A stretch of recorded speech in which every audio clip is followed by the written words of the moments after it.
My name is Jiang Chun, and it's been over 10 years since I crossed over into this world.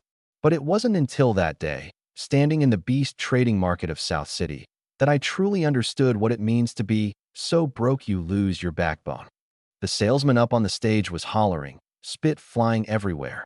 Take a good look, everyone. This is a succubus beast with a loyalty rating as high as 76%. Once you sign the contract, she'll obey her master 100%. Ahem.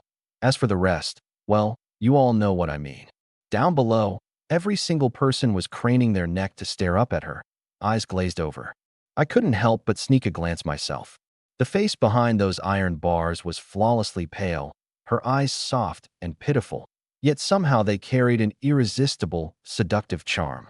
This was an SS-RANK succubus, born with a natural arrogance. She lazily swept her gaze across the crowd, looking at everyone like they were a bunch of ants. Honestly, she had every right to. Our homeroom teacher stood at the back of the crowd and spoke up, taking his time. All right, students, you can start picking your beasts. Remember, anyone who fails to form a contract within 3 days goes straight into 2 years of military service. And do try to buy from this official market. Those shady dealers on the outside love to pass off wild predator beasts as tameable ones. You'll drop your money and won't be able to form a contract at all. The moment he said that, our whole senior class, Class 2, exploded into chatter. But once everyone got a clear look at the price tags, they all sucked in a sharp breath. This succubus costs 18 million? That's daylight robbery. Don't even bother looking. Stuff like this is only for rich kids like Miss Yi, the school beauty. I hear she dropped over 20 million on an SSS-RANK angel beast. TSK tisk. Just then, somebody suddenly turned the conversation toward me. Hey, what about Jiangchen? Doesn't he have the all-attribute talent? His mental power is double a normal person's, too. The guy's a natural.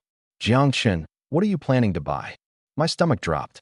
The all-attribute talent, double mental power, those really were my aces in the hole. But no matter how good your talent is, it can't fix having pockets emptier than a beggar's bowl. I haven't decided yet, I mumbled. But the words had barely left my mouth when that succubus actually turned her head and locked her eyes right onto me. Word must have gotten around that my mental power was off the charts, because her gaze suddenly went soft and tender. Human, do you want to be my master? Even through the iron bars, that wave of seductive charm hit me full force, enough to make a man's bones go weak. I forced a bitter smile. Let me think about it a little more. 18 million? That price would cost me half my life. But she just lifted a single finger and slowly traced it across her lips, her voice so sticky sweet, it could practically string out like taffy. You don't want me? Everyone standing around her was completely under her spell. But right at that critical moment, an absolutely punchable voice drifted up from behind me. Jiangchen, are you drunk? You've got the nerve to show up in a place like this? I turned around. Li Xingrui was staring at me with a smug, challenging look. This guy was the class-rich kid, always throwing his family's money around and showing off. His lip curled, and he raised his voice on purpose. Your mom's still lying in the hospital in a coma, isn't she? Forget this succubus. Could you even afford the most basic beast here? If you can't, then get lost. Quit embarrassing yourself. You've still got feet to go wash back home, don't you? The expressions on my classmates' faces suddenly got very interesting. So Jiangchen was flat broke. I couldn't be bothered to waste breath on him, and just turned my head away. But in that instant, I felt it, clear as day. The way that succubus was looking at me had changed. That soul-stealing seductiveness slowly melted into contempt, and finally, into something close to disgust. So sorry, she said, tilting her face toward Li Xingrui. I think this handsome brother here has a real point. Then, through the bars, she blew Li Xingrui a kiss. Li Xingrui burst out laughing. This succubus is mental and dark attribute, right? What luck! That's exactly my talent. I'll take her. Under the envious stares of the entire class, he gave a grand wave of his hand and swiped his card right then and there. The salesman immediately broke into a huge grin. Young Masterly, you've got a fantastic eye. This succubus is actually SSS-RANK. She only got downgraded to SS because she was injured. Under your care, she'll recover in no time. The cage opened, and the succubus sauntered out lazily, stretching. Before she left, she turned back to give me one more look. Her expression was all innocence, but the words that came out were like knives. Don't blame Big Sis, okay? Big Sis has a huge appetite. A beast tamer with no resources is destined to be nothing but trash. And with that, she threw herself into Li Xingrui's arms. I stood there, rooted to the spot, not saying a word. The cheapest beast here cost 100,000. And me? I genuinely couldn't scrape together a single cent. Just then, a middle-aged man with graying hair, dressed in extraordinarily fine clothes, stepped out of the crowd. The moment he appeared, everyone automatically parted to make way for him, all of them sizing him up warily. The salesman's eyes lit up, and he hurried over, all smiles. "Sir, are you looking to buy a beast?" The old man didn't even bother to lift an eyelid. He walked right past him. Then he stopped, right in front of me. He gave a slight bow, his manner so respectful it sent goosebumps crawling up my arms. "Mr. Jiangchun, hello." In an instant, the entire market fell dead silent. Those same classmates who'd just been mocking me were now glancing back and forth at each other, until finally, every pair of eyes nailed themselves to Li Xingrui's face. Wasn't Jiangchun supposed to be dirt poor? The succubus in Li Xingrui's arms flashed a quick look of regret. The same thought popped into everyone's head at once. Could it be that this Jiangchun's background wasn't so simple after all? The salesman was kicking himself now. He'd barely given me the time of day a moment ago, and now he was wringing his hands in a panic. "Hello, sir. Are you the one buying a beast?" I frowned, staring at this old man. Honestly, I had no idea who he was. "Who are you?" The old man made a gesture toward the exit. "Please, come with me." I was completely lost, but I followed him anyway. Behind me, the whole class stood frozen, heads full of question marks. Only the succubus quietly let out a breath of relief. Looked like they didn't actually know him. Good thing I didn't pick wrong. Once we were out of the market, the old man was still slightly hunched over in a bow. "Jiangchun, I'm the steward of the Jiang family. You can just call me Uncle Zhou." The words Jiang family hit my ears, and my heart sank like a stone. In that instant, I understood everything. So it was the Jiang family who'd sent someone. And all this respect? It was nothing more than a servant's habit, ingrained over many years. My gaze slowly turned cold. "Oh, what do you want with me?" Uncle Zhou paused. "I've been to check on your mother's condition. It's stage 3 mutation virus. At most, she has half a year before her body starts to turn feral. Once that happens, there'll be no saving her." My breath caught, but my face stayed expressionless. "So, what does the Jiang family want?" "The Jiang family is willing to pay. We'll cover the entire cost of your mother's treatment." My pupils contracted, then quickly settled back into calm. I knew all too well. Whatever the Jiang family offered always came with a hook attached. And the conditions? Uncle Zhou held out a contract for me to see. "The condition is that you sign this, and for the rest of your life, you can never become a beast tamer. In exchange, your mother will receive the best possible treatment until she's fully cured. You have one day to think it over. After today, this offer is off the table." With that, he turned and walked away. I clutched that contract, standing there, my knuckles turning white. No matter how Li Xingrui had humiliated me earlier, it hadn't rattled me. But right now, my heart was churning like a stormy sea. More than 10 years ago, I'd opened my eyes and become this Jiangchun. In this world, humanity lived under constant threat from otherworldly predator beasts. Only beast tamers, those who could form contracts with tameable beasts, could stand against them, and their status was terrifyingly high. And me? I should have been born with a silver spoon in my mouth, a bloodline of the Jiang family, the #1 beast-taming clan of the Great Xia. But instead, I was an unacknowledged bastard child. My father had been cast out of the clan and later vanished. My mother had raised my little sister and me all on her own. 3 years ago, during a beast surge, my mother had contracted that otherworldly virus while shielding me. She'd been in a coma ever since. My sister and I had depended on each other, scraping by on what little savings the family had left. And now, I had no idea where to even scrape together next month's treatment fees for my mother.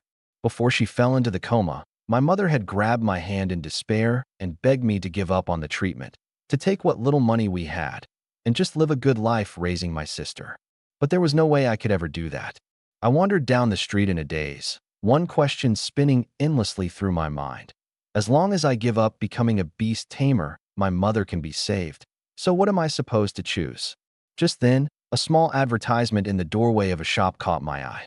Cheap beasts, affordable prices. As if pulled by some invisible force, I walked inside. The owner led me up to the second floor. The lighting was dim, and iron cages of all sizes held beasts of every kind. Take your pick. Got anything cheaper? The owner frowned, his face full of impatience. How much is your budget? I did the math in my head, then gritted my teeth and went for broke. You got anything around 5,000? That was every last penny I had to my name. I was going to gamble. If I won, then with my talent, there was no reason I couldn't carve out a path for myself. If I lost, I'd go back and sign that contract, and then I'd sell everything I owned to make sure my sister could stay in school. The owner's face fell. He went in the back, rummaged around for a good while, then came out lugging a small cage. This thornflower. 5,000. I took a look, and my teacher's warning immediately came to mind. Shady dealers pass off predator beasts as tameable ones, and you can't form a contract with them at all. The owner seemed to read my mind, and added slowly, "Let me be straight with you up front. These are all rejects. Unless your mental power is exceptionally strong, you won't be able to form a contract at all." Strangely, those words actually made me happy. I was a transmigrator. After all, my mental power was double a normal person's. Maybe I could actually pull this off. All right, I'll take it. I transferred my last 5,000 to the owner, then walked out cradling that thorn flower. He was even considerate enough to pack it up in a box for me. What I didn't know was that the second I walked out, the owner calmly exhaled a puff of smoke and sneered under his breath. Poor sucker. That strong mental power means you can form a contract. Line works like a charm every time. Another idiot reeled right in. When I got home, my sister was still at school. The moment I stepped inside and opened the box, one of the thorn flower spikes stabbed viciously into my hand. SSS. I yanked my hand back in pain. This flower had a real vicious streak, bristling every one of its needle-sharp thorns straight at me. A surge of anger shot up in me, and all the grievances of the day seemed to find their outlet at once. You lousy weed. I'll form a contract with you right now. I pulled out the single contract talisman the school had issued me, closed my eyes, and poured every ounce of my mental power into it. The thorn flower began thrashing wildly, its ferocity exploding, shaking the entire iron cage. I don't know how long it went on. I gritted my teeth, drenched in sweat. I could clearly feel my mental power being wrung out of me, drop by drop, but there wasn't the faintest trace of a successful contract. I slumped to the floor. Failed. So I really did get scammed after all. A wave of total despair dragged me down into the pit. Slowly, I turned my head to look at that Jiang family contract on the table. And in that very moment, a cold, mechanical voice suddenly blared out inside my mind. Forming contract with Predator Beast. 10%. 30%. 100%. Congratulations, host. Contract with Beast successfully formed. Thornflower. Mutation Codex unlocked. Otherworld Rift access unlocked. Beast synchronization access unlocked. Talents acquired. Infinite mental power growth. Beast loyalty 100%. Compatibility 100%. A semi-transparent interface appeared out of thin air right before my eyes. System starter reward. Thornflower mutation material. Poison flower snake. Fong ×1. Current beast. Thornflower. Mutation path. Tier. 2 toxic thornflower tier. 3 thorn poison beast. Lord tier sea burial colossal flower beast legendary tier. Higanbana demon. I was completely dumbstruck. A predator beast with infinite mutation? Even though the contract had clearly failed, this interface that had appeared out of nowhere had forcibly flipped the outcome around. I forced myself to calm down and quickly pulled out my phone, opening the Beast Codex app that every beast tamer used. It contained detailed data and evolution paths for every known beast out there. I searched Thornflower. One look, and my heart sank halfway again. The Thornflower's tier 2 evolution was the Thorn Spike Flower, Rarity C rank. Health 30, Strength 30, Speed 5, Defense 5, Mental 0. The stats were garbage across the board. And its evolution cap was only tier 4. Just as I thought, total trash. I sighed and turned to look at the post-mutation stats on the system interface. The moment I did, my breath stopped cold. Toxic Thornflower. Attributes: plant, poison. Rarity: A. Tier: early tier 2. Health: 180 strength, 200 speed, 90 defense, 60 mental, 20. Talent skill: mimicry, growth type talent. Can disguise itself as a flower to deceive prey. The rarity had shot straight from C rank to A rank. Both strength and health had broken past 100. And most importantly, it had actually awakened a talent skill. You have to understand, a beast's talent skill is something you can't get just by wishing for it. Plenty of beasts, even after evolving to their peak, never so much as touched the edge of a talent their whole lives. Countless beast tamers had poured in fortunes just to awaken a single talent in their beasts, and 9 times out of 10, they came up empty-handed. But mine had won right out of the gate. I stared hard at the end of that mutation path. Sea Burial Colossal Flower Beast, Higginbana Demon. What did that mean? It meant this beast of mine could grow all the way up to something even more terrifying than legendary tier. Right on cue, a line of text popped up on the interface. Current beast thornflower, begin mutation? I didn't hesitate for even a second. I hit yes. Mutation initiated. Consuming, poison flower snake, Fong times 1. Mutation completion countdown, 8 hours. 8 hours. It was only a little past 6 in the evening now. It'd be done tonight. Just as I was thinking that, my phone buzzed. It was the class group chat. The homeroom teacher had posted a notice. All students who'd successfully formed a contract were to gather in the classroom tomorrow to be counted and registered as beast tamers. To prevent anyone from faking it to dodge military service, you had to show up in person to summon your beast. The group chat instantly came alive, everyone showing off their hauls. One person said their feather hawk had cost 100,000 and evolved to tier 2 with a strength of 120. Another said their black armor tiger had cost 200,000, strength 150. And someone mentioned that Li Xingrue had gone home and, without a word, dropped 2 million to evolve that succubus straight to tier 2. Scrolling through all these messages, the corners of my mouth slowly curled up. The highest strength was the black armor tigers, and that was only 150? My toxic thorn flower had 200 in strength alone. It really proved the old saying, rich folks throw money at their problems, but broke folks like me have to rely on being tough as nails. A thought suddenly flashed through my mind. Maybe I really could make a stunning debut at the grand exam. As long as I placed high, there'd be scholarship money, and my mother's treatment fees would finally have a fighting chance. At that thought, I grabbed the Jiang family contract off the table, tore it to shreds, and tossed it in the trash. This road, I'd walk on my own.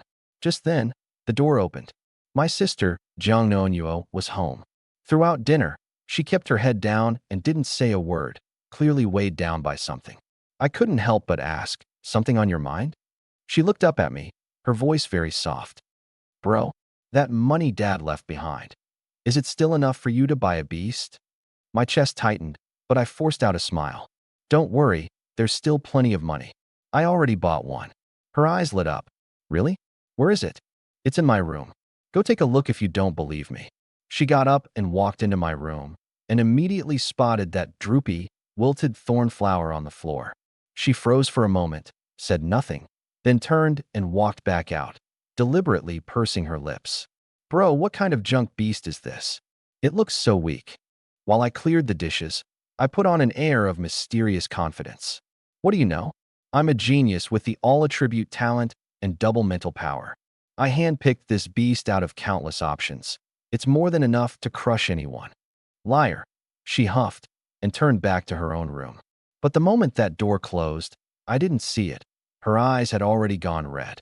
A C-rank thorn flower, something this ordinary. She'd recognized it at a single glance. She understood perfectly.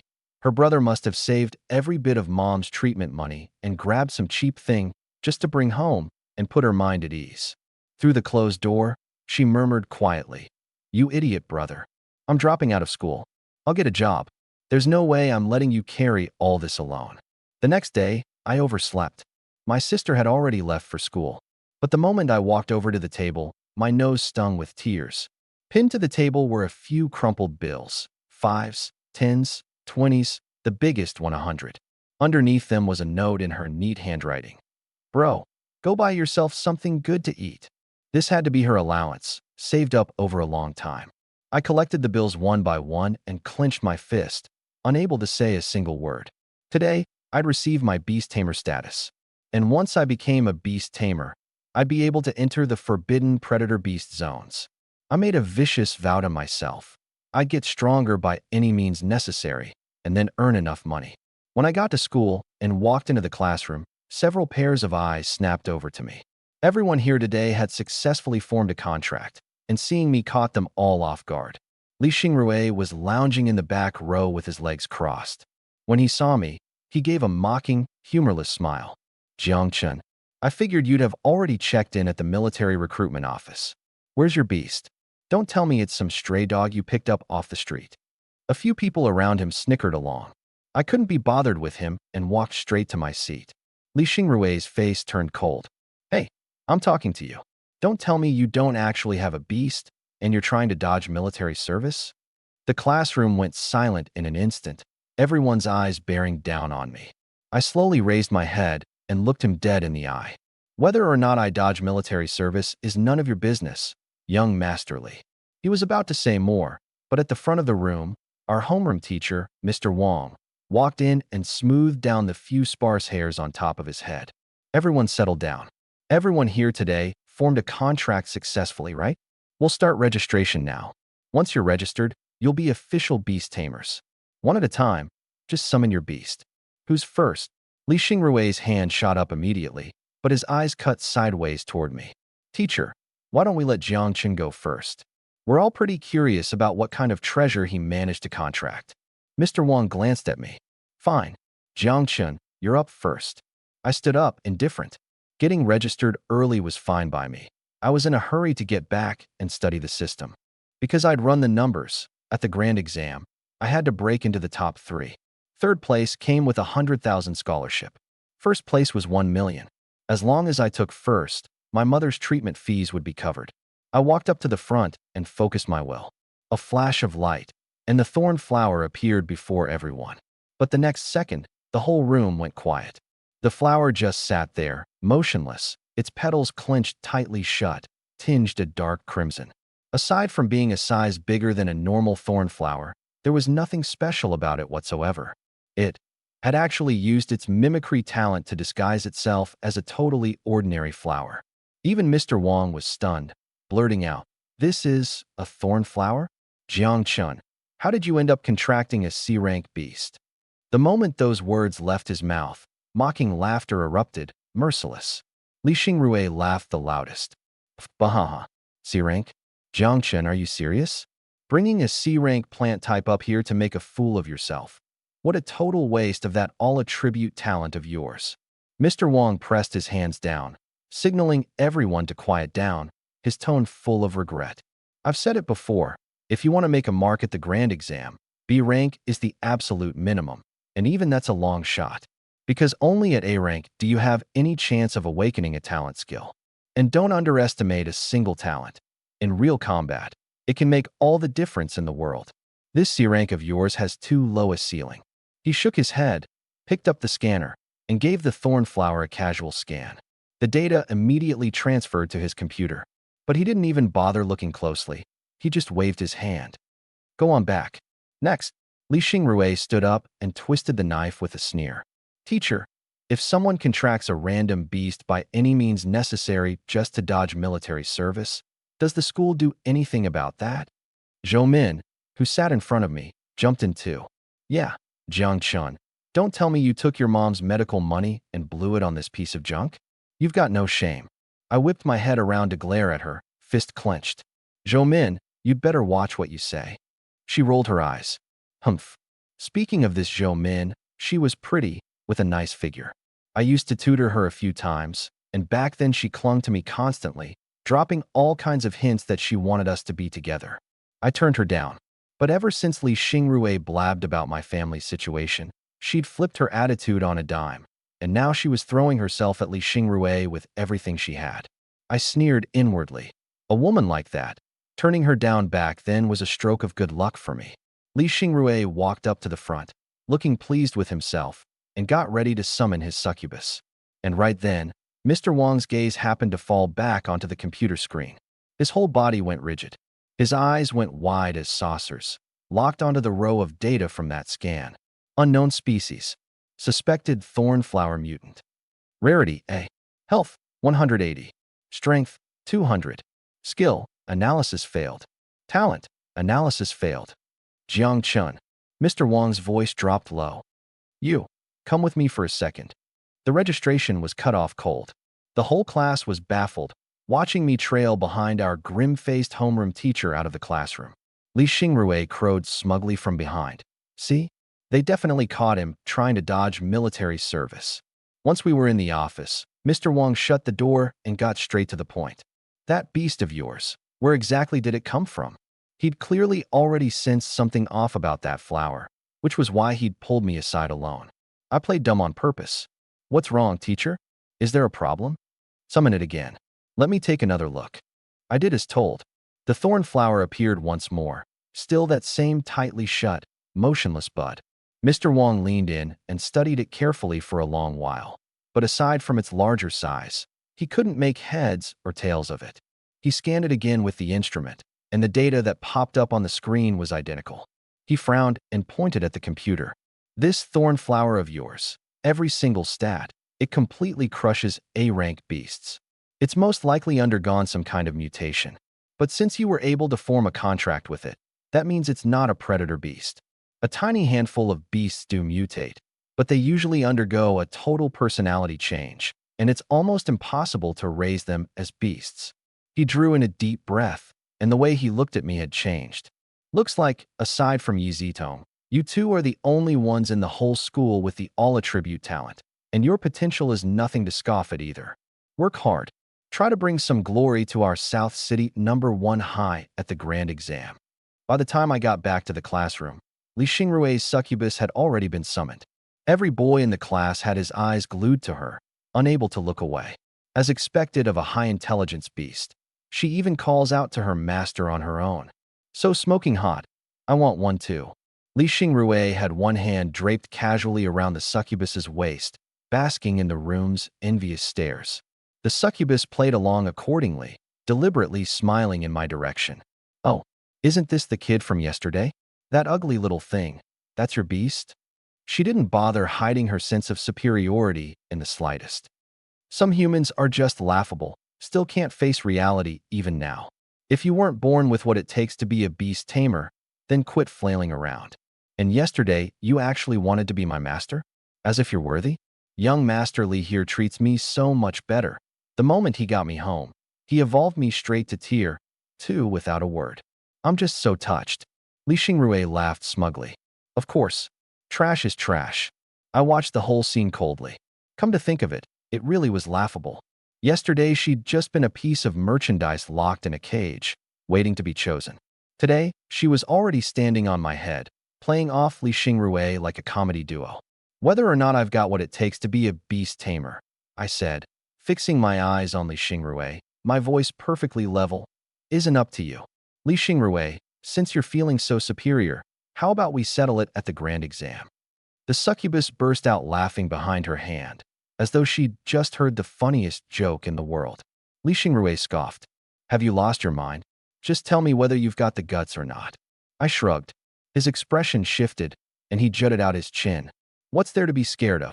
The succubus looked down on me from on high, her voice icy.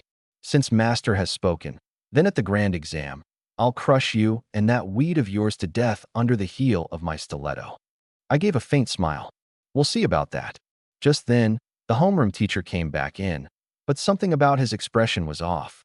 Jiang Chun, he said, lowering his voice. Director Liu from the freshman year told me your sister didn't show up for class today.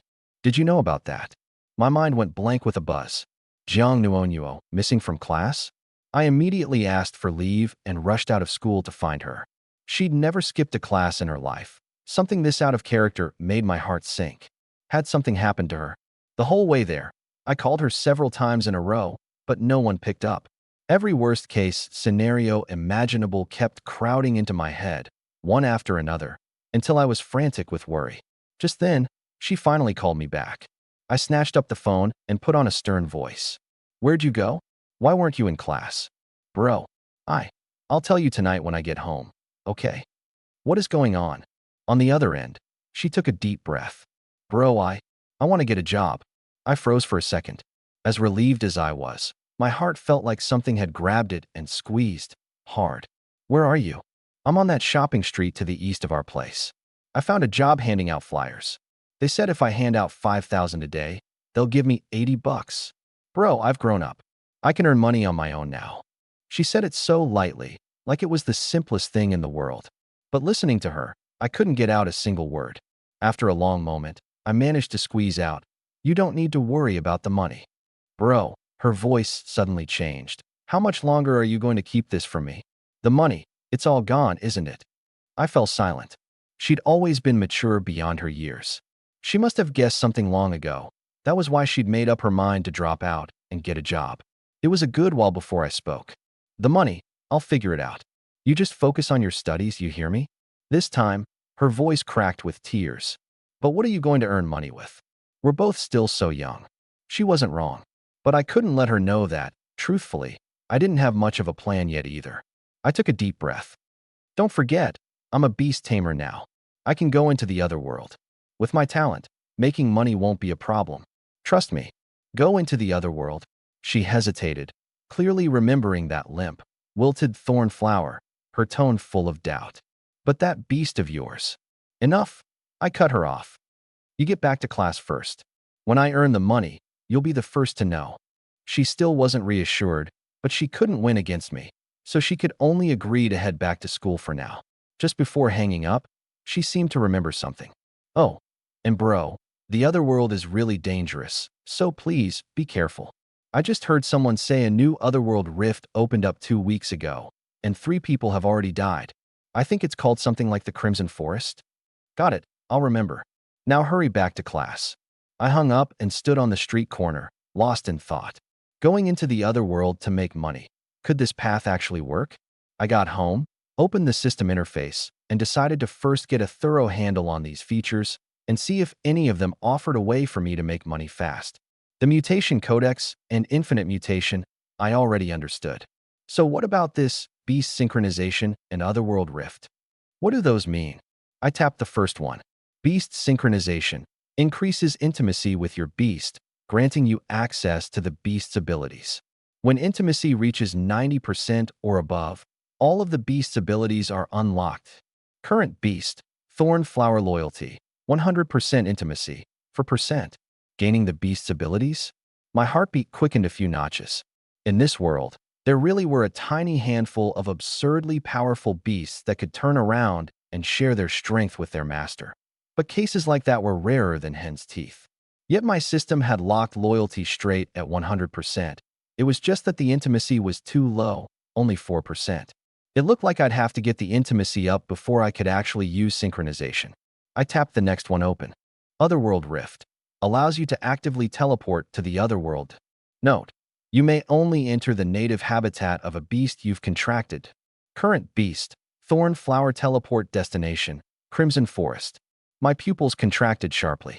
The Crimson Forest? Wasn't that the exact rift Jiang Nuonyuo had just mentioned, the place where 3 people had died? Actively teleport. A trace of wariness rose in me. Did active teleportation mean I'd have to tear open a rift myself? Would that let predator beasts loose? But then again, this feature only let me go to the native habitat of my contracted beast. Did that mean it was specifically designed for raising beasts? That in the environment where a beast was born and bred, it would grow faster? This was just my guess, but I decided to give it a shot. The most pressing thing right now was to build up my strength before the grand exam. The grand exam tested 3 things. First, the tamer's aptitude and the beast's tier. Second, the compatibility between master and beast. And third, actual combat. And that combat portion made up a full 75% of the score. Put simply, it was designed to filter out the beast tamers who could really fight, so they could be prioritized for cultivation. I glanced at my toxic thorn flower. Besides getting stronger, I also had to find a way to make money. There were plenty of ways for beast tamers to earn money, but the fastest was still going into the other world. The problem was, even though I'd earned the title of beast tamer, my strength was only tier 2. Any kid with a bit of family money could easily get their hands on a tier 2 beast. For rookies like us who'd just entered the field, the authorities didn't even allow us to go hunting predator beasts alone. It was too dangerous. I shook my head and opened up another app, Beast Alliance. This was a platform jointly built by the major guilds of the Great Xia, where you could take on all kinds of missions. Maybe I could find some work that would let me train my beast and earn money at the same time. After registering, I browsed through the missions suited to me, and they all turned out to be low-level odd jobs, selling beasts, being a sparring partner, and even beast nanny. I frowned. These jobs were time-consuming and paid next to nothing. I knew that at my tier, being able to take even these was already decent. But the problem was, I couldn't afford to wait. At most, I had half a year. Once my mother's condition took a complete turn for the worse, it would all be too late. I gritted my teeth and switched straight over to the high-level mission screen. The system immediately popped up a warning that my tier was too low. I hit ignore. The next second, at the very top of the South City mission board, a mission with a bounty of 400,000 caught my eye. I tapped into it. Mission: locate the blood thorn fruit. Location: Crimson Forest. The Crimson Forest again. The description read, "This is the most recently opened Otherworld rift, located in the wild woods on the outskirts of South City. It's teeming with blood-red plant-type predator beasts and beast-form predator beasts. Although no beast surge has broken out yet, the danger level is extremely high." Poster anonymous. Bloodthorn fruit. What the heck is that? I looked it up, and my eyes lit up. This thing could be used to awaken the special talent abilities of certain beasts. No wonder the client was willing to shell out 400,000. Something that could help a beast awaken a talent. That price was a total steal. An idea struck me, and I summoned the thorn flower. Strangely enough, the moment it appeared, its tightly shut buds slowly opened, revealing row after row of gleaming, razor-sharp teeth inside.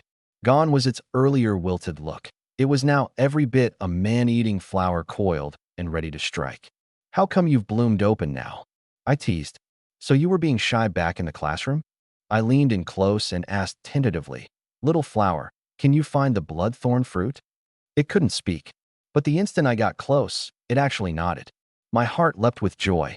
It could understand me, which meant it really could find the fruit. I stared at that 400,000 mission and drew in a deep breath. Take it or not. I pressed my finger down. A warning popped up immediately. The danger level of this mission is far too high and vastly exceeds the user's ability range. Abandonment is recommended.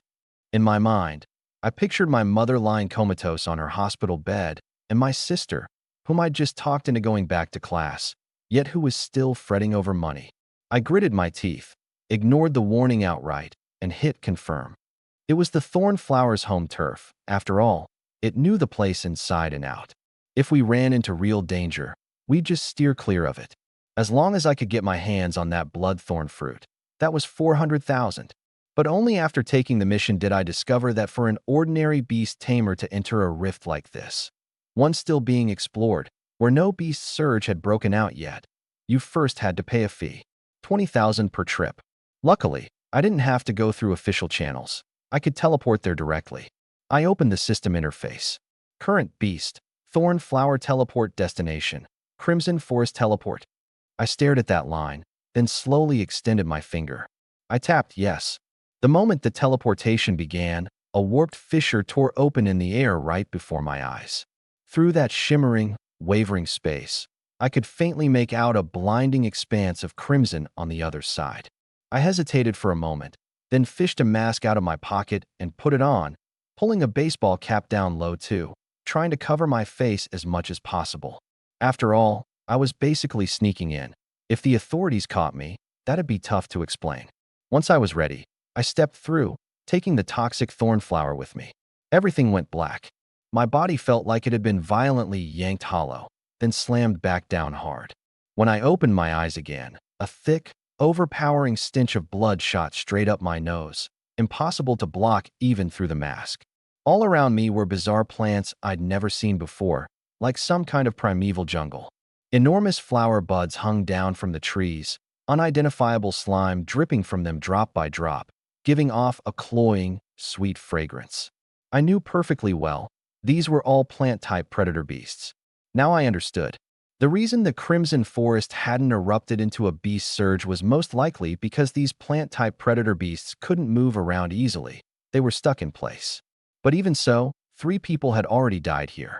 My sister's warnings kept circling through my mind, reminding me that every single inch of this place could get me killed. I looked down at the toxic thorn flower and lowered my voice. Where's the blood thorn fruit? Its bud parted slightly, as though sniffing at something.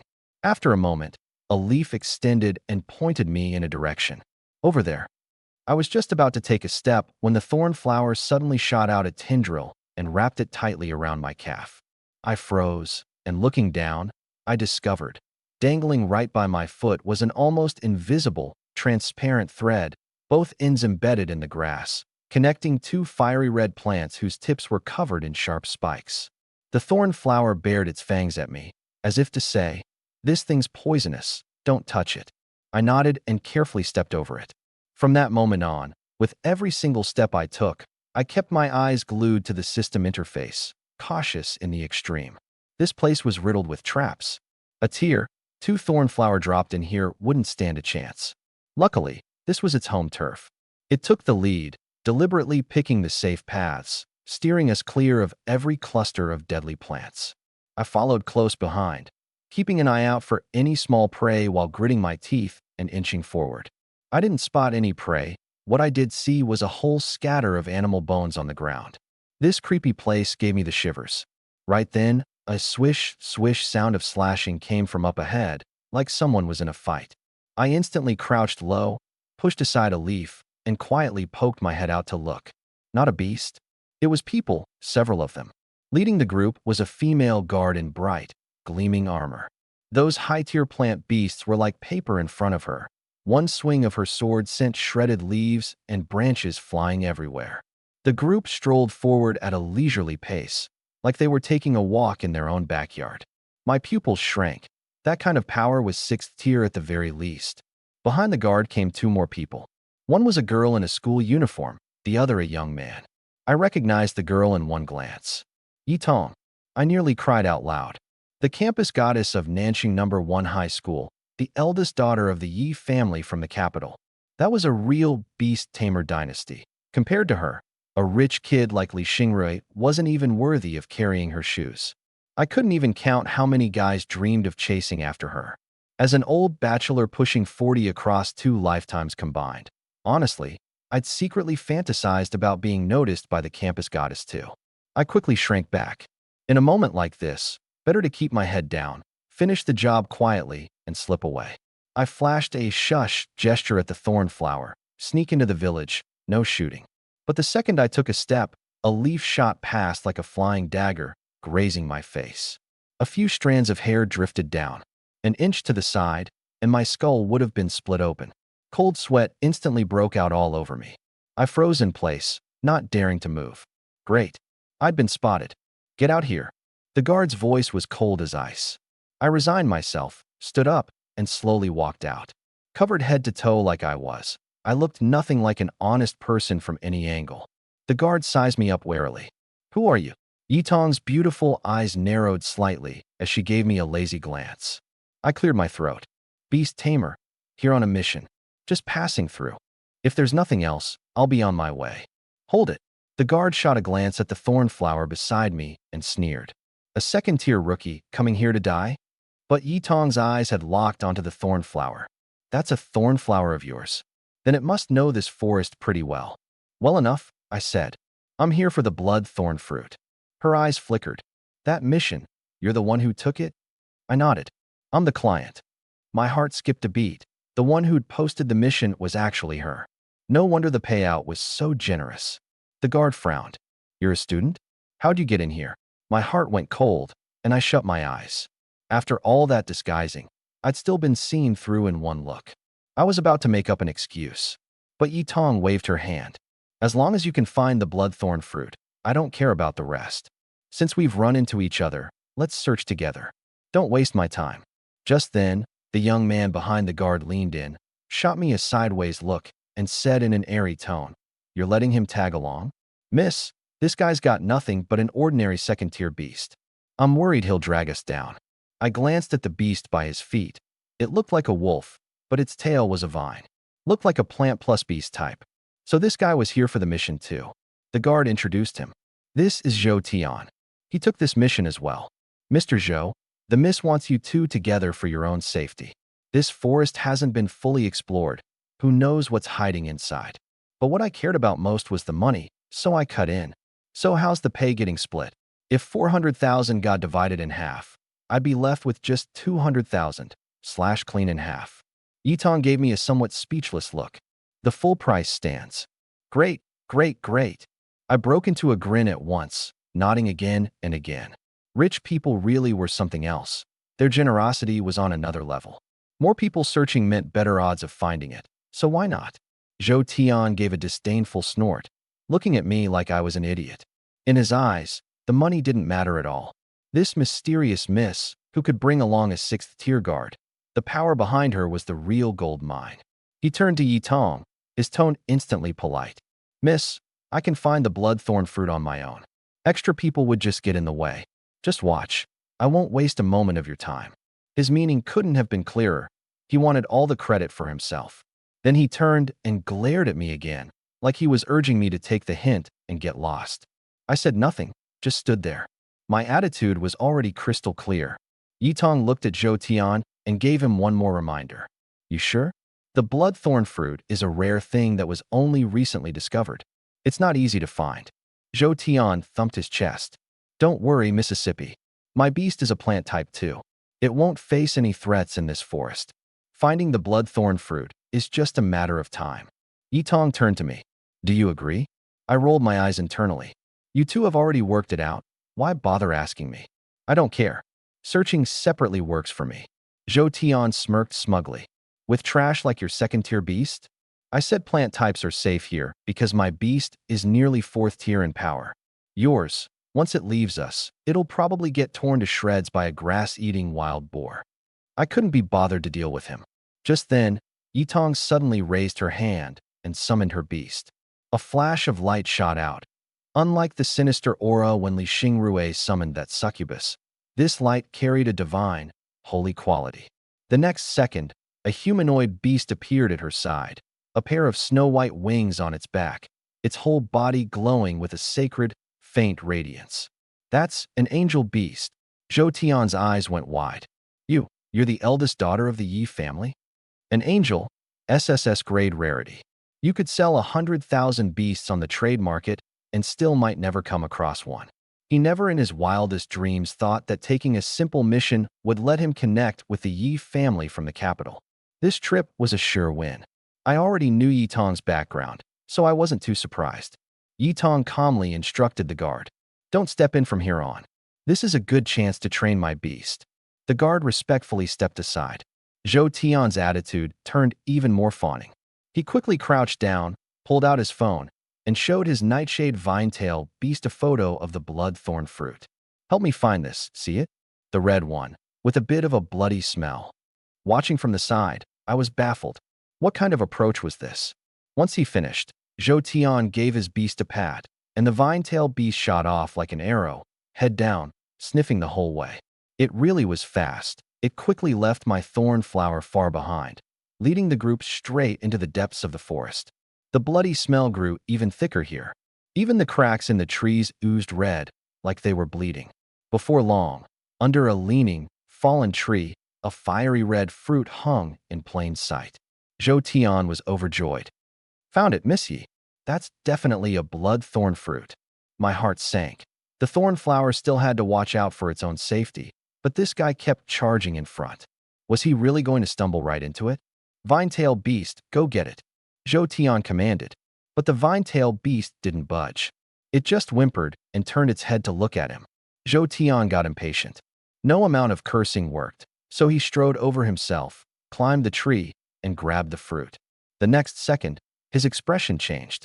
The fruit stem was firmly connected to a massive flower bud above it. No matter how hard he yanked, it wouldn't come loose. He tried to let go, only to find his hand was stuck. Oh no! Zhou Tian's foot slipped, and his whole body slid down from the tree, leaving him dangling in midair, his hand still firmly glued in place. The bud above suddenly split open, revealing a bloody maw full of fangs. Slime dripped all over his face. It was a trap. Vine-tail beast, use a skill. Zhou Tian screamed like a madman. The vine-tail beast lashed out with its long whiptail, striking the man-eating flower hard, but it was useless. If anything, it made the thing swallow faster. In the end, it only had a little over third-tier power, and plant type against plant type. Its vines landing on the flower felt like a tickle.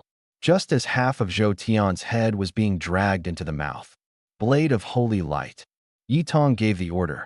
The angel beast raised its hand, and several blades of light slashed out, cleanly severing the fruit's stem. Zhou Tian dropped with a smack, scrambling back on all fours. He handed the red fruit to Yi Tong with an awkward grin. Sorry, ran into a little accident. Yi Tong didn't take it. The guard spoke coldly. That's just bait a beast uses to lure prey. It's not a fruit at all. What? Zhou Tian's face went pale. I'd watched the whole scene clearly from the side. In fact, that vine-tail beast had warned him something was off. He just refused to believe it. Yi Tong turned to look at me. What about you? Still can't find it. I glanced at the thorn flower and complained on purpose. You're already saying the two of us are too slow. Why don't you just leave me to it? With you around, I won't end up as beast food anyway. The guard eyed the thorn flower and curled her lip. Miss, even Mr. Zhou's vine-tail beast failed. What could this thing possibly find? It's a pure waste of time. Zhou Tian chimed in snidely, too. Your beast is only fit to come dead last year. It hasn't even seen what a blood-thorn fruit looks like. I looked at him. Who almost got eaten just now? And you've still got the nerve to talk about me? Zhou Tian was so choked up his face went red, then white, then red again. Yi Tong shook her head to herself. Talking to your own beast like that. No wonder it can't find anything. She turned to the guard. Let's bump up the reward when we get back. At this rate, who knows how long it'll take. The guard nodded, then looked at me. Hey kid, while I'm in a good mood, take your junk beast and come back with us. Stop embarrassing yourself. I furrowed my brow. The thorn flower stopped moving too, tilting its head toward her. A moment later, it retracted its fangs, closed its bud, and turned into an ordinary, plain flower. Unless you looked closely, you couldn't spot a single flaw. Then, keeping up that appearance, it headed straight into the depths of the forest. The guard was stunned. Yi Tong froze too. What kind of ability is that? I said nothing, just bent low and signaled for them to follow. We hadn't gone far when we came upon an enormous beast. Blood pupil mane wolf, 5th tier, the guard said with a frown. The wolf was fast asleep, snoring loud enough to shake the sky, surrounded by piles of beast corpses. This was its den. And above the pile of bodies grew a dark red fruit covered in spikes, plain as day. Blood thorn fruit. A flicker of surprise crossed Yi Tong's eyes. Disguised as a flower, the thorn flower took one step, then another, moving so slowly it seemed to just sway in the wind, yet it never disturbed the wolf. It climbed the pile of corpses, opened its bud to bite down on the fruit, gently plucked it, and inched its way back bit by bit. My heart was in my throat. Just as it was a few steps from us, it suddenly stopped, turned around, and aimed at the wolf's nose. A single spike shot out, dead accurate. The blood pupil mane wolf jolted awake, its eyes snapping open. It let out a furious roar, scanned the surroundings, and, finding no sign of the thorn flower, locked its murderous glare onto the strongest one present, Yi Tong's guard. Roar! The giant wolf lunged. The guard's expression changed abruptly. She sprang up with a swish. Kid, you did that on purpose? My eyes lit up. Nicely done. The guard's power was, after all, on a whole other level. One swing of her sword, and the 5th-tier giant wolf lost its head. She sheathed her blade and turned back, staring at me and the thorn flower. Your beast is really something, daring to deliberately provoke a beast into attacking me. But Yi Tong raised her hand to stop her. That's enough. She looked at the thorn flower, the corner of her mouth curving up, and actually laughed out loud. Earlier you looked down on it, and its master. Now the mission's done. We're even. The guard withdrew her hand and stepped aside, but there was noticeably less contempt in her eyes. Yi Tong took the blood thorn fruit and inspected it over and over. That's right, it's a blood thorn fruit. She lifted her gaze to me. One isn't enough. I want more. Delight spread across my face. No problem. Same price. You're really short on money? I nodded my head like a chicken pecking rice. Short? Desperately short. How about this? She said, crossing her arms. For every extra one you find me, I'll add another 200,000. I forced down my excitement and agreed in one breath. Just like that, hadn't I found a long-term way to make money? Being a beast tamer paid off way too well. Zhou Tian was still muttering resentfully off to the side. My vine-tail beast actually found the general location a while ago. I just misjudged it myself. Miss Yi, this kid finding it was pure luck. Or he relied on my beast pointing him the way. I looked at him. You already lost. What are you still standing around here for? His face flushed crimson. He turned to Yi Tong. Give me one more chance. I can definitely. That won't be necessary, Yi Tong answered flatly. I've already found the right person. I don't want to waste any more time. Zhou Tian clenched his fists and backed away, his face full of resentment. His golden path to connecting with the Yi family had just been cut off. He stared hard at my back, the venom in his eyes impossible to hide. Yi Tong had the guard hand me a bank card. There's 400,000 in there, payment for the first one. From now on, every fruit you find is worth 600,000. She stared at the thorn flower again, brows slightly knitted. This beast of yours, is it really just a C-grade thorn flower? I smiled. You're the client. I just find the fruit for you. As for anything else, I don't think I'm obligated to answer, am I? She gave a soft snort. Fine. Carry on. For the rest of the way, the thorn flower led us deeper as before. Not long after, a nest appeared on a hillside up ahead. A ferocious giant lizard lay at the mouth of the cave, its dark red scaly armor gleaming, its head lowered as it licked the eggs beneath it. As usual, corpses were piled by the nest, and above the pile was another spiked, dark red fruit. Could it be that blood thorn fruit needs corpses to grow? The guard murmured to herself. The thorn flower approached in disguise, but the lizard suddenly lifted its head, nostrils flaring, and fixed its gaze in its direction. Zhou Tian's mouth curled up. It's been spotted. Let's see how it dies. A beast that's just given birth is at its fiercest. Once things kick off, with that thing's speed, there's no way it dodges. I shot him a glance. You'd better shut up. Otherwise, next time my thorn flower might just lead a beast right to you. Zhou Tian's expression changed, and he immediately clammed up. Others didn't know, but I knew perfectly well. After mutating, the thorn flower's speed was a solid 90. The lizard suddenly pounced, claws tearing through the air. But the next second, the thorn flower vanished into thin air and reappeared at its rear flank in the blink of an eye.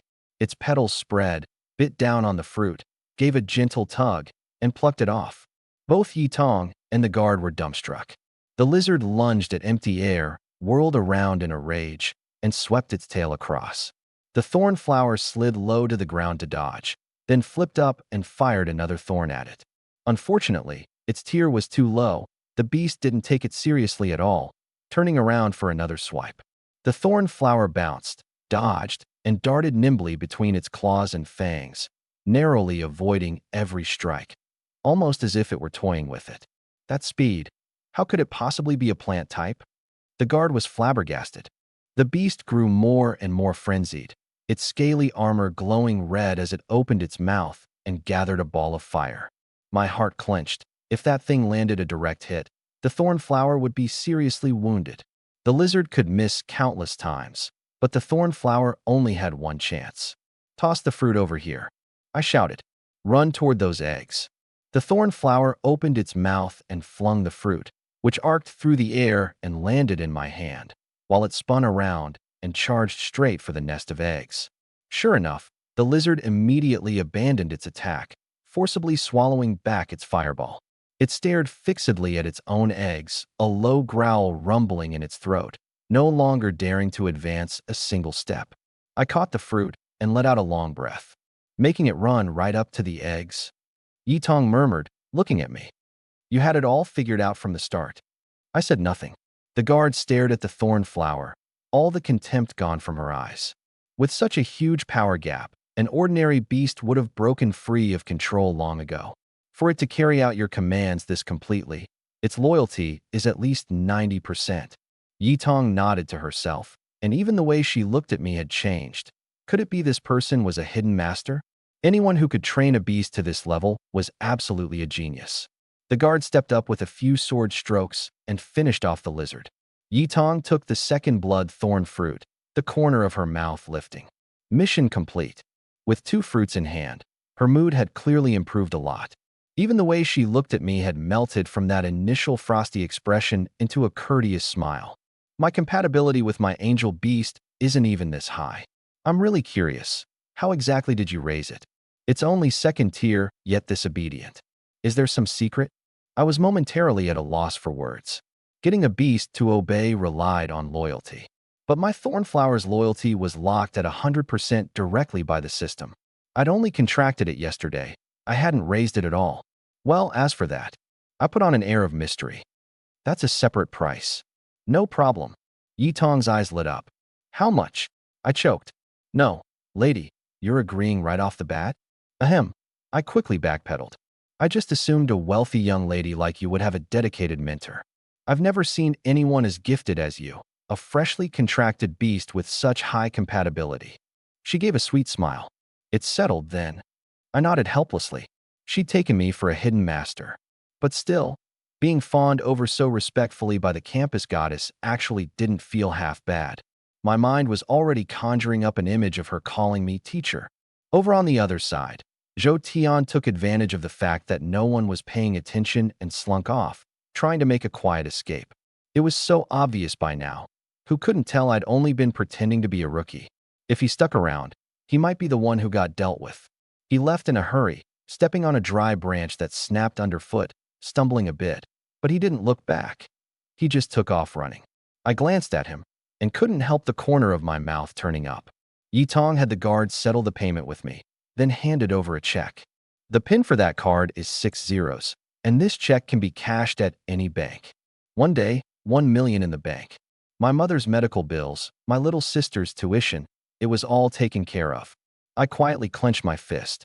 Yitong watched my reaction, brows slightly knitted, and asked tentatively, Master, when would it be convenient to talk with me about your insights on raising beasts? I cleared my throat and deliberately kept my tone casual. We'll talk when I have time. I've been a bit busy lately. Then we'll keep searching for bloodthorn fruit tomorrow, right? Still 600,000 each. I made a show of thinking it over before nodding. That works. The guard stepped up and quietly urged her that it was time to go. Yitong looked at me. Are you coming with us, master? It's too dangerous alone in this other world. No, I said thoughtfully. I still have some things to handle. The guard frowned, about to try to persuade me, but Yitong raised her hand to stop her. A master, after all, always had his own secrets. Once their figures disappeared into the jungle, I immediately pulled up the system panel. Current other world, Crimson Forest Beast, Thorn Flower Growth Value, 7%. From the moment I'd entered, the growth value had appeared. Looks like this place really is for training beasts. I closed the panel and patted the thorn flower. Come on, let's hunt. Its bud opened, baring its fangs. One person and one flower hadn't gone far when a rustling sound came from the bushes up ahead. Several small beasts with gray fur all over and protruding fangs were rummaging around for something, about the size of stray dogs. Greyfang beast, 1st tier B grade, a pack species. Sharp teeth. Fighting in groups, they can hunt large beasts several times their own size. I lay low in the distance, calculating how to make my move. But the thorn flower simply walked over on its own. It had already used mimicry, and when those Greyfang beasts looked up, they took it for an ordinary flower and went back to their business. Just then, a giant python darted out of the bushes for a sneak attack. The Greyfang beast swarmed it, and in no time had bitten and torn the snake until it was covered in wounds. Land-roaming venomous python, 2nd tier, C grade. My heart tightened. If even a 2nd tier beast was helpless against this pack of Greyfang beasts, could the thorn flower really handle it? Just as the Greyfang beasts were frantically biting the python, too occupied to notice anything else, the thorn flower had quietly crept up beside the nearest one. Its petals spread, and in one bite it severed the beast's neck. The beast struggled twice and then went still. The other Greyfang beasts snapped to it, but the thorn flower had already pounced and bitten at them like a ferocious animal, and it didn't fall behind in the slightest. Even more vicious, its fangs carried venom, The wounded Greyfang beasts gradually slowed down and scattered, fleeing for their lives. Killed first-tier beast times 1, growth value plus 3. The thorn flower shook its petals, returned to my side, and changed back into that harmless-looking form. I smacked my forehead. Almost forgot. You're on the mutation path. You're way stronger than an ordinary thorn flower. Right then, the land-roaming venomous python, which had been bitten half to death, suddenly sprang up with a hiss and lunged at the feeding thorn flower, coiling around it loop after loop, sinking its 2 venomous fangs hard into the petals. My heart clenched. We're not the ones who bit you. But talking to a low-intelligence beast like that was a complete waste of breath. I grabbed a chunk of rubble and hurled it, but the python didn't budge an inch. Luckily, the thorn flower was a plant to begin with, extremely resilient. No matter how tightly it was squeezed, it only changed shape. The next second, its stem suddenly thickened and lengthened, growing wildly, coiling back around the python's body in return, tighter and tighter. Thornflower intimacy plus 5 skill self-learned. Entangle. My eyes lit up. It learned a skill on its own. An ordinary beast had to train over and over to learn a new move, but this one learned it after taking a single hit. The python's bones cracked and popped under the crushing coils. Soon it went limp and stopped moving entirely. Killed land-roaming venomous python times 1 3 Greyfang beasts died, a venom total growth value plus 12. I propped up my chin. Looks like those poisoned Greyfang beasts had succumbed to the venom one after another after fleeing. Current growth value, 22%, almost at 30%. I'm mulled it over. This growth value probably corresponded to the early, mid, and late stages of a beast's tier. If it passed 30%, did that mean it had gotten through the early stage and entered the mid-stage? Thinking it over, I continued following the thorn flower through the crimson jungle. It was the master of this forest, and every time it managed to lead me clear of the most dangerous territory.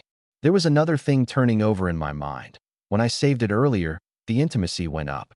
Once the intimacy was high enough, I'd be able to sync with the beast and gain its abilities. But which would it be? Deadly venom, entangle, or mimicry? If it really was the venom, did I have to lunge and bite someone to release the poison? That would be fine if it were a pretty woman, but if it were a man, I really couldn't bring myself to sink my teeth in. While I was lost in wild thoughts, the thorn flower suddenly stopped. I halted my steps and crouched to peer ahead. There was an open clearing up front, sunlight filtering down through the gaps in the trees. A massive lizard lay basking on a rock, eyes closed, perfectly still. Before I could say anything, the thorn flower had already crept over in mimicry. Rotbone giant lizard, 3rd tier A-grade, beast/deadly venom. Its mouth teems with bacteria, so bite wounds easily become infected. Nearly immune to ordinary toxins. Its solo combat power rivals a fierce tiger. I frowned. A-grade, and immune to venom. The thorn flower's deadly poison was worthless against it. Should we switch targets? But the thorn flower had already gotten too far, closing in step by step. The giant lizard didn't move. When it was just a few steps away, my heart raced. Did the sneak attack have a shot? Just as I thought the strike would land for sure, the rotbone giant lizard suddenly whipped its head around. But those blood-red slit pupils weren't locked onto the thorn flower behind it. They were locked onto me. My heart dropped, ice cold. What the hell? Why are you looking at me? The moment the rotbone giant lizard's tongue licked across my face, only one word was left in my mind. Run. This thing was 3rd tier, A-grade rarity. One swipe of its claw could smash me into a meat patty. What was in its eyes was crystal clear. What it wanted to eat wasn't my beast, it was me. I turned and bolted. But how could an ordinary person's 2 legs ever outrun a beast? I could even feel the tremors as its claws slammed into the ground, one after another, closer and closer, its stinking hot breath blasting against the back of my neck. I was done for. In that very instant, my thorn venom flower moved. 2 vines thicker than my arm lashed out like whips, wrapping tight around the giant lizard's body. The beast hadn't expected an ambush from behind at all. It jerked violently, and the vines snapped taut in an instant, groaning like they were about to break. Only then did I dare to stop and turn back, gasping for air. The thorn flower drove its stem hard into the soil, anchoring itself like a ground stake, forcibly holding back the massive creature. Seizing the moment while the lizard turned to bite at the vines, it sprang to the side, sinking its fangs straight into the lizard's neck. The lizard thrashed its head like mad, flinging it off, leaving a bloody gash across its petals. But the lizard's rough hide had also been bitten open with several deep wounds. I stood there, my mind racing. I realized something. In this crimson forest, my thorn flower's ferocity had been fully unleashed. It didn't act like a plant. It was more like a wild beast pent up with the urge to kill. Even facing a third-tier giant lizard, it could still sink its teeth in. But it had one fatal problem. It had to split its attention to protect me. As long as I was still here, it couldn't cut loose. While it grappled with the lizard, it also had to keep watch in case some other claw came swinging down at my head. Fight like this, and the one who'd get worn down and die would only be it. So I made a decision. Retreat, I shouted, then turned and ran off into the distance. I knew. Only if I disappeared completely could it truly let loose. I ran in one breath to somewhere the lizard couldn't reach, then leaned against a tree trunk, gasping hard. Not long after, that line that sent my heart racing popped up before my eyes. Rotbone giant lizard killed ×1. Thorn venom flower growth value +15, current growth value 37%. Combat experience +20%, strength +30, life +25, speed +5. It won. Before long, the thorn flower tracked me down by scent. I crouched to look at it. Wow, it was a whole size bigger than before. Its petals a richer, deeper color, radiating a kind of dangerous beauty. So it's reached the mid-stage of second tier already? I couldn't help the corner of my mouth curving up, but it had picked up quite a few wounds too. I reached out and patted its stem. Next time, don't force it. It shook its petals, retracted its fangs, and grew as docile as a kitten in front of me. I knew perfectly well in my heart. This thornflower's foundation was actually terrible. Its starting rarity was pitifully low, its stats mediocre. But it had one thing no one else had: my beast infinite mutation system. Other beasts hit their ceiling after evolving once, but it could mutate again and again, growing stronger each time. I could almost imagine it. Once it mutated into its late stage, it would absolutely be no weaker than those naturally SSS-grade beasts. Now, all I had to do was feed it. Once I understood this, I completely let loose, deliberately picking off the easy targets. The thornflower's petals grew thicker, its stem grew thicker, its fangs grew longer. I kept killing until I was too exhausted to stand, then finally stopped and checked the panel. Growth value, 48%, just 12% short of 60. At this rate, I could advance to third tier the day after tomorrow. I let out a long breath and tapped exit. A crack split open before me, and I stepped through it, right back into my own bedroom. Outside, day had already broken. My whole body ached, and my eyelids drooped with exhaustion. I collapsed face first onto the bed and didn't want to move. Bro? My little sister, Jiang Nuonyuo, pushed open the door and came in. Seeing me lying on the bed looking half dead, she froze. Did you go to the other world last night?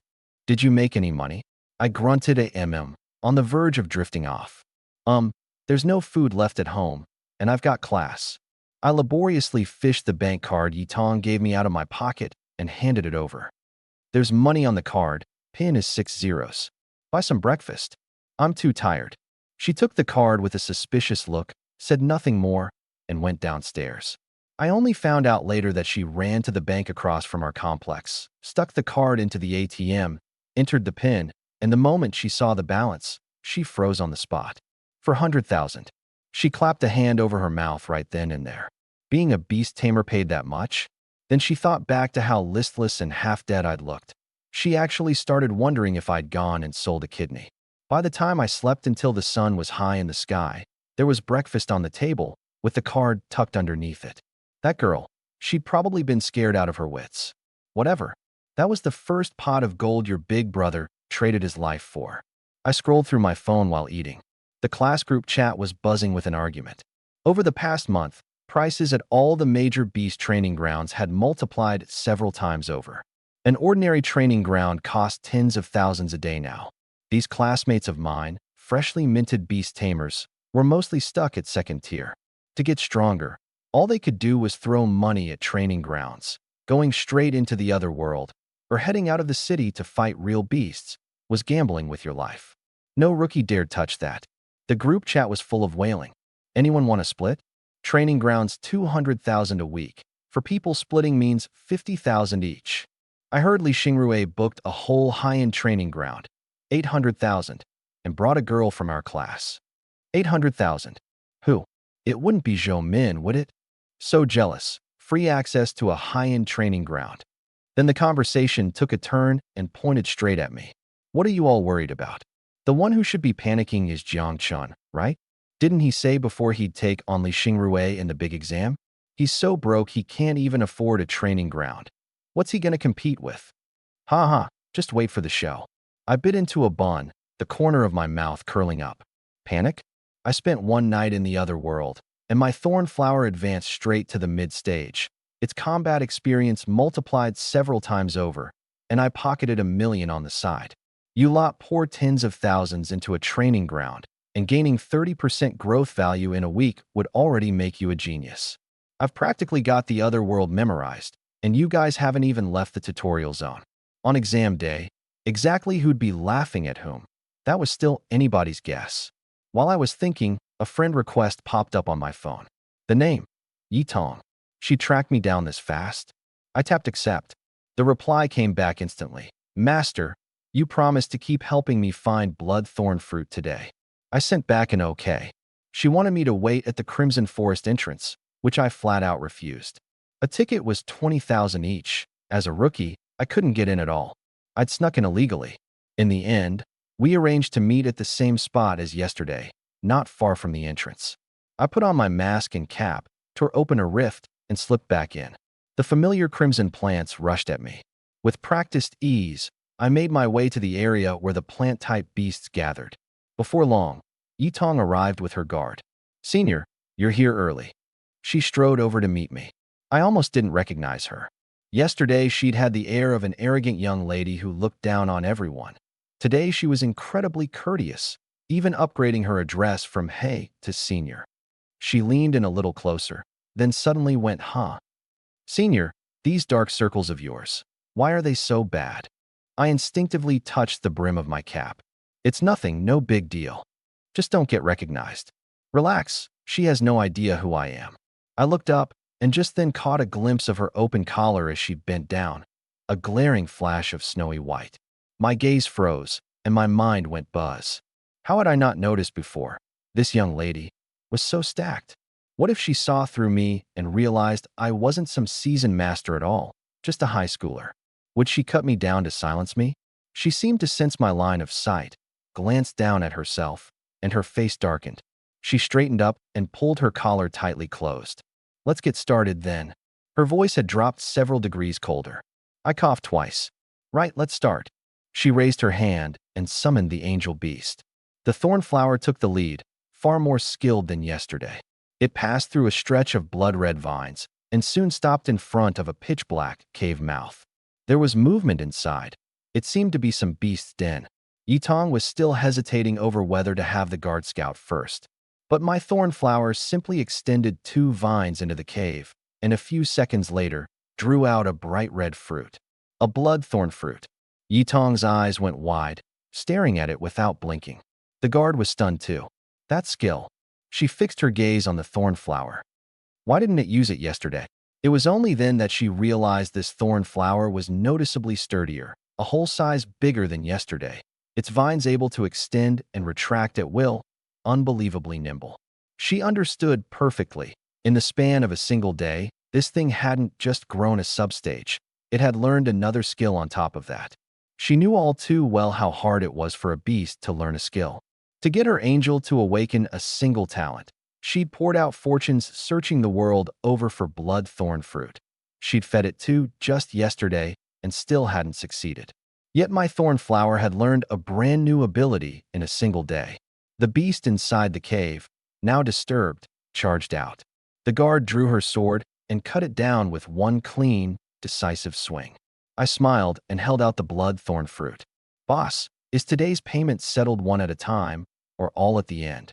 Yi Tong took the fruit, looking at me with a complicated expression. She just couldn't wrap her head around it. Her angel was SSS grade. and my thornflower's rarity was clearly far lower. Both beasts were second tier, so why on earth was mine growing so absurdly fast? She stared at me for a good long while, then suddenly spoke.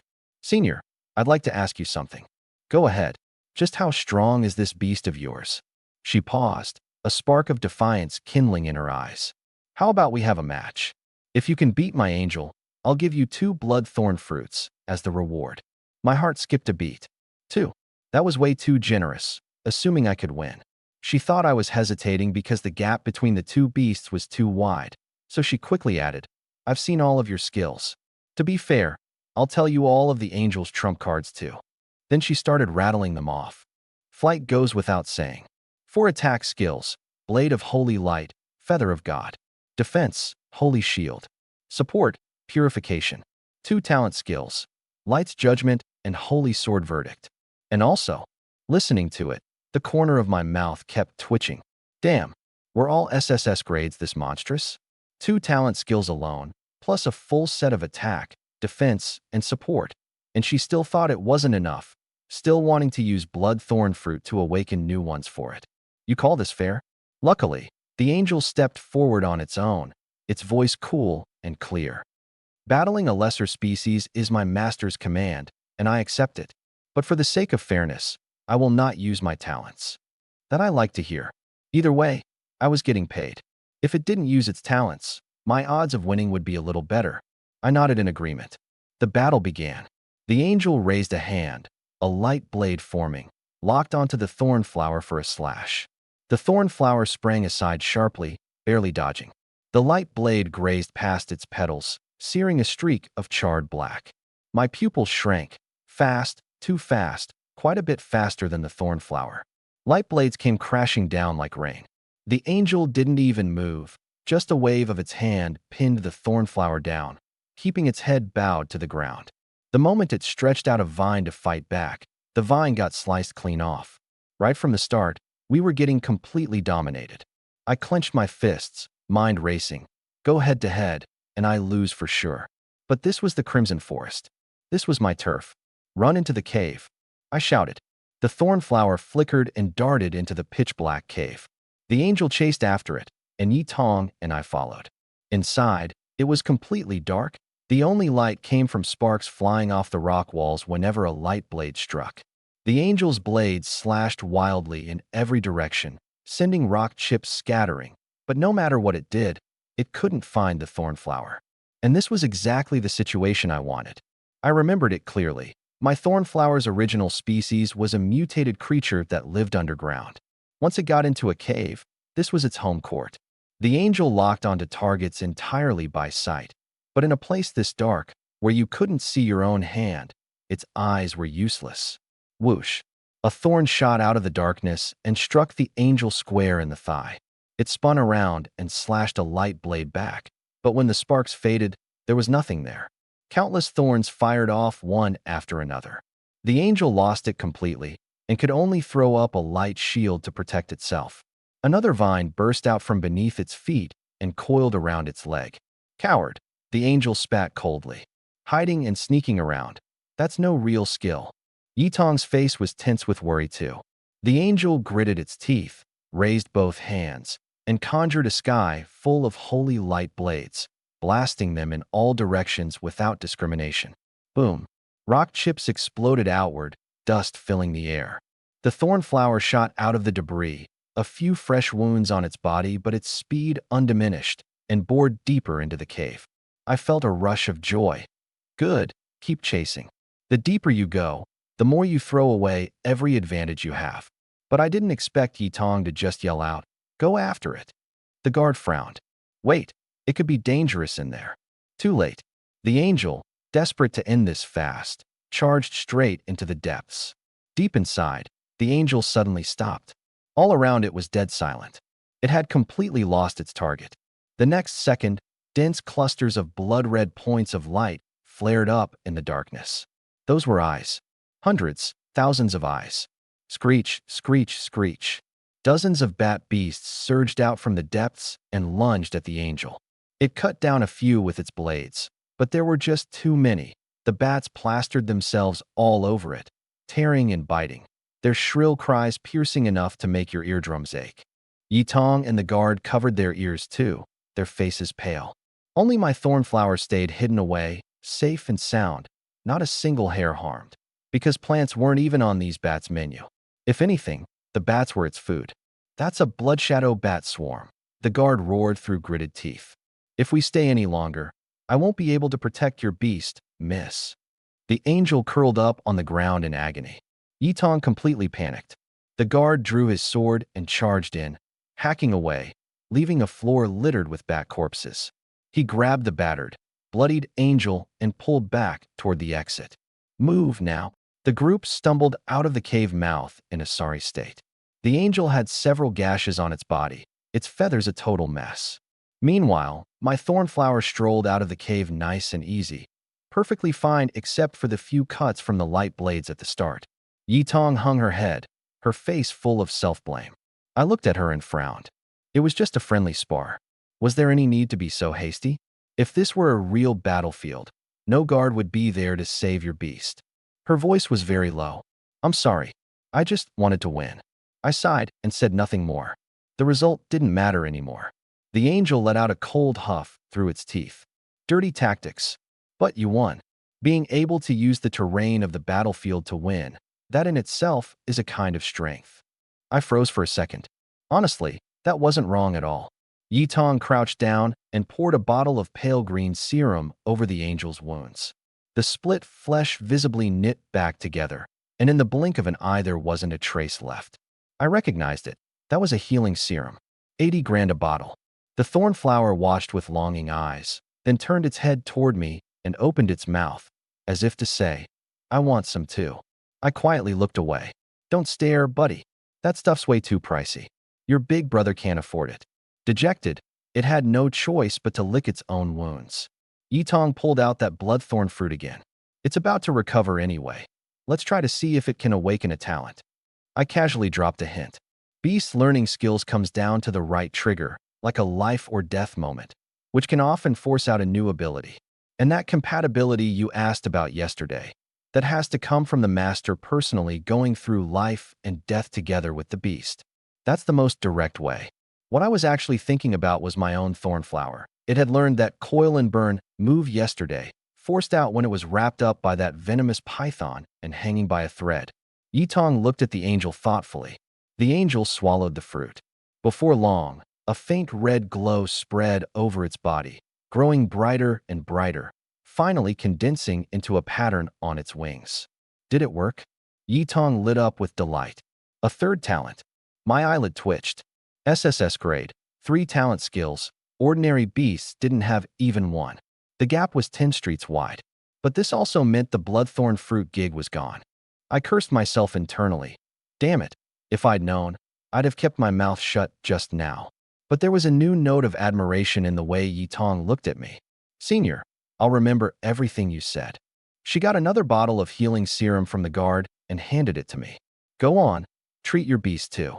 I took it, crouched down, and poured it over the thornflower bit by bit. It scrambled over fast. Hurry, hurry, give it to me. But I stopped after half a bottle. Its wounds weren't serious, and with its self-healing, half a bottle was enough. The thornflower froze on the spot, its eyes practically shouting, Bro, I've still got wounds that aren't healed here. I knew perfectly well. The remaining half bottle could be resold for 50 grand. Same species of beast, yet hers got both healing and talent awakening. While over here you've got half a bottle you still need to ration. Is that gap my fault? With the talent awakened, the job should have been over.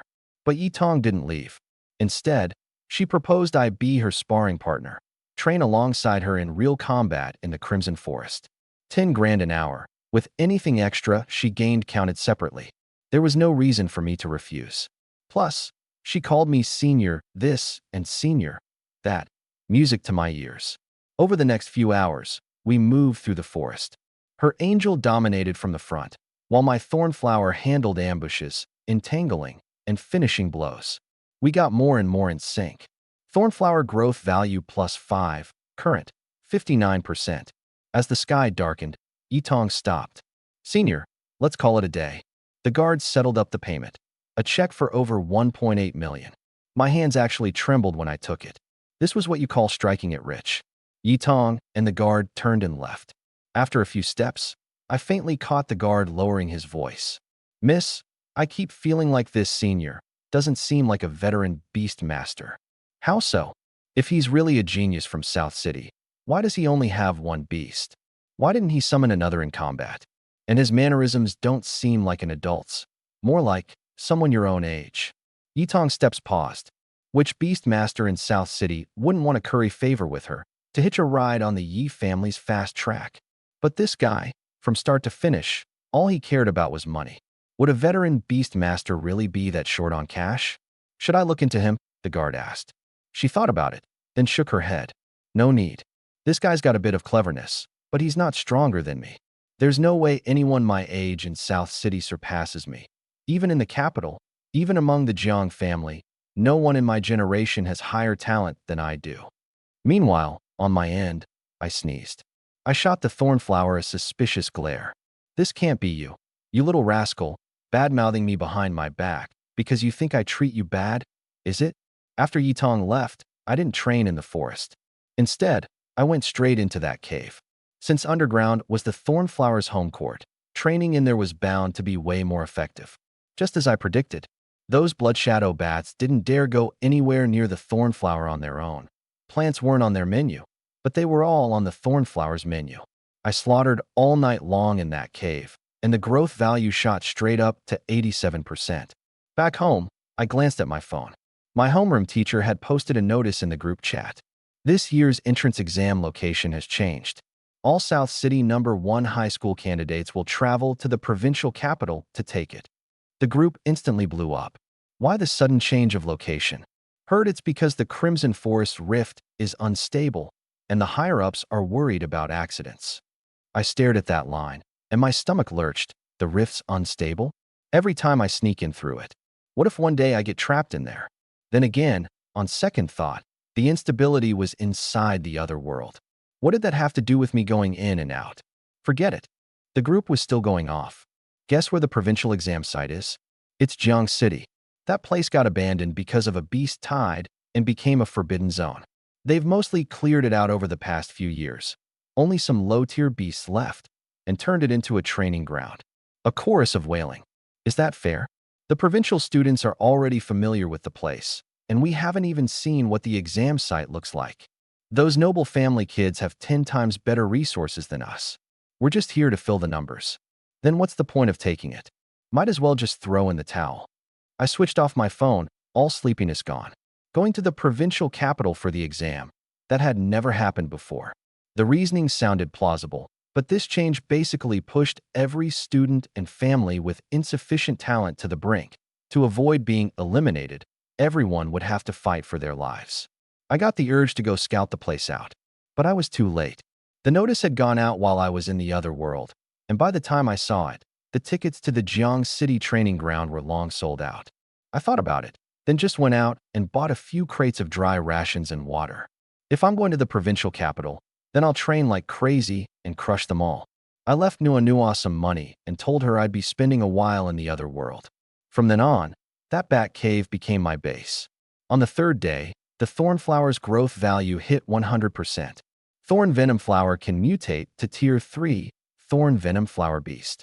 Required materials: Blood Shadow Bat times 10, Earth Tiger Beast Fong times 3. Blood Shadow Bats filled the whole cave. As for the fangs, I made a special trip out and just bought 3 at the trading market. Before bed, I opened the panel and looked at the new form about to be born. Thorn Venom Flower Beast, Rarity S, Early Tier 3. A plant-type beast fused with the traits of a savage predator. In combat, its branches become limbs and its leaves become sharp claws. Extremely high single-target burst. Strength 780, Defense 500, Speed 190, Life 490. Skills: Thorn Strike, Venom Thorn, Vine Entangle, Fierce Tiger Pounce. Talent: Mimicry, Growth-type talent, 2nd stage. Change its appearance, disguise as other species to confuse prey. All the skills got upgraded. Satisfied, I clicked yes. I woke up, and the mutation was complete. Most of the time it still looked like that same flower, but the moment a fight broke out, it would turn completely into a savage beast. I knew in my heart that Tier 3 came fast, but Tier 4 was a real hurdle. Normal evolution to Tier 4 took half a year, even 1 or 2 years. Tiers 4, 7, and 9, each one was a total transformation, a massive barrier. And the Lord-class beasts above Tier 9, those were beings I didn't even dare think about right now. The next step was the real uphill battle. From that day on, I completely immersed myself in training. By day, I did real combat with Yitong, but I never let the Thorn Venom Flower Beast transform. Leveling up to Tier 3 in 3 days was too shocking. After 3 days, Yitong's Angel was only at mid-Tier 2, but my beast had already crushed it across the board in stats. Every time, I held back just right, beating her Angel head-on by the narrowest margin. She was starting to doubt reality itself, staring at me blankly, probably thinking, this is absolutely not an ordinary thornflower. This mutated species is even fiercer than an SSS-grade angel. This guy is definitely playing weak on purpose. I bit back my laughter on the sidelines. Every time she left, I'd take the thorn venom flower beast and cut loose completely, training it into the ground. Over the course of a week, I made another few million off her. Now that I had money, my first thought was, move mom to a top hospital in the capital. I called the best hospital in the capital. But the moment they heard it was Stage 3, they went silent for a few seconds. Stage 3. The mutation virus has already begun altering the patient's body tissue. All we can do is stabilize her condition, keep it from worsening. But she may never wake up again. My heart sank. There's no way, there's absolutely nothing you can do, right? If you can stabilize her, why can't you cure her? I have money, whatever it costs. My voice shook a little. The mutation virus was blood poison from inside beasts. Anyone who'd been through a beast tide could be infected. Tens of thousands died from it every year. 7 years ago, during that beast tide, the safe zone took pregnant women and children first. The slots were limited, and Mom gave up her chance to enter the safe zone for me. If the city hadn't fallen, she probably wouldn't have gotten infected. But of all things, the city fell. Mom survived, but she also got poisoned. I'd finally caught a glimpse of hope. I didn't want to let go just like that. The person on the line sighed. It's not a money problem. There is one physician in the capital who has successfully treated Stage 3. But the people who can get to see him are either rich or powerful. For an ordinary person like you, it's basically impossible. So your mother's hope is very slim. I hung up and sat in the cave, unmoving for a long time. Background. Status. I used to be the eldest son of the Jiang family. Away from the Jiang family, was I worth less than a dog? I took a deep breath. No status, no background.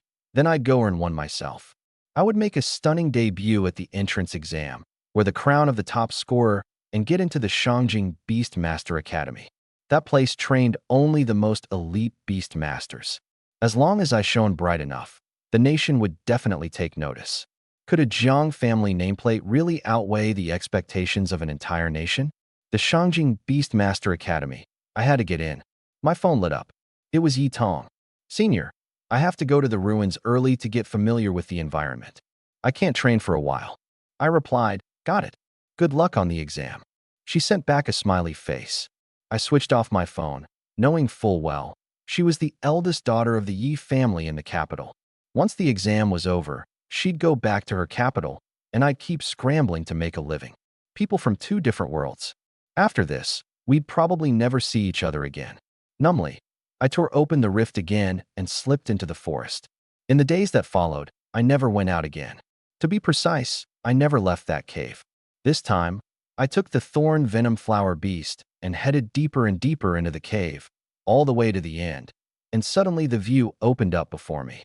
It was a massive underground space. It was in this moment that I truly understood how this otherworld rift function was really meant to be used. The thorn venom flower beast's true native habitat wasn't the surface of the Crimson Forest at all.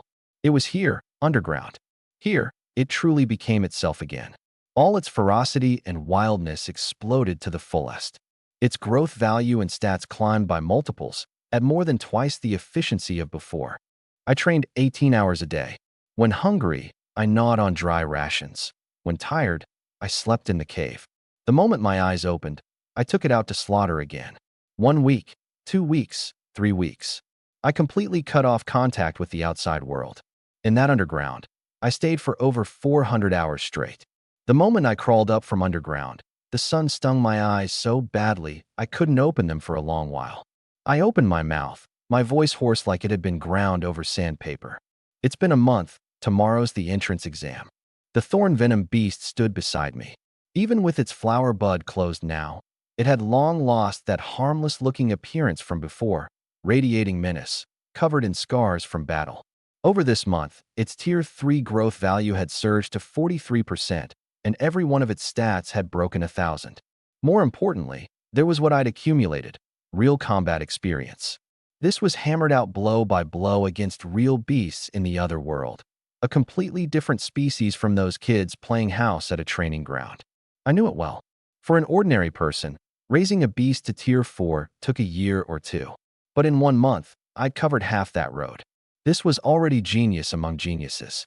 Of course, the price was that I'd spent this month pushing myself to the absolute limit, day and night. My mental strength had also risen to 160. The only regret was the intimacy between me and it hadn't budged at all. I tore open a rift and went home. Looking at this living room, familiar yet strange, I felt hollow inside. Then my stomach started churning. This whole month, I'd been chewing compressed biscuits and chugging mineral water. My craving for a bowl of hot noodles right now was about to drive me insane. I pushed open the door and stepped out, making some noise. "Bro, when did you get back?" Nua rushed out in delight. But the next second, she froze in place. "Bro, you." I touched my face, my voice still hoarse. "No class today." Seeing her expression, I paused. "What's wrong?" "Today is the weekend." Her voice trembled. Only then did I look down at myself. Clothes tattered, covered in wounds, hair a mess and face filthy, like I'd crawled back from a battlefield. Nua burst into tears and threw herself at me, hugging me tight. "Don't hug me, I'm filthy." I held up my hands helplessly. "Boo-hoo. I thought you were dead. You know that." I patted her head. "It's fine, your brother's got a tough life." SSS, that hurts. The moment she let go, she saw blood seeping from my chest. It was a wound the size of a palm. Nua panicked, flustered. I didn't tell her this was left over from hunting a Tier 4 shadow centipede underground. That thing was too strong. The thorn venom beast couldn't beat it head on. So I wore it down, hit and run, and finally used guerrilla tactics to drag it to death.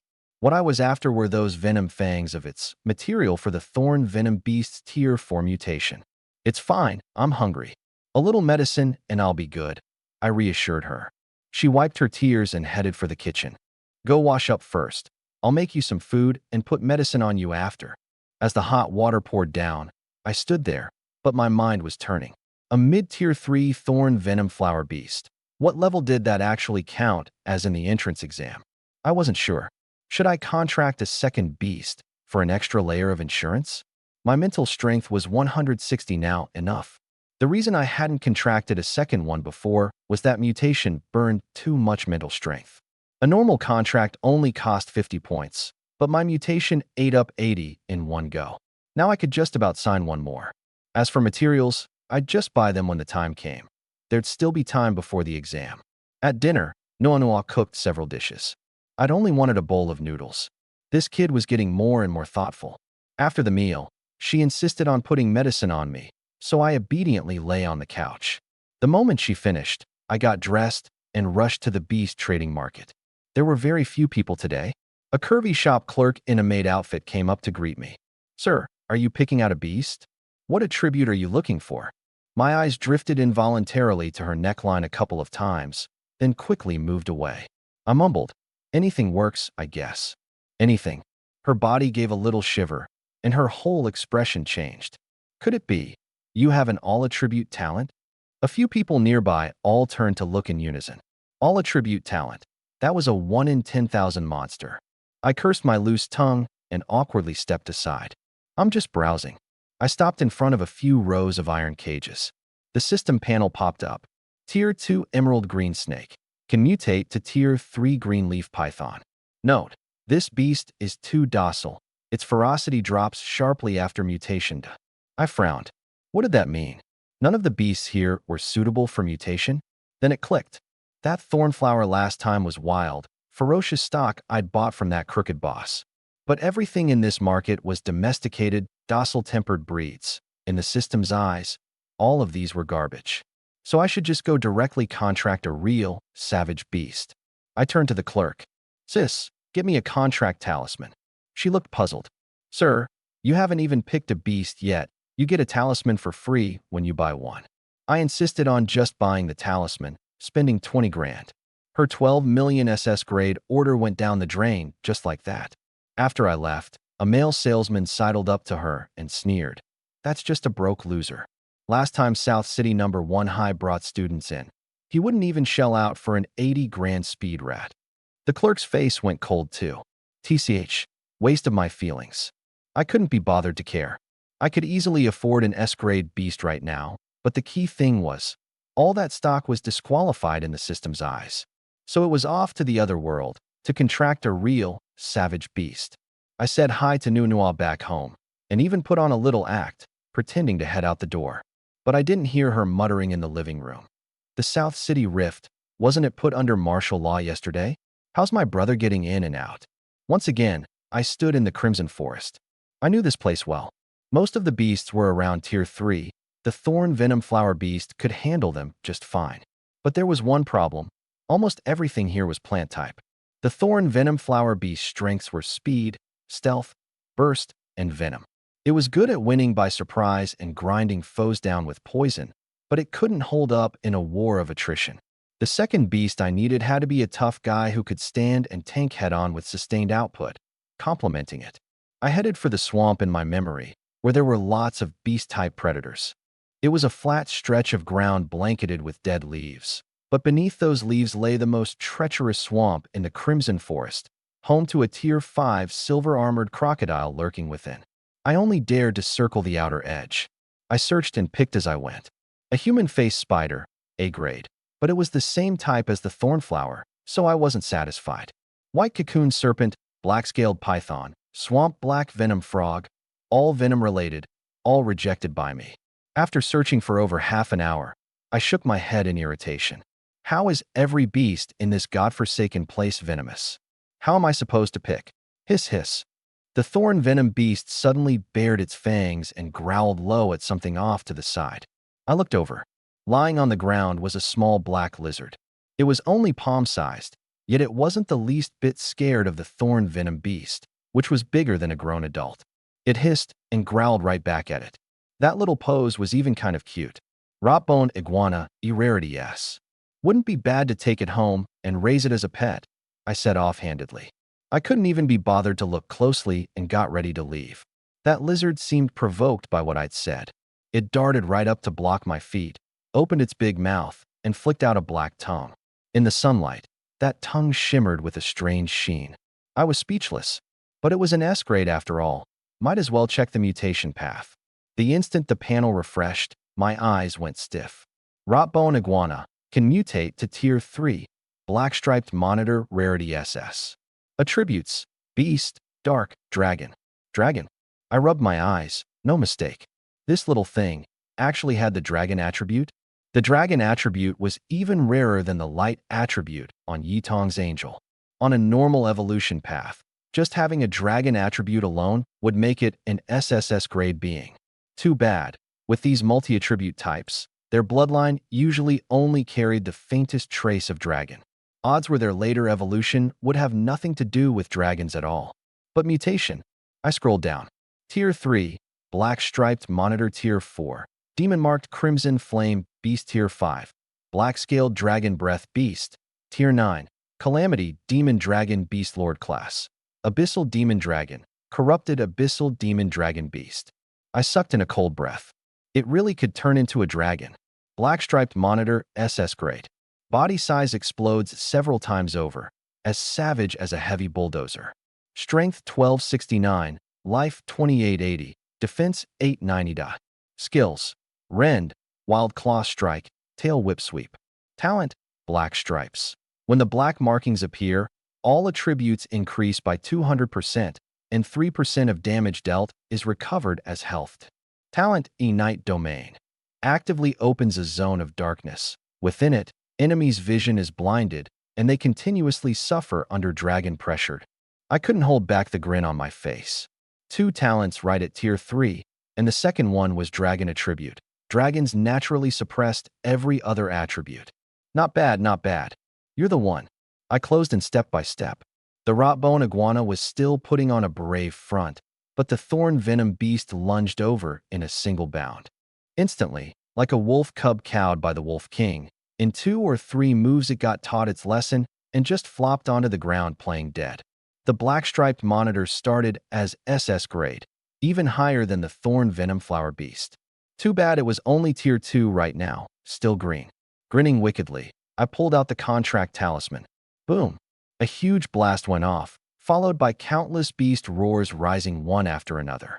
I whipped my head around. The ground was shaking. In the distance, something seemed to be charging this way. That noise just now was like an explosion, or like someone had unleashed a big ultimate move. Someone's fighting over here? I frowned. Whatever. I can't worry about all that. Contract it first. But the moment I turned back, the rotbone iguana was nowhere to be seen. Oh no. Luckily, the thorn venom beast was way faster than me. It flung out a vine and dragged the iguana, which had ducked into the bushes, right back. Almost forgot. You were just playing dead a second ago. I let out a breath of relief. Now be a good boy and become my beast. It was so scared it flipped onto its back, exposing its belly, giving in. There was no escape, so it could only submit. I sent my mental strength into the contract talisman. It went smoothly.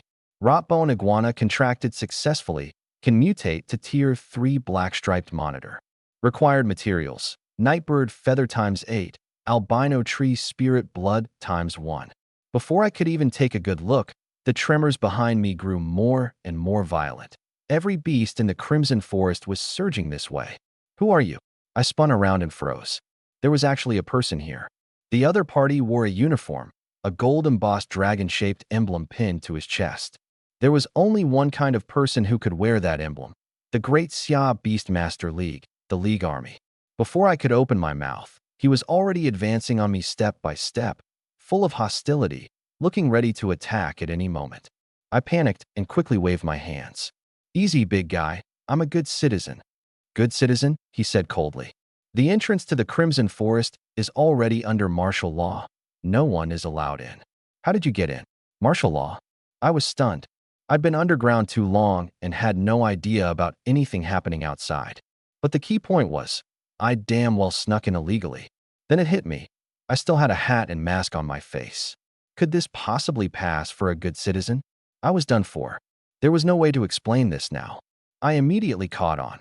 He was most likely investigating that commotion just now, or that commotion was something they'd caused. Being able to place the whole entrance under martial law, banning everyone from entering. Whatever happened here today was absolutely top secret. You'd better not make any moves, or I'm confident I can kill you in an instant. His tone was hard, and I knew he'd really do it. Bro, if I told you I came in last time and never went out, that I had no idea about the martial law, would you believe me? His expression twitched. Man, this is the first time I've met a fusionist with 0 standards. If you're gonna lie, at least come up with a halfway decent reason. This beast of yours is only tier 3. Could it survive this long in the Crimson Forest? You're kind of disrespecting me here. Fusionist? What the heck is that? I was even more confused. Don't play dumb with me. Come along quietly. He gave a cold huff and was about to make his move. At that moment, several attacks came crashing down from the sky. He dodged to the side, and the attacks slammed into the ground, blasting out a massive crater. That swarm of panicked beasts had already charged right up to us, smashing into anything they saw like they'd lost their minds. Here was my chance. I tore open a rift on the spot and dove right in. The man was shocked, but my figure had already vanished, and the rift closed right after. All he could do was stare in vain, cursing away while fending off the beasts. I only found out later that he'd reported into his walkie-talkie. Discovered a suspected fusionist.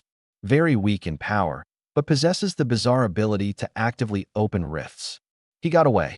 Given his methods, I'm provisionally rating the threat level at SSS+, requesting an immediate wanted order. After escaping, I let out a long breath. What on earth was the League Army doing in the Crimson Forest? And what was a fusionist? I'd never heard of it, so I just stopped thinking about it.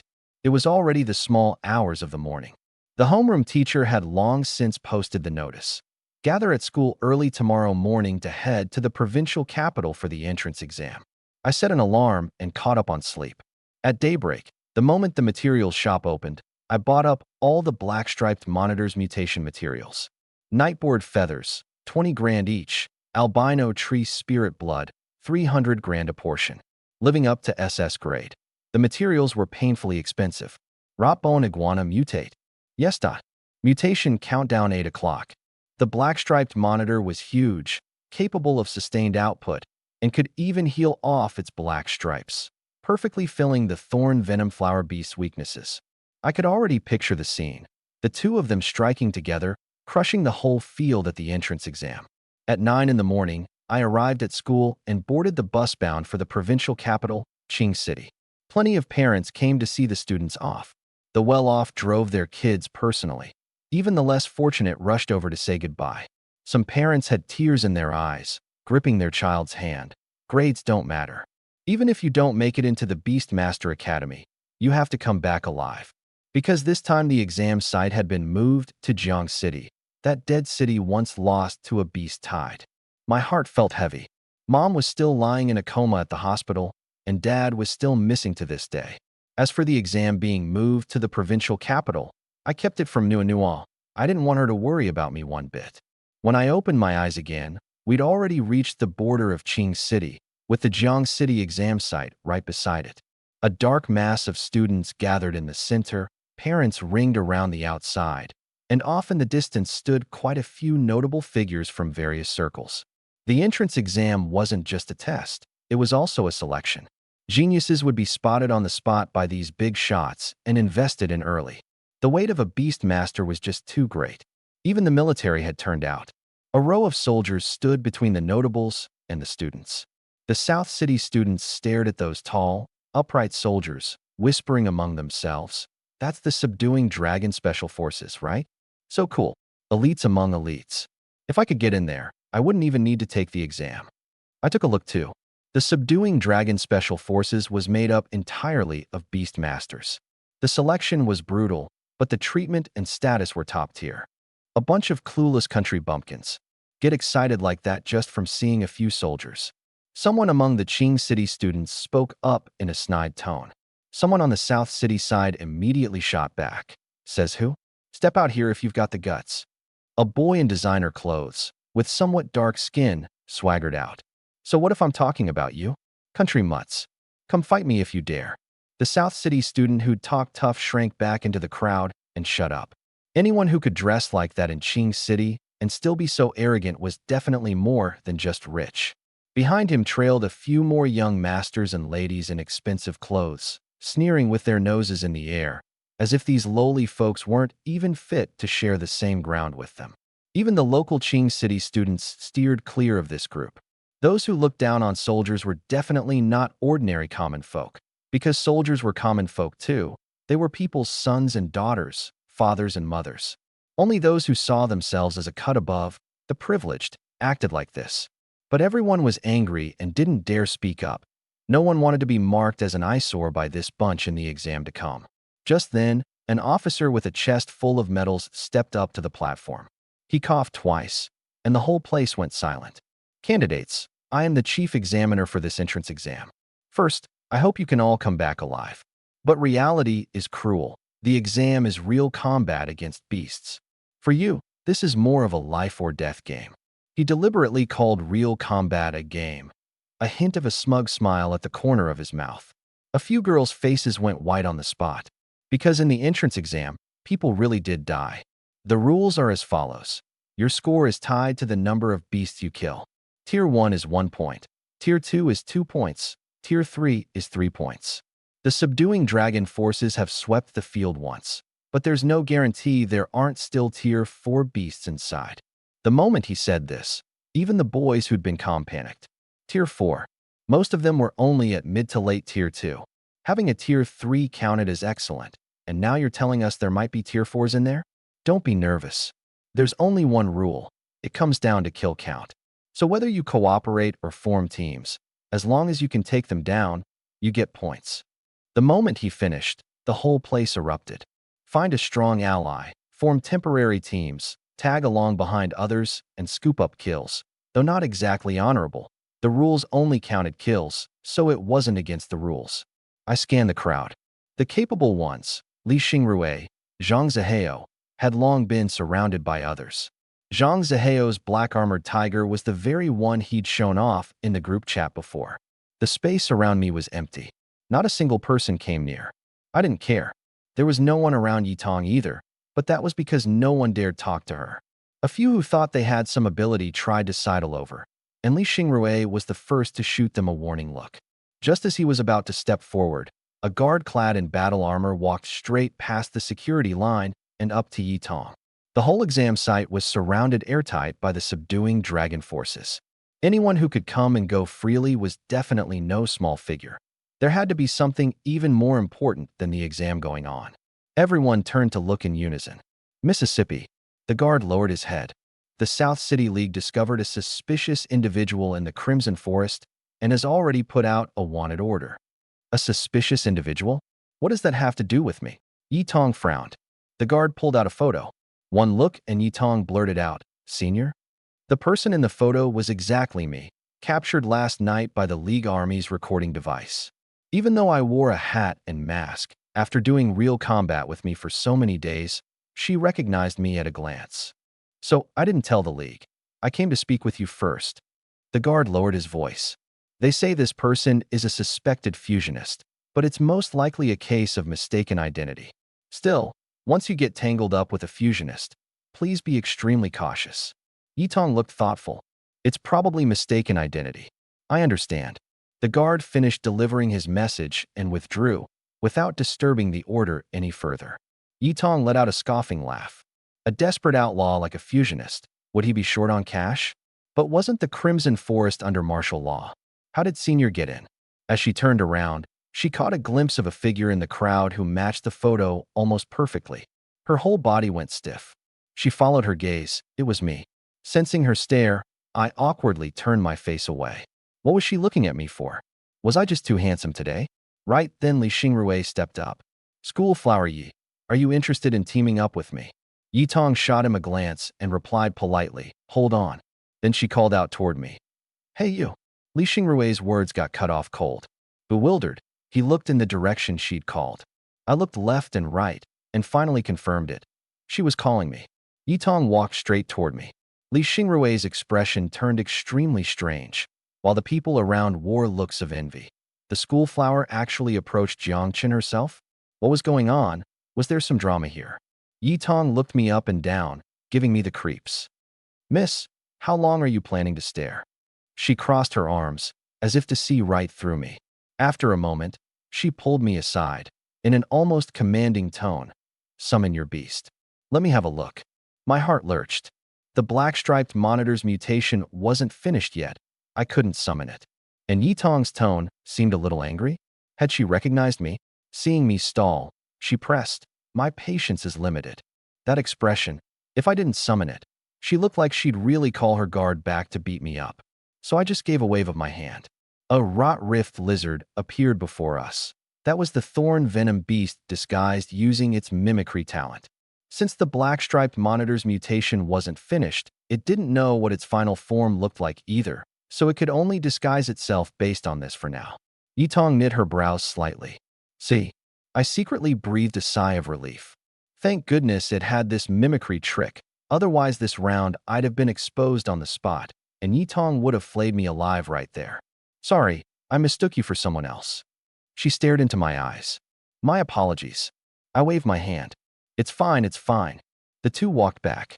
Everyone else looked utterly confused, but the glares they shot my way were pure venom. The expression Yitong wore a second ago was clearly anger. Could there be something going on between Jiang Chun and the school beauty that they'd want to keep hidden? What kind of spell did this punk cast on her? Li Xingrui frowned and quickly stepped forward, putting on his gentleman act. "Miss Yi, about that team-up." "Not interested." Yitong dropped the words coldly and walked straight past him. Left standing there like an idiot, Li Xingrui's face twisted like he'd just eaten something rotten. He glowered at me and gritted out, Jiang Chun, you'd better watch your back. The grand exam is the real deal. People die in there all the time. If you kick the bucket, your mom's probably done for too. You've got a pretty little sister, don't you? Maybe I'll think about taking her on as my secretary someday. Or, hey, my little plaything. My fists started to shake. My sister and my mother. Those were the two things you never touched. It was the first time in my life I truly wanted to kill someone. Under my dead-eyed stare, a chill crawled up Li Xingrue's spine for no reason he could name. But the crowd of hangers-on scrambling to kiss up to him looked at me with nothing but pity. In their eyes, a good-for-nothing like me couldn't make a single ripple. Young Master Li, don't waste your breath on him. Zhou Min's face was full of mockery, dragging around the lowest-tier beast money can buy. Even I'm embarrassed for him. Yeah, Wang Yu chimed right in. Shouldn't you be begging young Master Li right about now? Maybe if he's in a good mood, he'll toss you a bone and let you tag along carrying our supplies. The look in their eyes was the kind you'd give a dead man you were tossing scraps to. Wang Yu, his beast was a winged giant eagle. I sort of remembered him. Back in the day, he ran errands for Li Xingrue every single day, buying things, brown-nosing, pulling every trick in the book. Now he'd finally clawed his way up to being one of Li Xingrue's little lackeys. I smiled and was about to speak. That's when Yi Tong, who'd already walked off, turned back around. Not teaming up with you is my call. It has nothing to do with Jiang Chun. Whatever bad blood you've got between you, I don't care, but don't take it out on him. Leave your classmate alone. I looked at her, and something inside me warmed. Sure, she'd grown up with a silver spoon in her mouth, same as Li Xingrue and that Qingqing crowd. But Yi Tong, at her core, she just wasn't cut from the same cloth as them. Li Xingrue hurried to plaster on a smile. Miss Yi, it's just a little squabble between us guys. Don't read too much into it. Or, wait, are you and Jiang Chun friends? The question was obviously a fishing line. Yi Tong shot me a glance. No, I just don't want another classmate getting bullied because of me. With that, she turned and left. Hearing her answer, Li Xingrue relaxed completely. So there was nothing between them after all. Jiang Chun just wait to die. He drew a finger across his throat at me. I spoke, slow and easy. It's true, people die in the grand exam all the time. I paused. So, you'd all better watch yourselves. A few of them were about to turn away, but their feet froze in unison. This guy, how was he not scared at all? The head examiner gave the order, and the grand exam officially began. I moved with the crowd toward the exam zone entrance, letting my gaze drift, and suddenly, among the row of luxury cars belonging to the elite parked in the distance, I spotted a figure staring right at me. Uncle Zhou? My heart sank.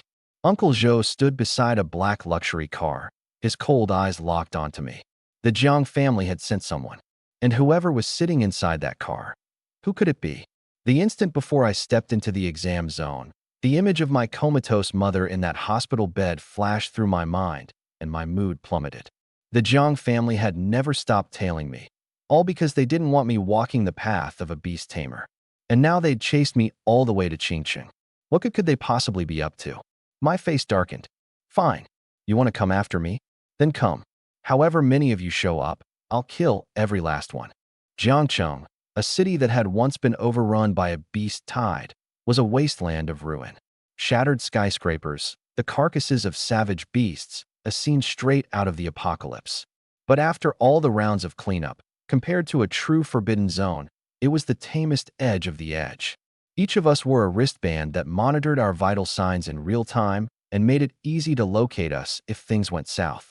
The moment we entered the city, hordes of people bolted toward the interior like they'd lost their minds. In the grand exam, your score was everything. In theory, if you were strong enough, you could rack up points without limit. But the beasts were finite. Only the weak, the ones with no confidence, dawdled near the entrance, feeling their way forward. I'd planned to charge into the interior right away too. But out of the corner of my eye I caught it. Wang Yu was quietly shadowing me. Before we'd entered, he'd been whispering with Li Xingrue. What he was after, I understood perfectly. Make my move now, or wait a little longer. Just then, someone sauntered up beside me and stretched. Finally, those annoying pests have cleared off. He waved a hand and summoned his beast. A flash of black light, and a massive black figure stepped out. I'm Lin Kuan, from Qingqing number 3 high. My beast is an SS rank black scythe mantis. Anyone else want to team up? I looked him over, only thinking about teaming up now that we're already inside. There weren't any strong partners left to grab at this point. SS rank. Big shot. Take me with you. A pack of people instantly surged out from behind. Who'd have thought there'd still be a heavyweight to latch onto in here? All right. All right. Quit shoving. I only need a few teammates. That only made them try harder, terrified of being a step too slow. Lin Kuan was generous about it, not fussing over how strong the volunteers were. But I've got one condition. We've got to stick together, no matter what. Everyone nodded eagerly. Wang Yu dragged Shawnee over too. Sure thing, buddy. I've got an A-rank winged giant eagle. I promise I won't drag anyone down. No problem, Lin Kuan agreed with a smile. Wang Yu and Shan Yi both breathed a sigh of relief. They'd figured they'd have to deal with me first before going to grovel to Li Xingrui, never expecting they'd get to mooch off someone else's coattails along the way. Counting those two, Lin Kuan's team came to 4. There was also a girl, Zhao Jingyi, from Nanxing number 1 high like the rest of us, pretty in a quiet way, the kind who usually faded into the background. Lin Kuan suddenly glanced at me. You in, man? I was about to shake my head when Shawnee cut in first, her face full of disdain. Don't even bother asking him. He's a waste of space, no combat ability. All he'll do is slow us down. She was Zhou Min's best friend. Back in school, she was always glued to Zhou Min's side, and she used to greet me with a big grin. But the second she learned Li Xingrui had it out for me, her attitude did a complete 180. Is that so? Lin Kuan was still smiling. Well, since I'm the one who extended the invitation to this guy, all he has to do is say yes, and he's my teammate. Shawnee rolled her eyes. His beast is just some junky C-rank Thornbloom, and he's on the outs with young Master Li at school. You don't want to get on Li's bad side, do you? The smile vanished from Lin Kuan's face in an instant. Did you not hear what I just said? And another thing, don't go throwing around this young master, that young master in front of me. People like that make my skin crawl. If you don't want to be on this team, you can get lost right now. Shan Yi's expression flickered, and she clammed up immediately. Right now, Lin Kuan was the only strong player around. Sticking with him was the safest bet, and she had no intention of leaving. Lin Kuan turned to me, not a trace of contempt in his eyes. So what do you say, man? I clapped him on the shoulder. Thanks, buddy, but I really do have to head out. Truth was, I actually liked the guy. Seeing how stand-up he was, part of me wanted to stay. But what I never saw coming, Yi Tong came trailing over. The instant I saw her again, my scalp went numb. The venomous thorn beast's disguise should hold up, right? She wouldn't see through it, would she? It's Yi, the campus beauty. Zhao Jingyi cried out, delighted. Are you thinking of teaming up with us too? Lin Kuan was a little surprised. He stepped up to greet her. Miss Yi, hello. Yi Tong wore a clean white combat suit, her hair pulled back in a ponytail, her presence striking. What are you all doing? Forming a team. You in? Lin Kuan's smile was easy and familiar. I frowned off to the side. These two knew each other? Had Yi Tong come looking for me? Seeing Yi Tong approach, the members already on the team all perked up. An SS rank Lin Kuan, plus the undisputed number 1 of Nanxing number 1 high. Even if they didn't take top honors, there was no way things would go wrong. Wang Yu hurriedly smoothed his hair, wanting to sidle over and strike up a conversation. Same school, after all, so surely that counted as knowing her. But he couldn't get a single word in. Meanwhile, I'd already started quietly slipping away. If those two knew each other, that was all the more reason I couldn't stick with them. The moment I summoned the venomous thorn beast, my cover might be blown. Do we know each other? Yi Tong looked at Lin Kuan. Lin Kuan gave an awkward smile. We crossed paths in the capital, just never got properly introduced. My old man's a businessman at best. No comparison to established beast-taming families like yours. It was at an auction, that one time. That does ring a bell, Yi Tong said, brow furrowing. Lin Kuan cleared his throat. By the way, what do you all think the real rule of the grand exam is? I blinked. The others looked puzzled too. Isn't it just hunting beasts for points? Zhao Jingyi asked. Lin Kuan shook his head. Yes and no. What do you mean? Yi Tong's interest was piqued. The examiner said Tier 4 beasts aren't out of the question. But among us candidates, hardly any have even reached the early 3rd tier. So how are we supposed to fight a Tier 4? Since the examiner went out of his way to say cooperation and team-ups are allowed, there has to be a reason behind it. Lin Kuan laid out his analysis. The way I see it, killing beasts is only part of the test. What matters more is adaptability and teamwork. A real battlefield is never a one-man fight. Yitong looked thoughtful. Something clicked in my mind too, and I suddenly remembered chasing down that Tier 4 centipede in the depths beneath the Crimson Forest. For an ordinary candidate, running into a Tier 4 really was a nightmare. If the Fulong Special Forces had wanted to wipe out every Tier 4 beast in Jiangqing, they absolutely could have. And yet they deliberately left some behind. Lin Kuan had a point. So how about it, team up? Lin Kuan looked between Yitong and me. We can try working together first, Yitong said flatly. Seeing that Yitong was willing to cooperate, Lin Kuan simply announced he wasn't recruiting anyone else. The ones who'd failed to latch on drifted off, dejected. I was still wrestling with whether to leave. That's when several gray figures came bursting out of a crumbling building nearby. Lin Kuan's face changed. Bone beasts. Get ready to fight. It was everyone's first time seeing a real savage beast, and a wave of panic swept through the group. Several long, gaunt beasts, dusty gray and skeletal-looking, lunged at us. But I stopped in my tracks, calm as could be. I'd never seen this kind of beast before, skin and bones, a tuft of white fur on its head, looking exactly like a big stray dog on the brink of starvation. At first glance it really was unsettling. But to me, they looked flimsy as anything. Down beneath the Crimson Forest, I'd run into long-tailed corpse worms, every joint of their bodies long and spindly, tentacles spitting from their mouths, forever wallowing in mountains of rotting beast carcasses, the stench choking. Now that was the stuff of nightmares. With my current physical conditioning and mental fortitude, these few bone beasts were nothing. Yitong was calm too, but her eyes never left me, her brow slightly creased. This steady? He didn't act like a rookie at all, more like a veteran who'd fought and killed in another world. She folded her arms and stared me down, hard. Let's see how long you can keep up the act. What was even stranger, these beasts were clearly heading straight in my direction. There were some on Lin Kuan's side too, but only two. The black scythe mantis charged first, but even it couldn't spare any attention from my side. Lin Kuan shouted at me. There's more over there. You guys handle it. Without any fuss, Wang Yu pulled Shan Yi back, with zero intention of lifting a finger. He's just a deadweight waste anyway, why bother? He sneered. Better if he dies. Shan Yi backed him up. Right, bringing him along is useless. He's just an eyesore. The two of them even made a point of glancing at Yitong. She didn't move a muscle, as though she planned to sit back and watch too. A smug look crept onto Wang Yu's face. But Lin Kuan's expression went cold. Black scythe mantis. The mantis's speed shot up in an instant. With a single sweep of its two scythes, it lopped off two bone beasts' heads, its form nearly vanishing into thin air. The next second it appeared right above the bone beasts in front of me, scythes falling again. Several heads flew into the air and went rolling across the ground. The black scythe mantis's deadliest trait wasn't its power, it was its speed.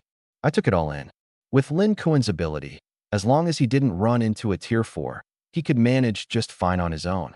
The reason he still wanted teammates was that he genuinely understood the examiner's intent. He was just playing along. Having cleared out the bone beasts, Lin Kuan turned his cold gaze on Wang Yu and Shan Yi. I said if we're teaming up, we stick together. But the second things got dangerous, you two shrank back faster than anyone. Pull that infighting again, and you can get lost right now. Wang Yu and Shan Yi wilted on the spot, not daring to make a peep. Lin, you're incredible, Zhao Jingyi gushed in admiration. My Crimson Spirit Fox is a support type, no real fighting power. I couldn't help just now, sorry about that. Sorry, I held back a moment ago, Yitong said flatly. Only then did Wang Yu silently summon his beast. A flash of silver, and an eagle taller than a man stood in the air. He strode over to Lin Kuan and Yitong. Sorry about that. My winged giant eagle here is just a hair away from Tier 3. Honestly, taking out those few bone beasts would have been a piece of cake for it. His words were for Lin Kuan's ears, but his eyes were fixed on Yitong, brimming with confidence, like he was putting on a show just for her. Lin Kuan swept him a cold look, but nodded all the same. Fine. Everybody summon your beasts now, so we're not caught off guard when the next one shows up. Everyone summoned. Zhao Jingyi's was a dainty little crimson spirit fox. Shan Yi's was an iron fist monkey. Yitong's thoughts stirred. Holy light enveloped her, and a humanoid beast with pure white wings sprouting from its back appeared. What's that? Lin Kuan, being from Qingcheng, didn't recognize it. SSS rank. Angel. Tier 3. Yitong was sparing with her words. I nodded to myself. The angel was already Tier 3, and a fair chunk of that was thanks to me. The moment the angel appeared, everyone else's beasts were instantly overshadowed, dimmed by the sheer pressure it gave off. So this is the Yi family, Lin Kuan murmured. Next to it, even his black scythe mantis looked like small fry. Everyone's faces were full of envy. Shawnee Yi quietly rolled her eyes. Wang Yu, on the other hand, slid over to Fawn. The strongest beast in this whole grand exam is probably your angel, I'd bet. But Yitong folded her arms and, on purpose, looked over at me, saying with heavy meaning, I wouldn't be so sure about that. What do you mean? Wang Yu blinked, then looked at me. Isn't his beast just some C-rank piece of trash? The words were barely out of his mouth when the bone beasts came bursting out again. This time more than a dozen by my count. Far more than before, charging at us the instant they appeared. Zhao Jingyi went pale, and Shawnee Yi ducked straight behind Lin Kuan. In seconds the bone beasts had closed in, low growls rumbling from their throats. Black scythe mantis. Lin Kuan gritted his teeth. The mantis pounced on the nearest few. The winged giant eagle circled overhead, still showing no sign of joining in. Wang Yu even quietly shifted his position, deliberately putting me between himself and the beasts, then glanced at Yitong. Over on the angel's side, it had gotten tangled up with 3 bone beasts, but for some reason it seemed to be pulling its punches. No clear winner yet. A gleeful look crossed Wang Yu's face, so Yitong wasn't going to save me either. There really was nothing between them. That meant he could let me die with a clear conscience. Crap, man, I can't get to you over here. Lin Kuan shouted, frantic. He'd just cleared his batch when a few more popped up. He was stretched too thin. Wang Yu pretended not to hear and kept enjoying the show. I swept him a frosty look. He shot back a smug one. I chuckled softly, loosened up my joints, and summoned the venomous thorn beast. The instant it appeared, its vines went wild, growing and writhing, and in the blink of an eye they formed a massive beast. Vines became limbs, a bud split open to reveal a bloody, gaping maw, its whole body covered in scars, like it had just crawled off a battlefield, downright horrifying. The wounds from that battle in the Crimson Forest still hadn't fully healed. Yitong finally saw my real beast clearly, her pupils contracting. So it really is you. The moment I'd summoned that lizard, she'd known something was off. Born into a top-tier beast-taming family, she'd seen every kind of beast since childhood. A mere mimicry talent couldn't fool her. Wang Yu looked at the ugly thing, his face full of scorn. So hideous. Ha ha. Figures, bottom-tier trash. Let's see how you die now. Yitong said nothing. The next second, the venomous thorn beast sat firmly in place, not moving an inch.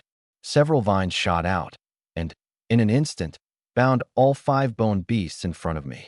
Enormous spikes sprouted from the vines at once, impaling the beasts, shattering their bones. When the vines loosened, they slumped to the ground like piles of mush. Instant kill. Everyone froze, staring dumbly at the venomous thorn beast. Wang Yu was utterly dumbstruck, mouth open wide enough to fit an egg. Lin Kuan had finished on his end too. He shot me a startled glance, then said coldly, I told you we stick together. You agreed readily enough, and then what? I don't want to have to make a move myself. Get lost on your own. Wang Yu couldn't get a word out. He'd been so sure I was a goner. It never crossed his mind that I'd come out without a scratch and wipe out the bone beasts in one move. Shawnee Yi panicked. I was just too scared back there. Please, give us one more chance. Lin Kuan ignored her and turned to me with a grin. Man, with skills like that, why'd you keep them hidden this whole time? That was insane. What's the rarity on that beast of yours? I felt a bit awkward. It wasn't that I didn't want to show it. It was that Yitong was right there. Was she about to murder me now? I looked over at her. She was glaring at me with a wounded, resentful expression. After a moment, she let out a humph and turned her face away. I collected myself and turned to Wang Yu, murderous intent already brewing. Not dead. Disappointed. The corner of Wang Yu's mouth twitched. He'd looked down on me from the start. What have you got to be smug about? He forced out a sneer. These Tier 2 bone beasts are garbage to begin with. Anybody could beat them. Quit acting like you're something special. Sean E. viciously piled on. Exactly. This was your chance to show off. A few Tier 2 nobodies, and you've actually got the nerve to be pleased with yourself? Lin Kuan stood off to the side, deep in thought. Wang Yu had the winged giant eagle land and said dismissively, "Next time we run into bone beasts, I'll handle them, no problem. As for a certain someone, don't get cocky over killing a few small fry. Truth is, you're nothing." He even snuck a glance at me. Looked like killing me was going to take a longer game. "Sure, no problem," Lin Kuan suddenly said. "Then let's keep the team together. From here on, it's on you too." Shawnee breathed a sigh of relief and rushed to make promises. I looked at Lin Kuan, taken aback. Why the sudden change of heart? Sure, I'd never seen a bone beast before, but they weren't weak compared to the beasts of the Crimson Forest.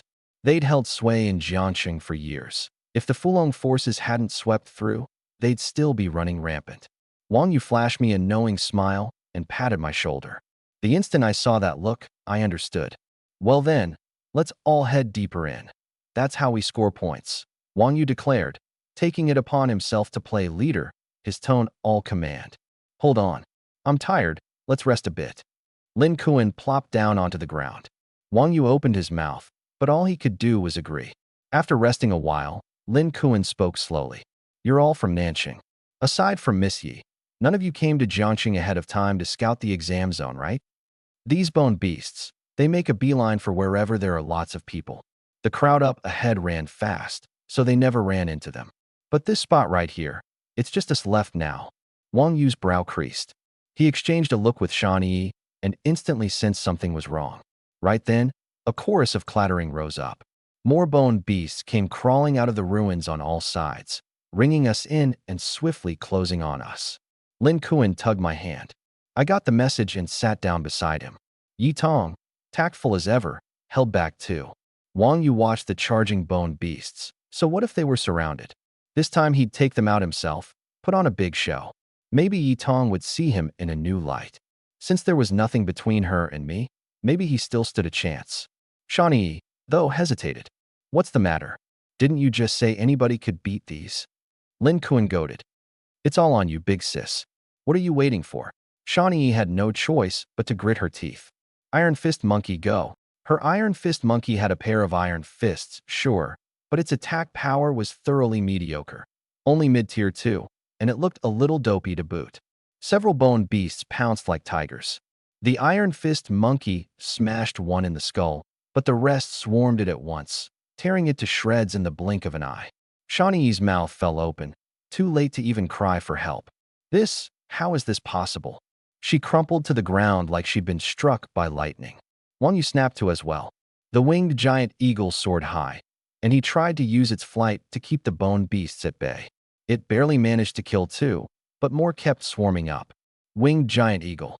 He tried to call the beast down to save himself. But the next second, a bone beast lunged into the air, clamped onto the eagle's wing, and dragged it straight down. The eagle crashed to the ground, letting out a shriek of agony. The remaining bone beasts crept toward Wang Yu.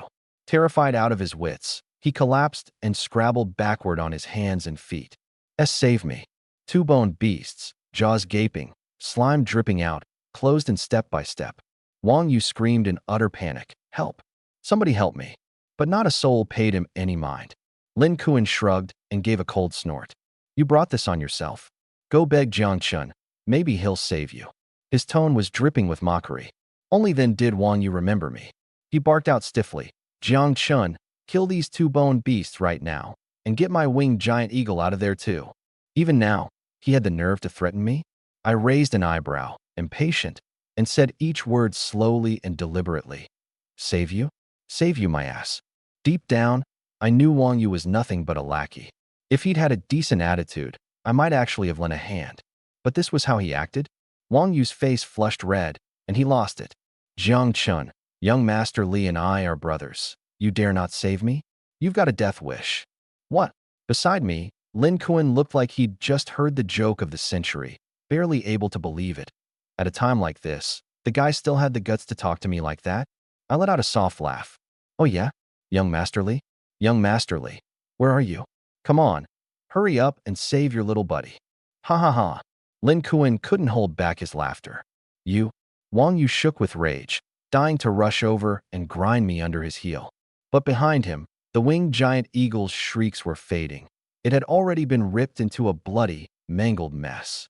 The corners of those bone beasts' mouths seemed to curl up, as if mocking him, and then their jaws clamped down on his leg.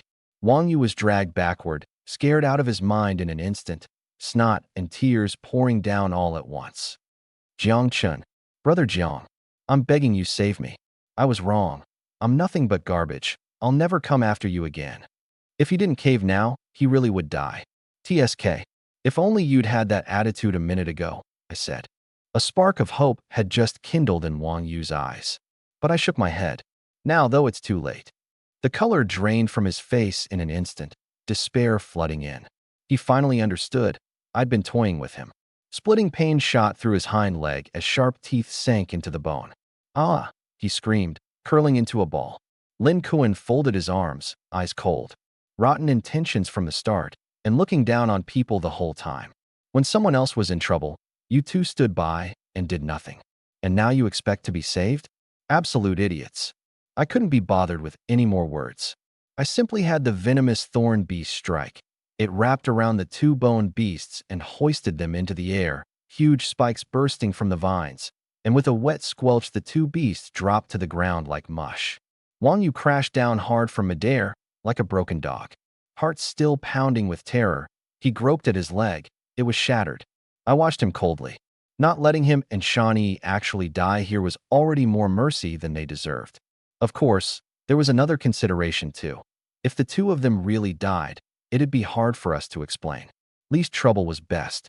The rest of the bone beasts were cleaned up by Yi Tong and Lin Kuan. Shawnee lay sprawled on the ground, her eyes toward me now filled with pure terror. Having lost their beasts, Wang Yu and Shawnee had effectively lost their eligibility for the grand exam. The patrol examiners would come soon to haul them away. Zhao Jingyi's face went pale. Wang Yu's beast hadn't reached Tier 3, but it was late Tier 2 at least. Yet on a real battlefield, just a few Tier 2 beasts could tear it apart. Of the four of them, she was now the only one with no means to protect herself. And the grand exam demanded that you kill beasts, so unless someone shielded her, or she voluntarily withdrew, she was as good as dead. Lin Kuan noticed, and he stepped up with a hearty air and patted her shoulder. Don't worry, I said from the start. Join my team, stick together, and I, Lin Kuan, will protect you. Zhao Jingyi's little face flushed, and she answered with a mosquito-soft mm. I spoke up. We've spent too long out here on the fringe. We're going to fall behind. We need to get deeper in and start killing beasts, fast. Lin Kuan nodded. Yeah, the senior's words make so much sense. Yi Tong drawled from the side, dripping with sarcasm. I looked over. She was staring right at me, her gaze loaded with meaning, and she'd made a point of calling me senior, a name she'd only ever used back in the Crimson Forest. There was no way I'd miss what she meant. Ahem. I coughed awkwardly a couple of times. Lin Kuan was baffled, looking from Yi Tong to me and back. What in the world was going on between these two? Let's get moving already. I hurried to change the subject. The group left Wang Yu and Shawnee where they lay and strode off. As we walked, it suddenly all became crystal clear to me. Lin Kuan's analysis was spot on. This grand exam's rules had been carefully designed. Powerful beasts had been left in on purpose, forcing candidates to band together if they wanted both to score points and to avoid elimination.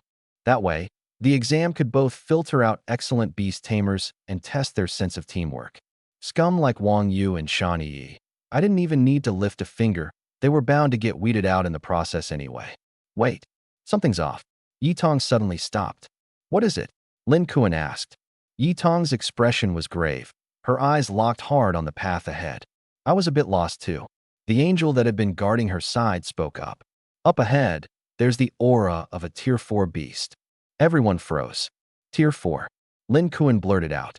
But we're on the fringe here. By rights, you'd only run into a Tier 4 deep in the interior. My brow furrowed too.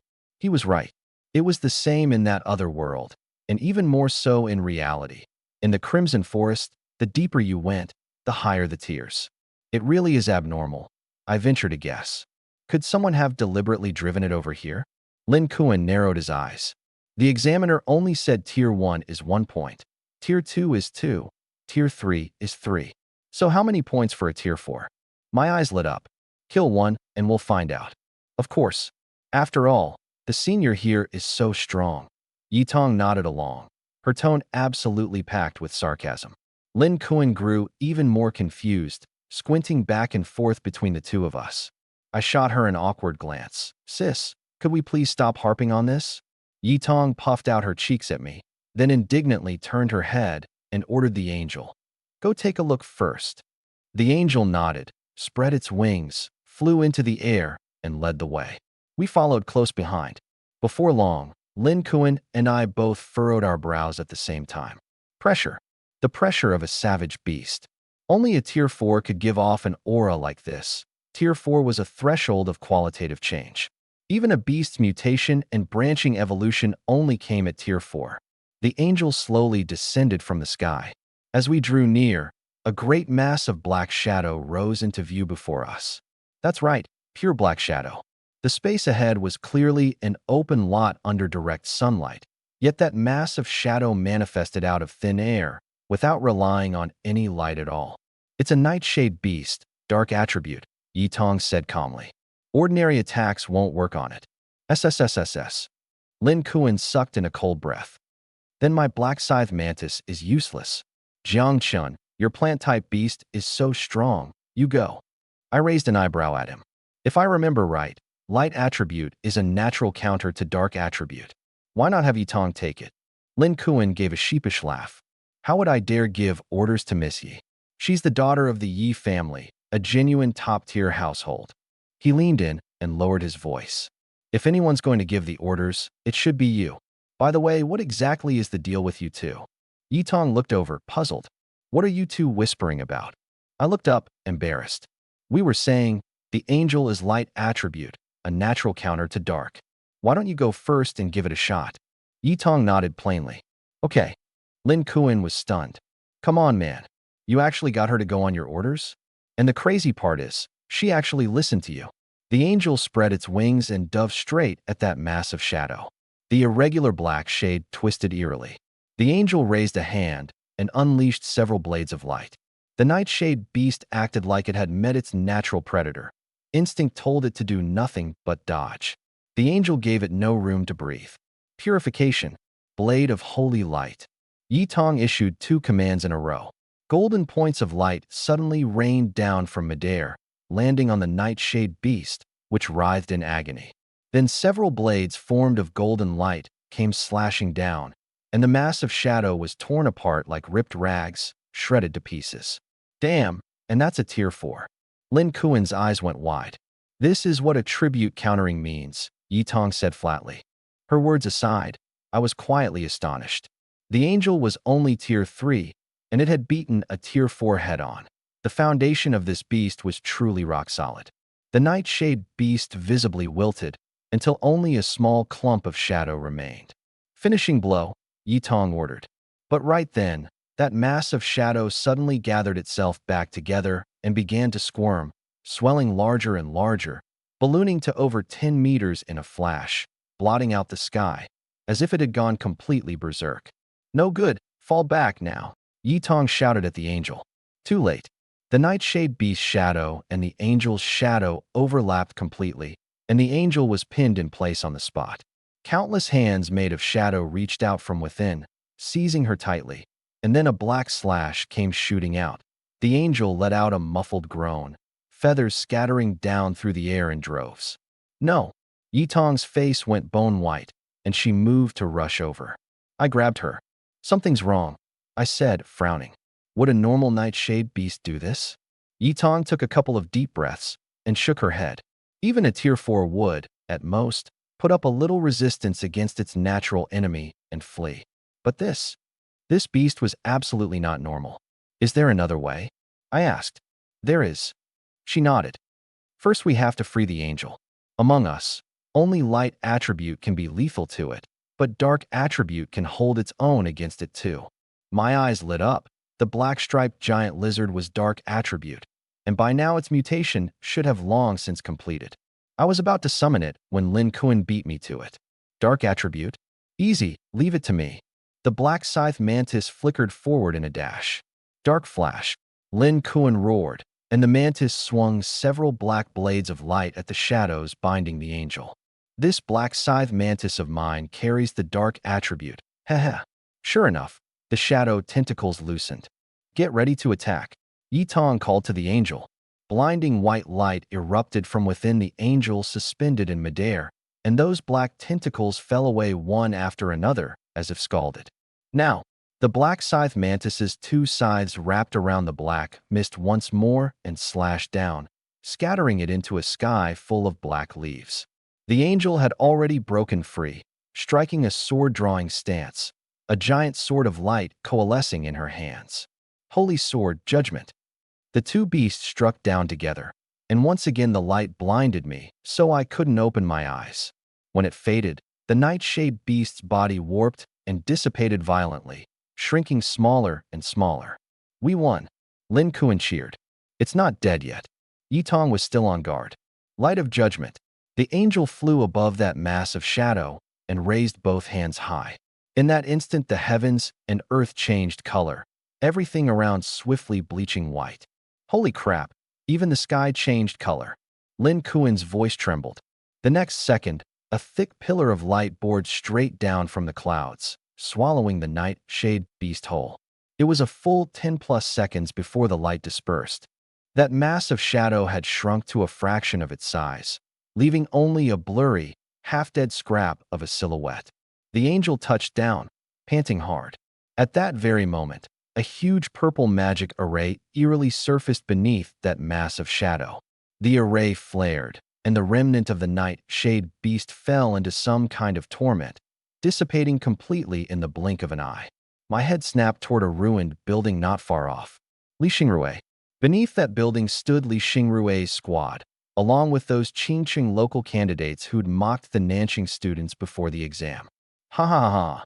Li Xingrui roared with laughter, full of contempt. Jiang Chun, thanks a ton for the 10 points you dumb idiot just handed me. Now I got it. They'd used that purple magic array to steal the kill on this nightshade beast. Lin Kuan blew up on the spot. Damn it, stealing our kill.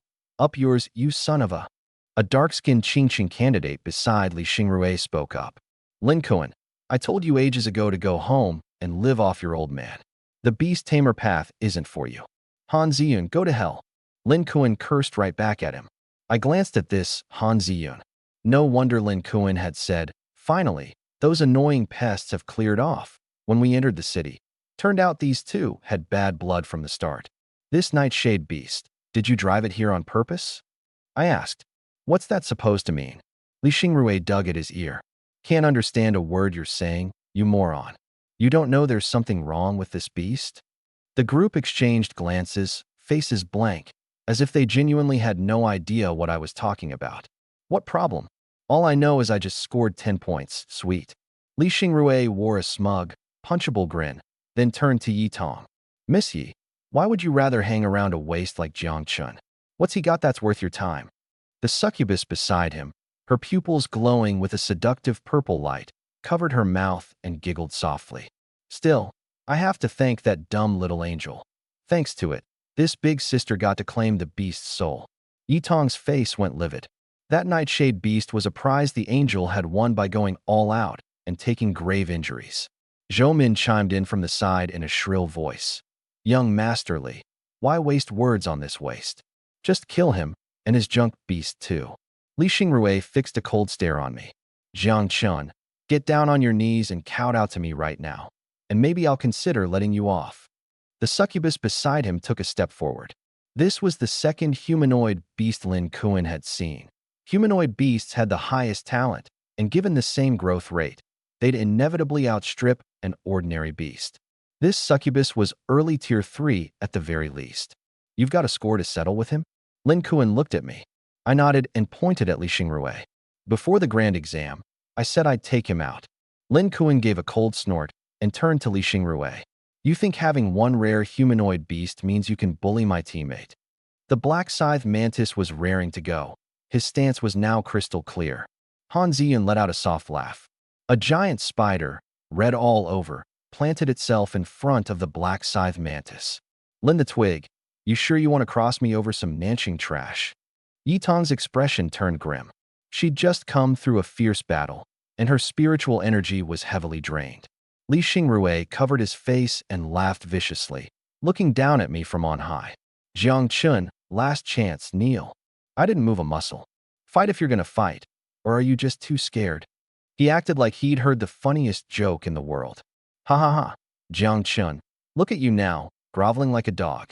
You think just because you tagged along with Lin Kuan and Yi Tong, that suddenly makes you somebody? What good are good grades? At the end of the day, you're still nothing but a lapdog wagging its tail for rich people. Yi Tong didn't move a muscle. Lin Kuan, on the other hand, almost burst out laughing. A dog? Jiang Chun. That flashy beast of his didn't seem any weaker than Li Xingrui's, did it? Honestly, he was kind of looking forward to this. Seeing that I showed no reaction at all, Li Xingrui flew into a humiliated rage, gritting his teeth. Kill him for me. The succubus curled her lips, sauntering forward with a seductive sway, her pale purple high heels clicking sharply against the ground. Ready to get stomped to death by Big Sis, you little piece of trash? Purple light suddenly exploded from her eyes, and a wave of mind-controlling psychic force swept out. This was her gift, mental domination, able to break through an enemy's defenses and force them to submit. But I didn't so much as flinch. The succubus's pupils contracted. My mental attack didn't work? How is that possible? I snapped my fingers. Snap! A wisp of eerie black light surged out from behind me, and a crushing pressure detonated all at once. The air seemed to fill with the stench of blood, and an aura like that of an emperor spread outward. Every beast present felt fear rise up from the very depths of their bloodline. Lin Kuan's heart leapt. That ferocious behemoth was finally about to make its entrance. A massive black figure stepped out from the beast's space. Its scales, black as ink, gleamed with a bewitching sheen under the sunlight, and two bumps jutted faintly from the top of its head, like a pair of horns about to break through the skin. The succubus froze for a moment. Was that a dragon? No, it was a lizard. The black-striped giant lizard locked eyes with her, its jet-black pupils flashing with the majesty of a king. The entire scene went dead silent. What the heck? Li Xingrui's eyes went wide. Isn't Jiang Chen's beast just a C-grade thorn flower? How did it turn into a lizard, and such a huge one at that? Zhou Min narrowed her eyes. Don't tell me he spent money to swap for a new one right before the big exam. Behind me, Lin Kuan's jaw dropped, and even Yi Tong fell silent. A second beast? When did Jiang Chun form a contract with this thing? But on second thought, given his double-strength psychic power, it wasn't really that surprising. Jiang Chun, you badass son of a gun. Lin Kuan's scalp tingled. He'd figured that with Yi Tong around they were golden. Turns out the real heavyweight was me. Hurry up and kill him. I want to see Jiang Chun kneel at my feet and beg for mercy. Li Xingrui urged. The succubus pulled herself together, and once again soul-stealing purple light burst from her eyes, shooting toward the black-striped giant lizard. Mental domination. Even if the master's psychic power was strong, the beast couldn't possibly have that much. But her psychic force was blocked cold by an even stronger power. She couldn't budge it in the slightest. What she didn't know was that this was the dragon attribute's innate suppression of all other attributes. Among beasts of the same rank, almost no mental type skill could go head-to-head with the dragon attribute. There wasn't a ripple of emotion in the black-striped giant lizard's eyes. It raised a claw and lumbered toward the succubus step by step, like some giant pervert who'd just spotted a beautiful woman. The succubus's face stiffened, and she instinctively backed away. How is this possible? It failed again. Li Xingrui exploded. What are you doing? You can't even control some low-grade beast. The succubus gritted her teeth and thrust out her hand. Heart-devouring goo. A purple flying insect instantly bored into the giant lizard's body. Stop now. This time, the lizard's whole body seized up, frozen in place. Oomph, just a low-grade lizard after all. The purple light in the succubus's eyes grew even brighter. So it broke free of my mental control. So what? As long as I can pierce your defenses, there's nothing to be afraid of. A feverish light filled Li Xingrui's eyes.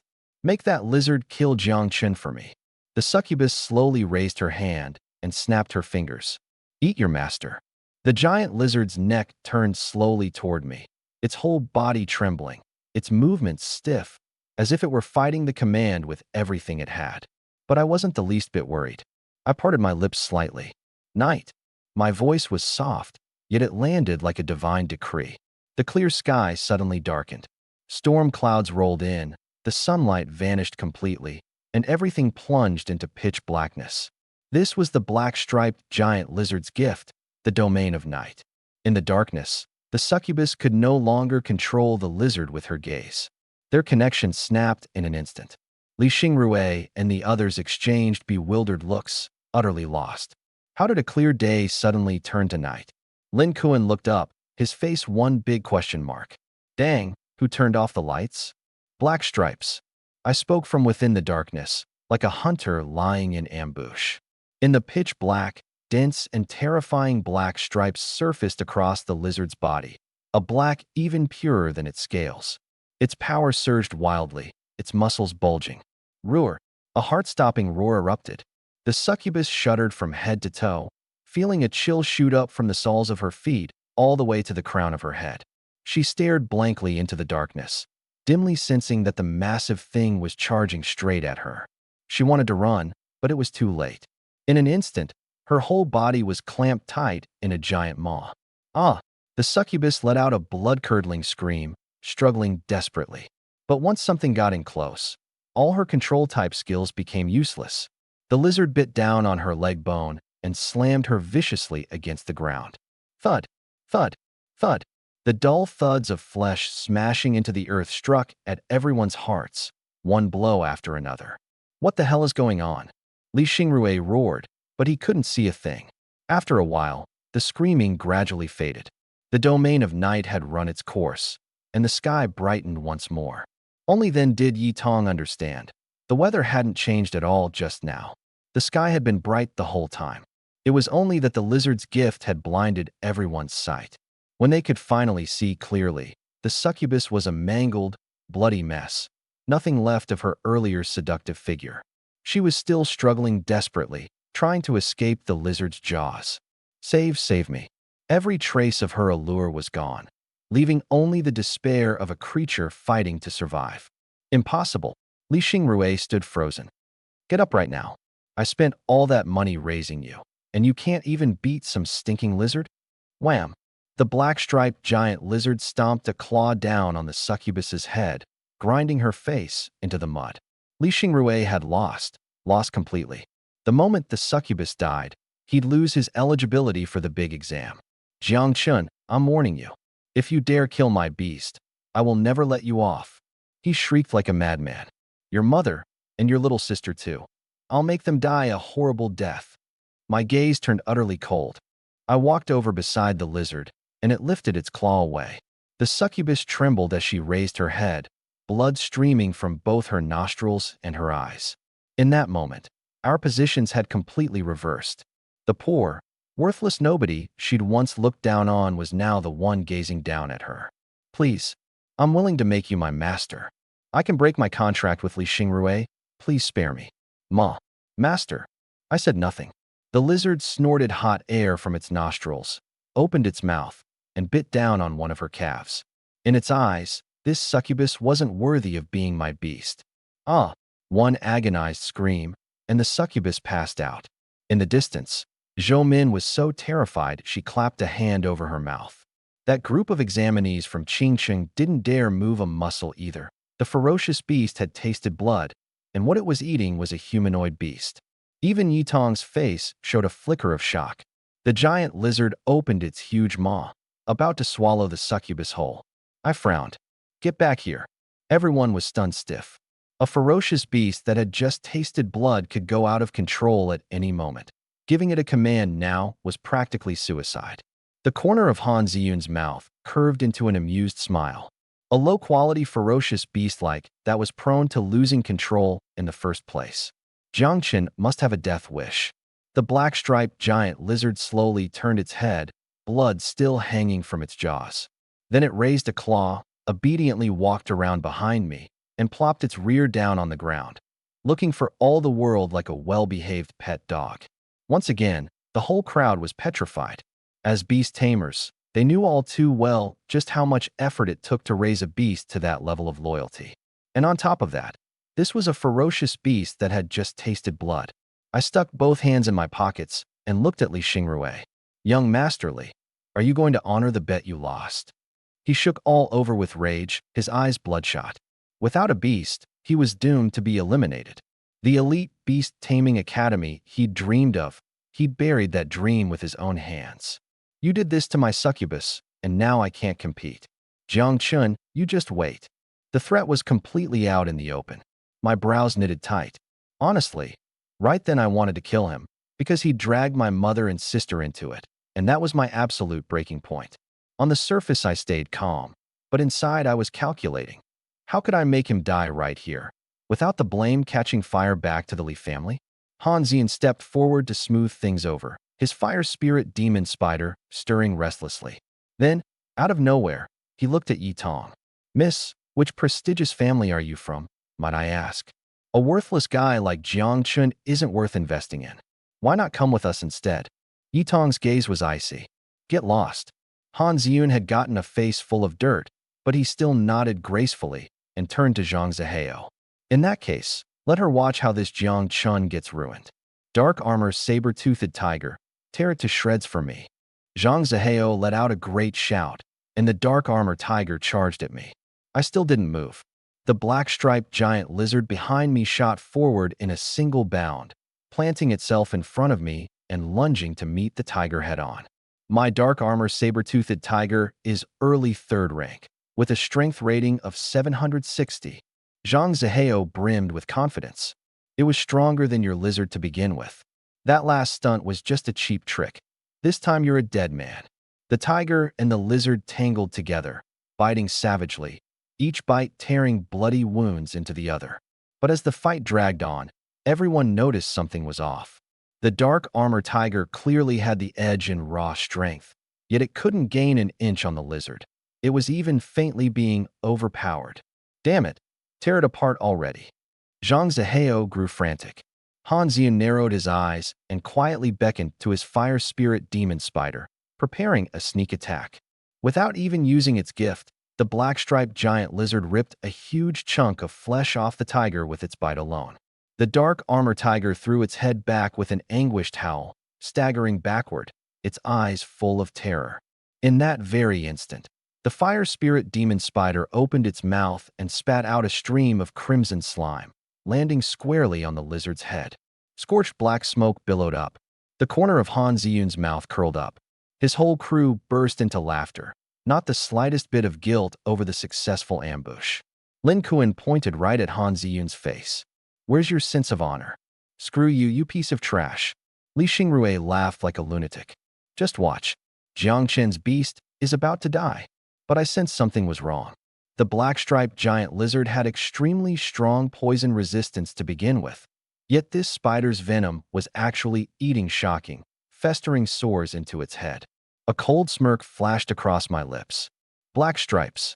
Terrifying patterns instantly surfaced across the lizard's body. It threw back its head and roared, its aura surging violently, its muscles bulging again, as if it had grown a whole size larger out of thin air. Before it, the dark armor tiger was suddenly like a little chick, backing away in fright. No matter how Zhang Zihao commanded, it refused to advance. It was the instinct of a ferocious beast. Face an opponent far too strong, and all you want to do is flee. The lizard paid the dark armor tiger no mind at all, charging straight at the fire spirit demon spider. Zhang Zihao wanted the tiger to block it, but Lin Kuan's black scythe mantis had already thrown itself in the way. Humph, don't forget your grandpa Lin is here. Over there, the fire spirit demon spider frantically spewed venom, corroding the lizard's black scales into bloody holes with the flesh exposed. But the lizard didn't retreat a single step. Instead, it grew fiercer the longer it fought, clamping down on the spider's foreleg and slamming it hard into the ground, then climbing on top to bite and tear like mad. The spider stabbed back with its sharp forelegs, leaving the lizard a bloody mess. Yet it clung fast to the spider's abdomen and ripped away a huge chunk, green slime gushing out everywhere. Han Ziyun's face changed. The fire spirit demon spider was almost done for. On the other side, The black scythe mantis had lopped off the dark armor tiger's head. Zhang Zihao stood frozen, then collapsed to his knees, muttering, "Dark armor saber-toothed tiger. Enough. I yield." Han Zian cried out. But the black-striped giant lizard had gone bloodthirsty, still biting and tearing wildly. I spoke coolly. "Stop." The lizard came to an abrupt halt, its mouth still frozen mid-bite. Li Xingrui muttered in despair. "Impossible. This is impossible." Yi Tong was utterly stunned. Born into a beast-taming family, she'd watched countless genius beast-tamers fight since childhood, yet she'd never seen a beast this savage and fearless of death. It was practically a machine that knew nothing but combat. How on earth had it been tamed? The way she looked at me was full of curiosity. I turned to Li Xingrui. "Now it's your turn." My gaze looked down on him from above, as if passing judgment on an ant. "You really think beating one of my beasts means you've won? Who the hell do you think you are?" Veins bulged on Li Xingrui's forehead, yet he kept a wary eye on the lizard behind me, the one drooling, hissing low with every step it took. A buzzing sound drifted over from the distance. "Brother Han, if we don't leave now, the patrol examiners will be here," someone reminded him. Han Zian gave me a long, deep look. "Brotherly, now is not the time to act rashly. The succubus isn't dead yet, so you can still keep competing. As for your score, we just need to pull a few strings. Though, of course, some other examinees will have to pay the price for it." Li Xingrui caught his meaning and turned to look at me. "Jiang Chun, you wait. Sooner or later I'll settle this account with you, as long as your sister and your mother are still in Nanqing." A cruel smile rose on his face as he turned to leave. I lost it completely. The black-striped giant lizard let out a furious roar, its thick tail smashing down on the ground with a crack. The stone slabs exploded. "The rest of you can go, but leave Li Xingrui behind. Otherwise you die." Yi Tong shot to her feet. Lin Kuan panicked. He couldn't let me do something rash. Deaths in the big exam were common enough, but if Li Xingrui died, the Li family would never let it go. They'd dig to the bottom of it, and my family would end up suffering all the same. Yi Tong stepped forward and grabbed my arm. "Calm down." My fist was clenched so tight my knuckles cracked. "Calm down? Didn't you hear him? He said he's going to kill my mom and my sister." "I heard him. But don't worry." She shot Li Xingrui a vicious glare.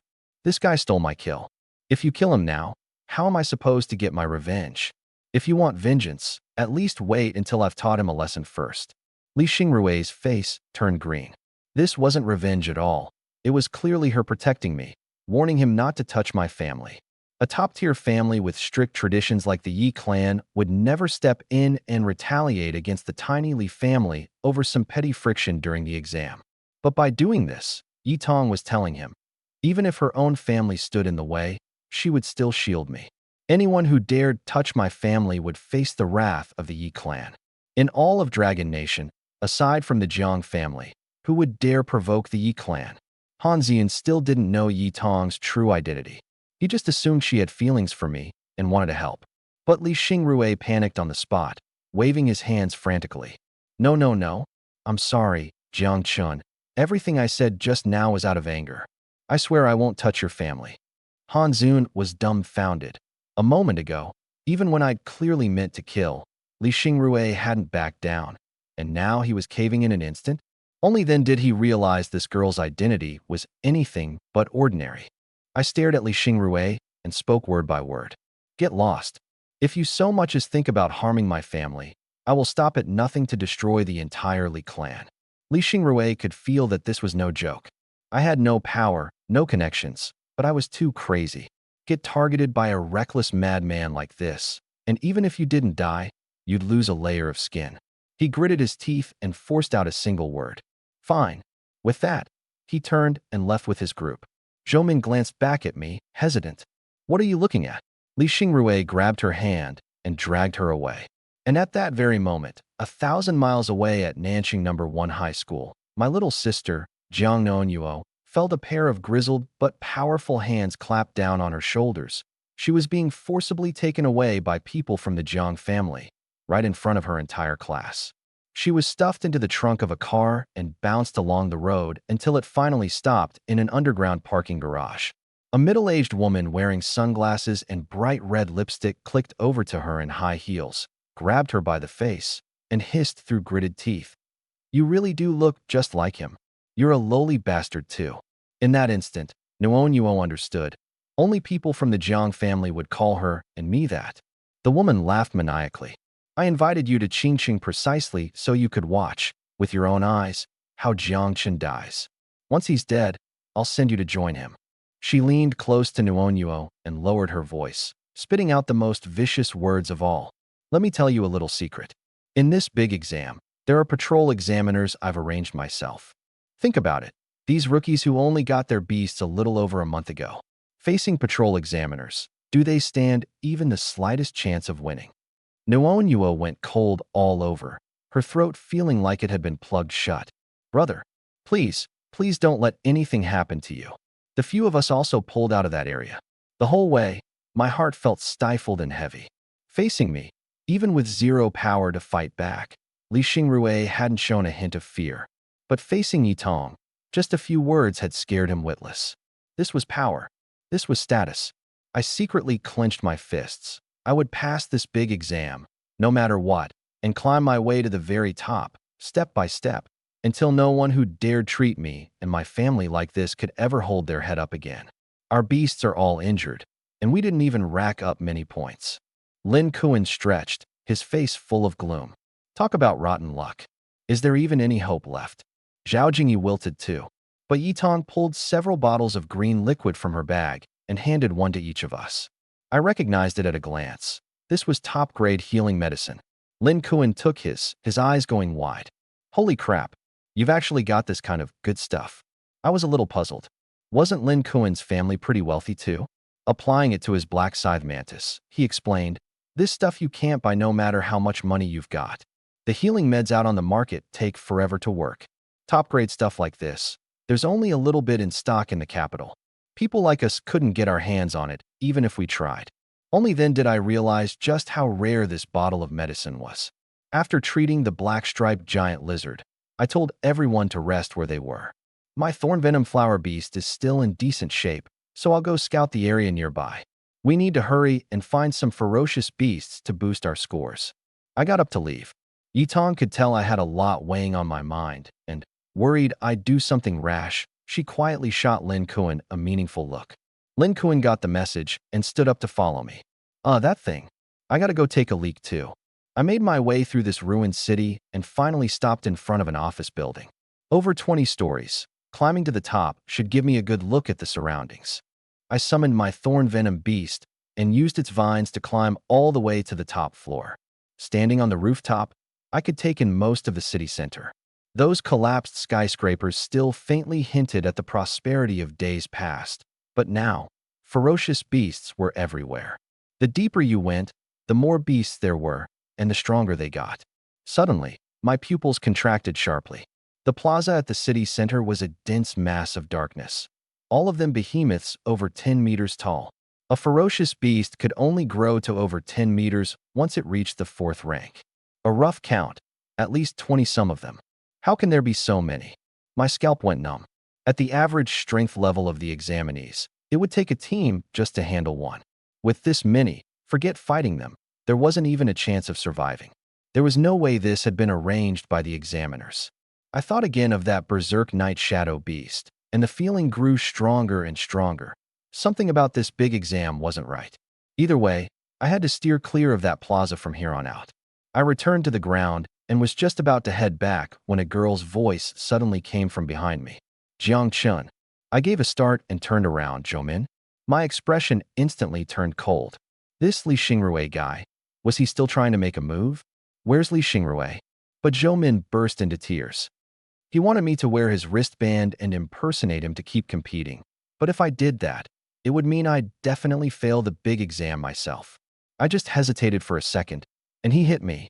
I sneered. Oh, and how is that any of my business? Serves you right. Jiang Chun, how did you change so much? Her face was full of grievance. I know I was wrong. The truth is, I was never actually with Li Xingrui. In my heart, it's always still been you. Cut the nonsense. I cut her off. What are you actually trying to say? She stammered. Can I still like you? No. Can we at least still be friends? I'll just quietly stay by your side. I almost laughed out loud. Your sugar daddy ran off, so now you regret it. It's not like that, she denied at once, and suddenly dropped to her knees, both hands clutching at the hem of my pants, an actual fawning look on her face. Jiang Chun, I'm begging you, let me follow you, okay? My emerald spirit butterfly can be useful too.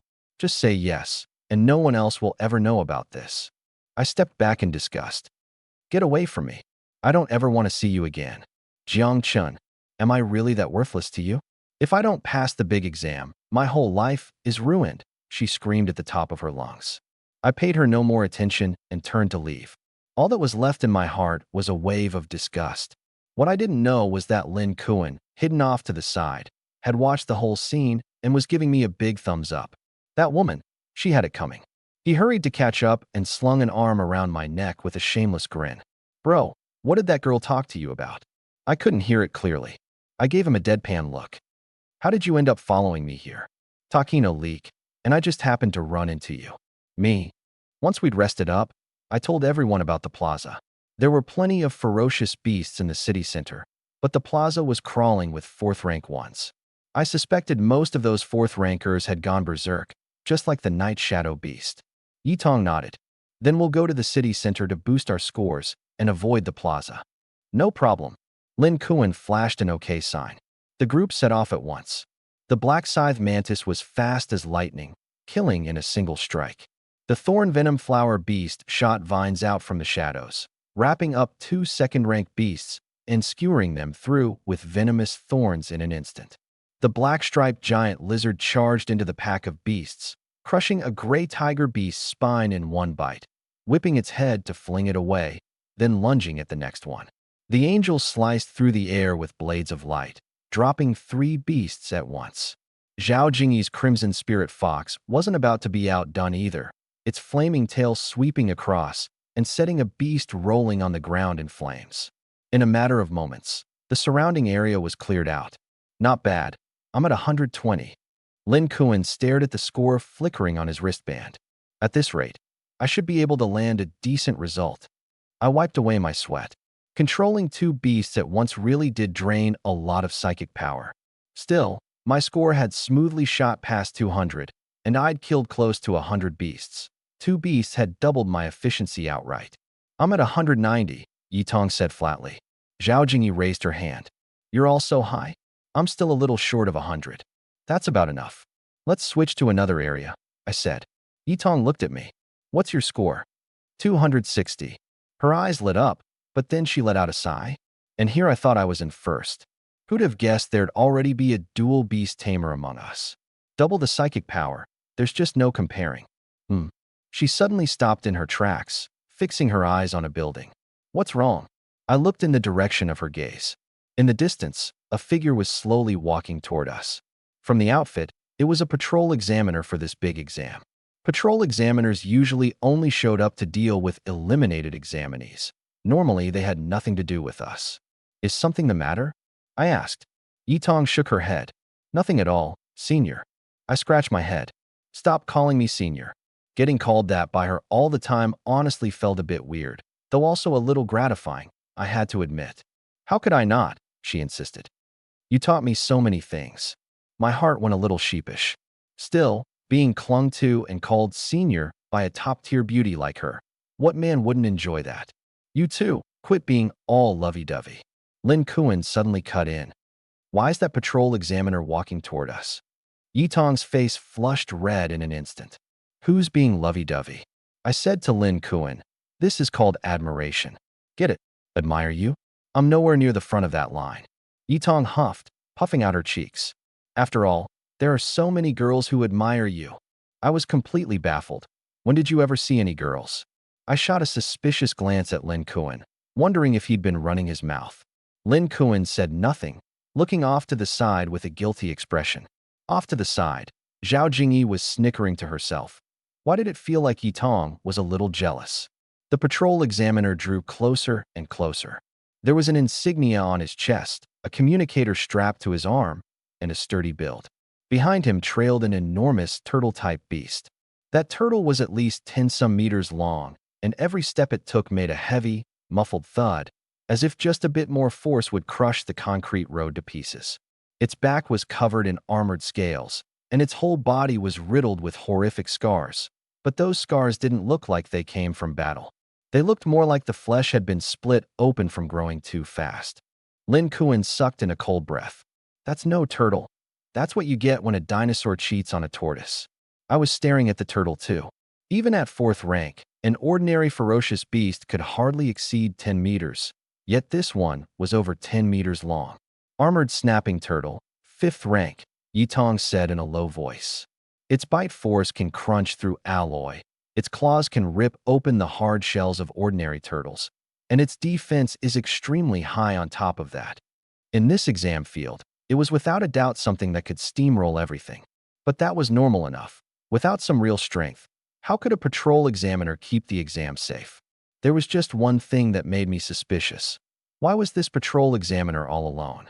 Yitong's brows knit together too. This turtle, something's off about it. It's got nothing to do with us, right? Better to just focus on the exam, I said. Patrol examiners weren't allowed to speak with examinees unless there were special circumstances. But that examiner came to a stop right in front of me. Which one of you is Jiang Chun? My body went still. Yi Tong, Lin Kuan, and Zhao Jingyi all wore the same puzzled look. Why was he singling out my name? That's me. I turned my head. Examiner, sir, is there something you need? He pulled out a photo, compared it, confirmed the match, then said coldly, someone reported you for cheating. Come with me.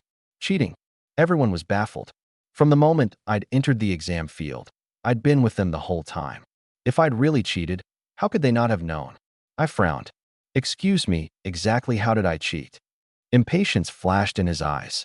Behind him, the snapping turtle raised a claw and took a menacing step forward. Boom! The concrete beneath it shattered on cue. As if one more question from me, and it would pounce. Quit wasting my breath. Your exam eligibility has already been revoked. Come with me now. Everyone unrelated, clear off immediately. My gaze turned cold. The moment I laid eyes on you, I knew something was wrong. You. And not a patrol examiner at all, are you? The man froze. Yitong spoke up too. This armored snapping turtle of yours didn't evolve normally at all. It was force-grown with illegal drugs. That's why it grew so fast and so deformed. We reacted in an instant. Using drugs to force-grow a beast was absolutely forbidden. It would send the beast out of control, drive it berserk, even kill it outright. A patrol examiner from the dragon-subduing special forces would never do such a thing. Lin Kuan immediately summoned his black scythe mantis, and Zhao Jingyi called out her crimson spirit fox too. My mind raced. Who was this man? How had he gotten in? Why was he targeting me? A thought flashed through my head. Did the Zhang family arrange for you to get in here?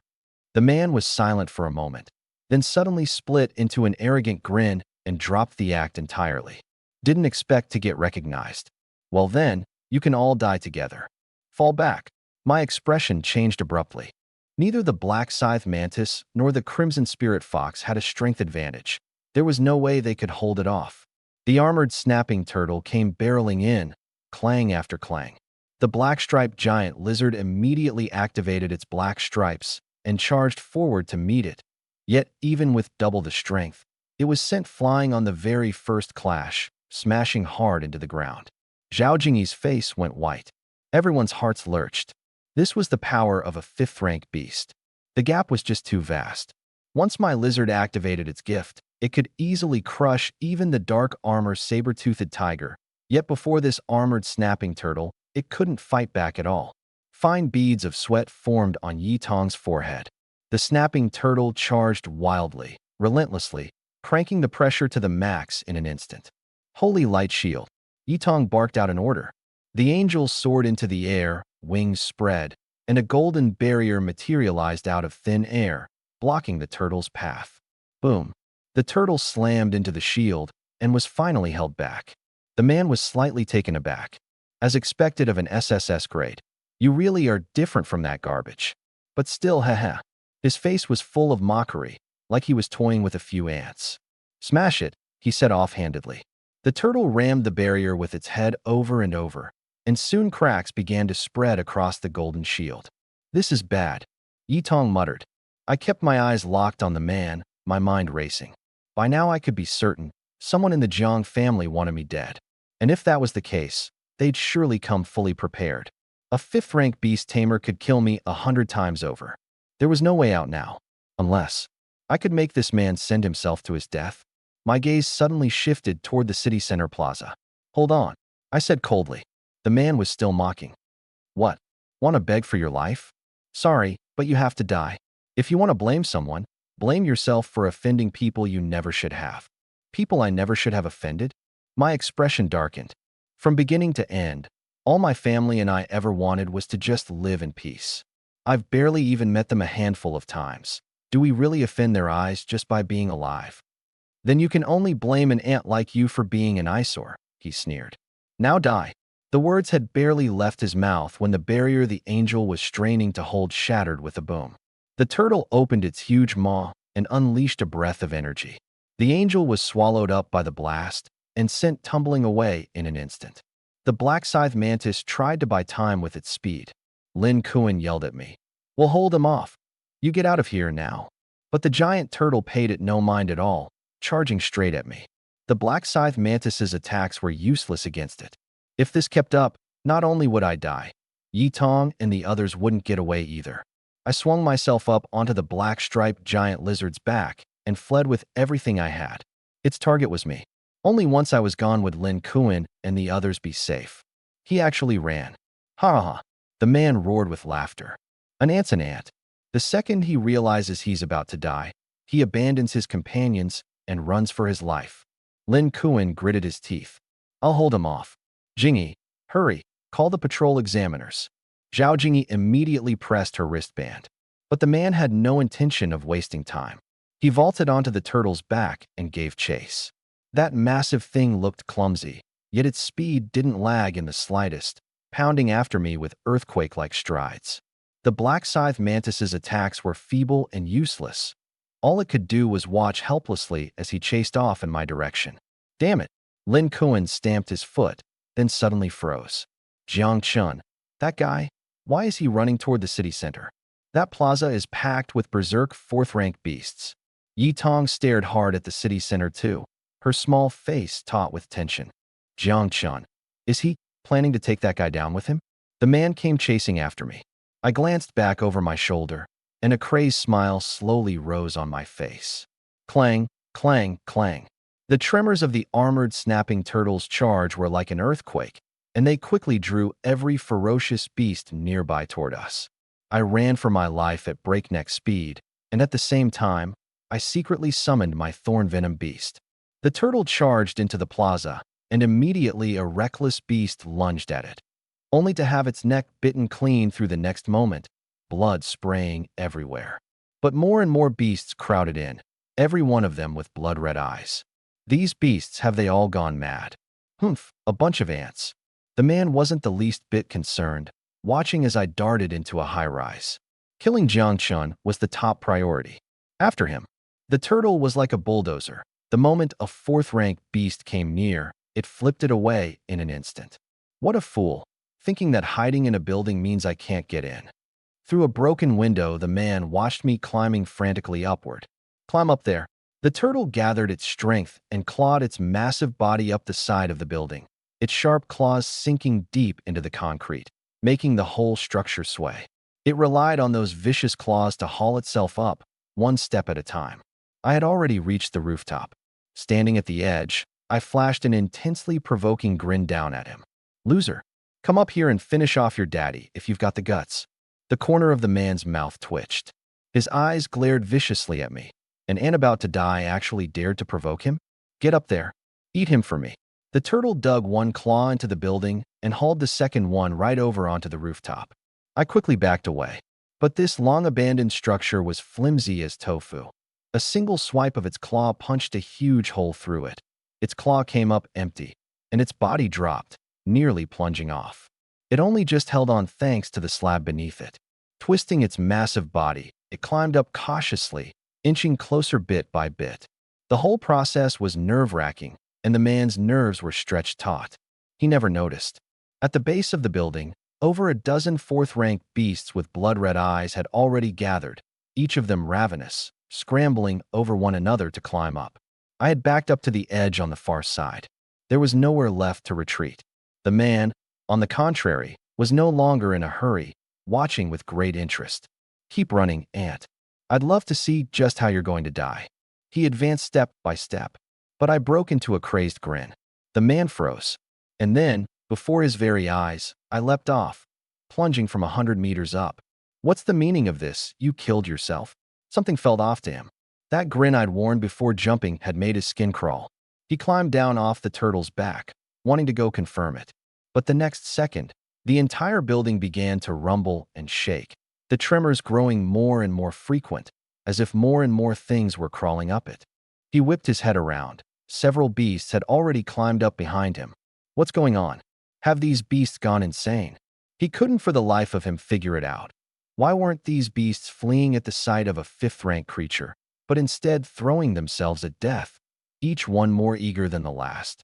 Roar! A fourth-rank withered bone demon leapt straight onto the turtle's back and bit and tore like mad. Only then did he finally realize. Every one of these beasts had blood-red eyes, and that look bore a striking resemblance to his own drug-force-grown, armored snapping turtle, the one on the verge of losing control. And down below, I had fallen into a great net woven from vines. The net was highly elastic, absorbing the impact of the fall perfectly. The thorn-venom beast withdrew its vines, and I stood up, gazing up at the rooftop with a mocking look. The concrete and steel rebar of the entire building had visibly come loose, no longer able to support the commotion above. By the looks of it, the whole thing was about to collapse. Up on the rooftop, 7 or 8 fourth-rank beasts had already surrounded the turtle on all sides, and more kept surging up from below. Even the beasts in the distance had been drawn over. The man could no longer stay calm. It was all over. The building was going to collapse. Damn it, stop. If we keep fighting, we're all going to die up here. But the turtle right now couldn't hear a word of it. Fifth-rank strength was indeed formidable. Surrounded and attacked by several fourth-rankers, it still held its own. But some of the beasts were too nimble, and they'd torn quite a few wounds into it. Those old wounds left by the force growth drugs now became its most fatal weak points, easily bitten straight through. The man had completely broken down. He finally saw it clearly. From beginning to end, these beasts' target had been him. They weren't going berserk. They simply couldn't stop themselves from wanting to devour a human. It was only because the turtle happened to be standing in front of him that it had taken the blow in his place. What in the world is going on? The concrete beneath his feet cracked open. With no time to think it through, he spun around to flee, only to find there was nowhere to run. All he could do was stare down at the base of the building in despair. The next second, his pupils contracted sharply. Jiang Chun was perfectly fine, standing off in the distance, watching him. This kid had been scheming against him from start to finish. You son of a, his voice cracked and warped. The turtle crushed a beast's skull in one bite and slammed a claw down hard, letting out a furious roar. In that instant, the building could hold no longer. Crash! The building began to collapse floor by floor. His body pitched violently, and the turtle lost its center of balance too. Concrete and steel snapped apart, and a cloud of dust and smoke swallowed half the street in an instant, rubble and debris blasting skyward. Several beasts, before they could even get out a roar, were ground into paste. In the distance, Yi Tong, Lin Kuan, and Zhao Jingyi, rushing over, saw the building topple and their hearts clenched. Brother Jiang isn't on top of that building, is he? Lin Kuan said with a tremor in his voice. Yi Tong shot him a glare through gritted teeth. Shut your foul mouth. The three of them quickened their pace. The dust and smoke lingered along while before it finally cleared. Many beasts had been impaled by rebar or crushed to death under concrete. Yet quite a few fourth-rankers still clung to life, some pinned beneath slabs. Only half a body left, instinctively struggling, some nailed in place by rebar, unable to move. I walked over, deep in thought. Fourth-rank beasts, 10 points each, right? This many of them. Doesn't that mean I've just struck it rich? The black-striped giant lizard and the thorn-venom beast immediately darted out. No matter how strong these fourth-rankers had been, by now they'd long since lost the ability to fight. Time to rack up a huge score. The two beasts reaped their harvest with wild abandon, utterly unstoppable. The score on my wristband climbed at a dizzying pace, closing in on 500. Suddenly, there was movement within the rubble. I looked over. The armored snapping turtle was still alive. Its life force really was tenacious. And beneath its massive body, the fake patrol examiner, covered in blood, was wedged into a crevice, somehow still breathing. I walked up to him. His head was drenched in blood, his lower half pinned firmly, his breath faint as a thread. Save me. His overwhelming will to survive had made him forget even his rage. Run in circles by an ant. This time, he'd been the one to get taken down. I looked down at him from above. You were going to kill me, though. He was silent for a moment, then tried to crawl out of the crevice, but his lower half was already a mangled mess. The slightest movement was agony that cut to the bone. Suddenly, his hand found the patrol examiner's communicator. As long as the patrol examiners came to reinforce him, he'd be saved. Survive first. The matter of the turtle's force growth could be smoothed over later. Jiang Chun, don't you want to know who sent me to kill you? He kept me talking while quietly reaching for the communicator. I said nothing and kicked the communicator flying with one foot. I'm not interested. His face changed, then twisted into a savage grin. I'm a patrol examiner. You can't kill me. You think that just because you got lucky and outsmarted me this once, you're in the clear? As long as I make it out alive, I'll keep hunting you down until you're dead. You really think you've got a chance? A chance? I smiled. Investigate me? But I didn't do a thing. He was stunned. You're not afraid the exam officials will trace it back to you? There are no cameras in Jiang City. I smiled again. So what exactly are you going to use to investigate me? Behind me, the black-striped giant lizard came crawling over, its body twisting, crimson saliva dripping from the corners of its mouth. Utter, extreme terror rose on the man's face. A blood-curdling scream rang out across the ruins. Through the whole thing, I never actually lifted a single finger. All I did was run. Just then, Lin Kuan and the others finally arrived. Damn, I knew a guy like you wouldn't die. Lin Kuan was already hollering from way off in the distance. Yitong's furrowed brow finally relaxed. Zhao Jingyi was about to say, thank goodness Jiang Chen's okay. But the moment she saw clearly what the black-striped giant lizard was doing, her little face went white in an instant. Lin Kuan was quick. He reached out and yanked her head away. That person, is he dead? Zhao Jingyi still couldn't help asking.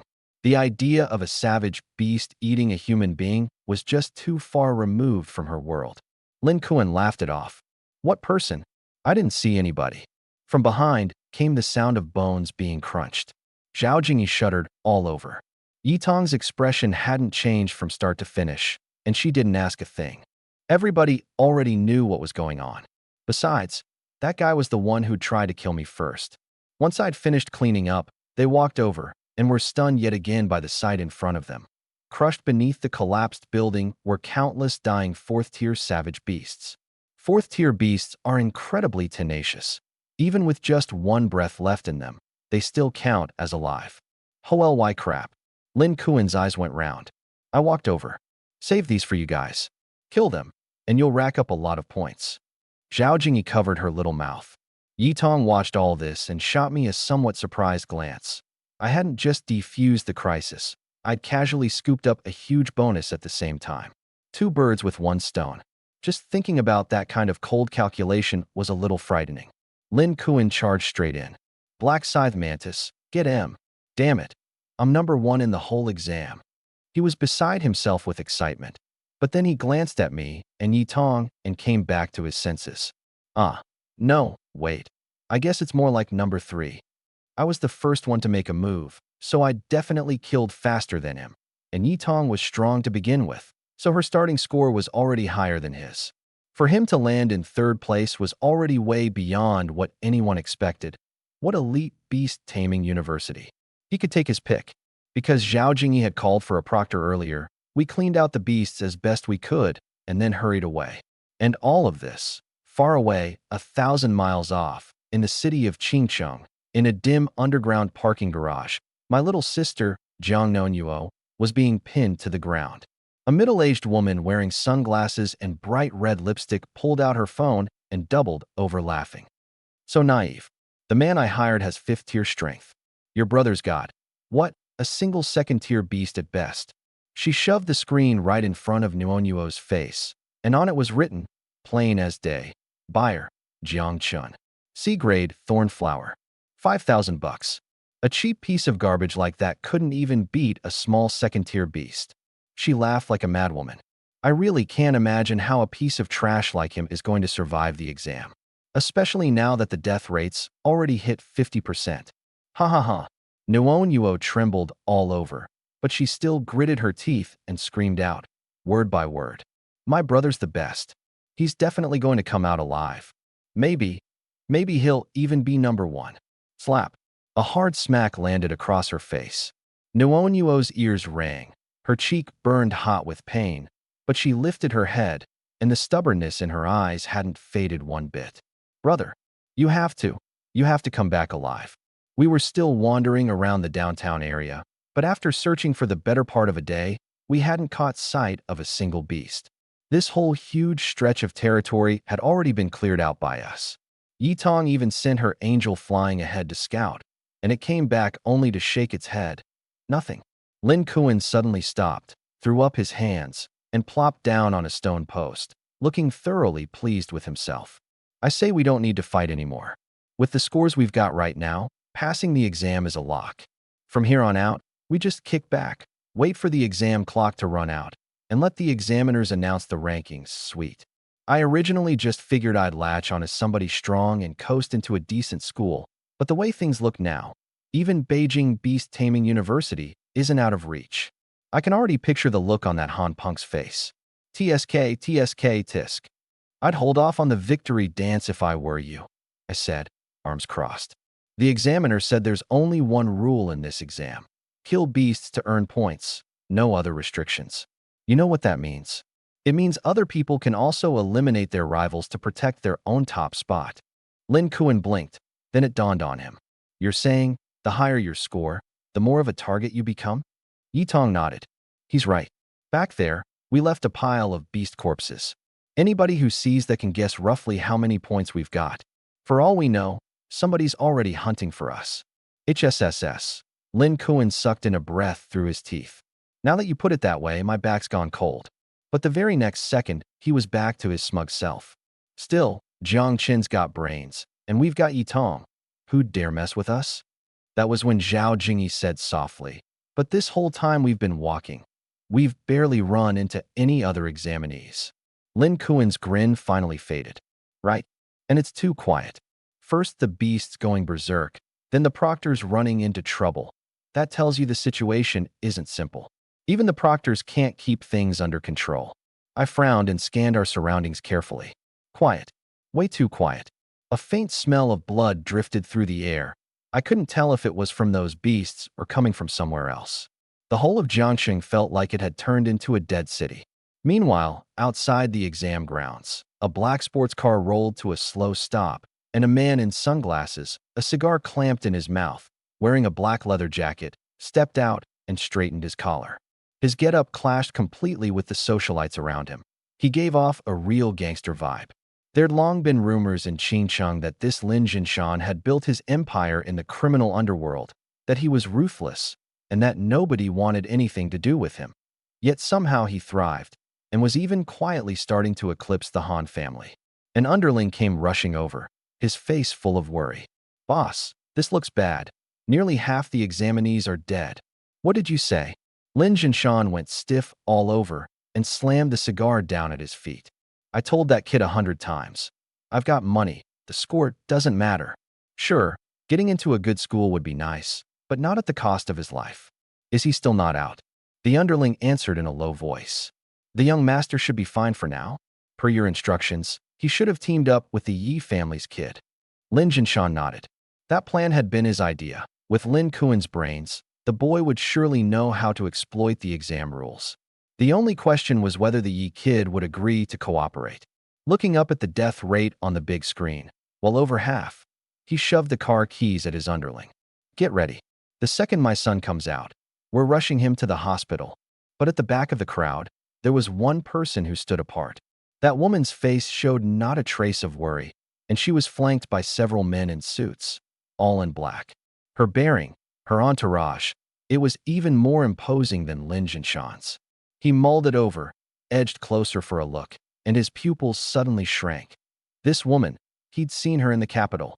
What was the Jiang family of the capital doing at Qingqing's exam? He plastered on a smile and stepped up. Madame Jiang. Madame Jiang turned her head, expressionless. An old man beside her immediately thrust out an arm to block him. Lin Jinshan's heart skipped, so the capital's Jiang family really was different. But to fish for information, he could only offer an awkward smile. I didn't expect it'd really be you. We met once in the capital. May I ask what brings you to Qingqing's exam? Is there some younger relative of yours you're concerned about? Madame Jiang gazed toward the exam grounds and said coldly, concerned, of course. I've come to watch, with my own eyes, exactly how that bastard child born of a whore dies. Lin Jinshan's heart lurched, and he tactfully excused himself. In that instant, it all clicked. Could it be that Jiang Mu's son was in this very exam? The Jiang family scandal from over a decade ago had rocked the whole city. Jiang Mu, the #1 prodigy beast tamer in all of Daxia, had not only defied family orders to run off with a commoner woman, he'd also been rumored to be one of the masterminds behind that beast tide. The charge was never proven, but he was cast out of the Jiang family regardless, his name in ruins. And this Madame Jiang had been Jiang Mu's childhood sweetheart, betrothed to him since they were young. When Jiang Mu broke off the engagement, it humiliated her. To smooth over the scandal, the Jiang family married her off to the younger son, Jiang Muyun, but there was no love between them at all. In her eyes, the child born to Jiang Mu and that woman was nothing but an outside bastard. How could she not hate him? Go check. Fast. Is there an examinee named Jiang? Lin Jinshan ordered his men. A moment later, the underling ran back and nodded. There is, his name's Jiang Chun. HSSS. Lin Jinshan's scalp went numb. Forget teaming up with Yi Tong. All he wanted now was for Lin Kuan to have absolutely no connection to this Jiang Chun. I'm done for, he muttered under his breath. Coming back from Madame Jiang, he was now certain. The chaos in the exam had nothing to do with her, which meant there was some other explanation, and it was a nasty one. The names still glowing on the big screen were almost all the seedlings of prodigy beast tamers. What did his son have to hold out to the end? Just then a lackey sidled up. Boss, don't stress out too much. The ones who've survived are prodigies among prodigies. Doesn't that just prove the young master's got real skill? That's true, but Lin Jinshan suddenly froze. HSSS. No, wait, that's not right. So many prodigy examinees had already been eliminated. Wouldn't that make it even more dangerous for Jiangqin? After all, Madame Jiang was watching from the shadows. He even suspected she'd surely planted assassins inside the exam grounds. And yet, in this doubly perilous situation, Jiang Chun had somehow held on this long. His gaze fell on the big screen. One by one the names around it were going dark, and only the two characters of Jiang Chun still glowed. Jiang Chun, Jiang Mu's son. The next second, it hit him like a jolt of electricity. Bastard or not, he was still Jiang Mu's son. And who was Jiang Mu? Once the #1 prodigy beast tamer of all Daxia, who at a young age had risen to become deputy commander of the Beast Taming Alliance and commander of the Southern Forbidden Zone. Now, with the Forbidden Zone in turmoil, Daxia needed him. The moment he reappeared, Jiang Qin's status would skyrocket, and by then, even the Jiang family wouldn't dare lay a finger on him. Thinking it through this way, if Lin Kuan made friends with Jiang Chun during the exam, that might not be a bad thing at all. Son of a bitch, Lin Jinshan cursed, suddenly feeling like an absolute genius. That kid Lin Kuan never got along with those rich brats of Qingqing anyway. For all I know, he's already met Jiang Chun. If the two of them strike up a friendship because of this exam, then Lin Kuan would actually be the safest one in there. And if he snags a good ranking on top of it, we'll have hit the jackpot. Achoo! Inside the exam grounds, Lin Kuan let out a sudden sneeze, then sniffled. Which pretty girl is thinking about me now, huh? Yi Tong rolled her eyes at him. I laughed. What makes you so sure it's a woman thinking about you? Maybe it's a guy. PSSH, I'm an all-man man. Lin Kuan shot back instantly. The few of us were hiding out in a building. All around it was terrifyingly quiet, and the sky had darkened. Jiangqing at dusk was like a ghost town. Zhao Jingyi had been a little scared, but Lin Kuan's teasing coaxed a laugh out of her. I hear the more eager somebody is to deny something, the guiltier they are. Lin Kuan sprang to his feet with a mischievous grin. Guilty? You want to check for yourself, Jingy? Zhao Jingyi's face went red in a flash. Pervert. Don't celebrate too soon, I said, sketching in the dirt with a twig. Ever since we ran into that berserk night shadow beast on the outskirts of Jiangqing, this whole exam has been off. All the way to downtown, so many fourth-tier beasts clustered together. The other examinees have either been eliminated or are already dead. There's a good chance somebody's deliberately slaughtering examinees. And their method is creating berserk beasts. That tells us this person is no ordinary player. I suspect there's some kind of criminal. As for what happens next, nobody can say. Lin Kuan stared at the map, deep in thought. Zhao Jingyi looked at me with a mix of awe and fear. Jiang Chun, you're so smart. Yi Tong sat across from us, arms crossed. Of course, a senior's a senior, after all. Me. Those two words, senior, coming out of Yi Tong's mouth now grated on me more and more. I always felt there was a grudge bottled up inside them. So I tricked her once before, big deal. Lin Kuan narrowed his eyes and looked back and forth between the two of us. You two, you're into roleplay, huh? Get lost. Yi Tong and I snapped in perfect unison. Yi Tong turned her face away, the tips of her ears faintly red. Lin Kuan's mind was crystal clear. There was definitely something going on between those two. Huh. A low growl suddenly came from outside, faint and weak. Everyone tensed instantly and crouched low. Out on the road beyond the building, a gray giant bear slowly lumbered into view, a slick-backed hair examinee following behind it. Even lying flat on the ground, that bear stood taller than a grown man. But both of them looked injured. The bear's belly was a bloody mess, still oozing, and the examinee walked with a limp. Zhou Wenxiang, Lin Kuan exclaimed under his breath. You know him? I asked. Lin Kuan nodded. Made sense. Lin Kuan was a Qingqing local, so this guy was probably a Qingqing examinee. Lin Kuan frowned. Zhou Wenxiang's no pushover. How'd he get hurt this badly? Could it really be a fourth-tier beast? Just as he was thinking that, another two figures, a man and a woman, came running up behind Zhou Wenxiang.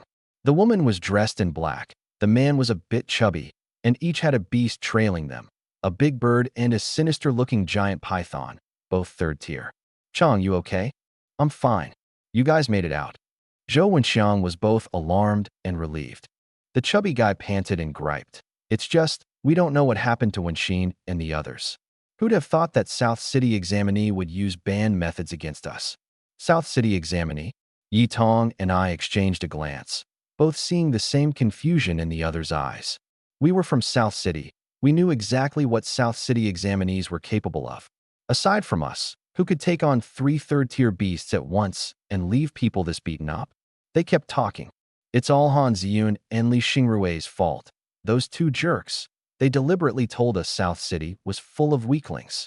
I think Han Ziyun's got some grudge against that Jiang Chun, and he's using us to do his killing for him. I frowned slightly. So our location had been leaked by Li Xingrui? Had I known that, I really should have offed him first. That was when Yi Tong suddenly looked at Lin Kuan. This Zhou Wenxiang, it's just the 3 of them? We may have already been spotted. At first I thought she was overthinking it, but the very next moment I noticed. That giant bear's eyes kept sneaking glances our way. I immediately made a shoe gesture at Lin Kuan. The bear's 2 eyes were shiftily drifting upward, and the whole look on its face was, honestly, damn creepy. I was so sure for another reason too. When the bear first came out, it wouldn't stop growling, but now it hadn't made a peep. I suspected its earlier growling had been a signal to Zhou Wenxiang all along, telling them, the prey's right here. I mulled it over for a moment, told them to stay put, and walked straight out on my own. Zhou Wenxiang turned around, his eyes wary. I honestly didn't expect you'd have the nerve to just come out. The chubby guy pointed at me. Who are you? What do you want? I shrugged. That's a question I should be asking you. What do you want? Buddy, how'd you figure out I already knew you were hiding up there? Zhou Wenxiang asked. I pointed at the gray bear. You'll have to ask it that. Blame your beast for being too dumb. It clearly spotted me, but it just kept sneaking peeks. Zhou Wenxiang followed my finger and looked, then slapped a hand to his forehead in exasperation and explained to the 2 behind him. I spotted him ages ago. I wanted you all to play along and act like we didn't know. And then this happens. The girl in black glared at the gray bear. Idiot. The bear hung its head, dejected. Still, I'm curious. Why'd you volunteer to jump out? Zhou Wenxiang asked. My expression was flat. I really don't think I can beat you all, so I figured I'd just come out. But I've got no interest in tagging along with you. They probably still didn't know how many of us there were. And even if it came to blows, I had 3 more people waiting. But I've got a question, I said, looking at them. You said a South City examinee beat you up like this? What did he look like? Any distinguishing features?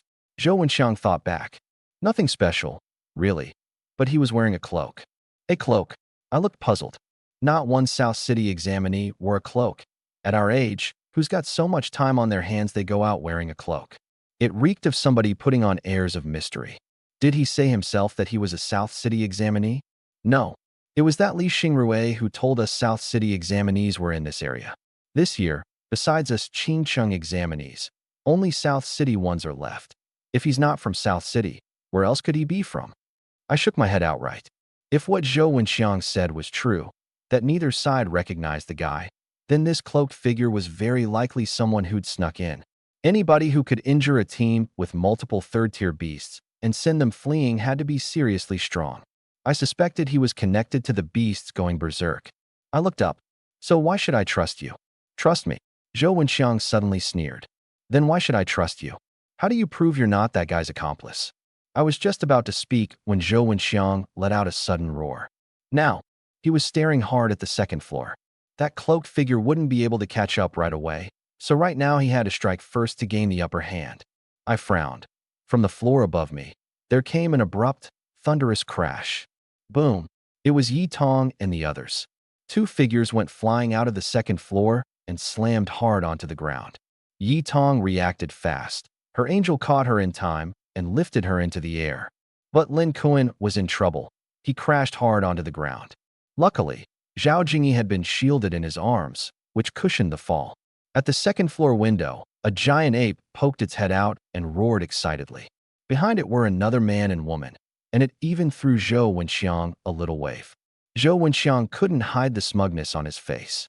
Did you really think I didn't know how many of you there were? So he'd discovered Yi Tong and the others long ago, and had quietly sent these 2 around to flank them. Lin Kuan cursed up a storm from the pain. Zhou Wenxiang, you son of a bitch. I feel like every bone in my body's coming apart. Zhou Wenxiang blinked. Wait, it's you. But he quickly recovered his cold composure. He'd already taken one of us out of the fight, and that girl clearly had no fighting ability. 5 against 2, the advantage was his. So what? Let's put them all down first. The words had barely left his mouth when the giant bear suddenly opened its bloody maw and lunged. That sickly, feeble act earlier had been all faking. The ape on the second floor roared and leapt down too. Both beasts had me as their target.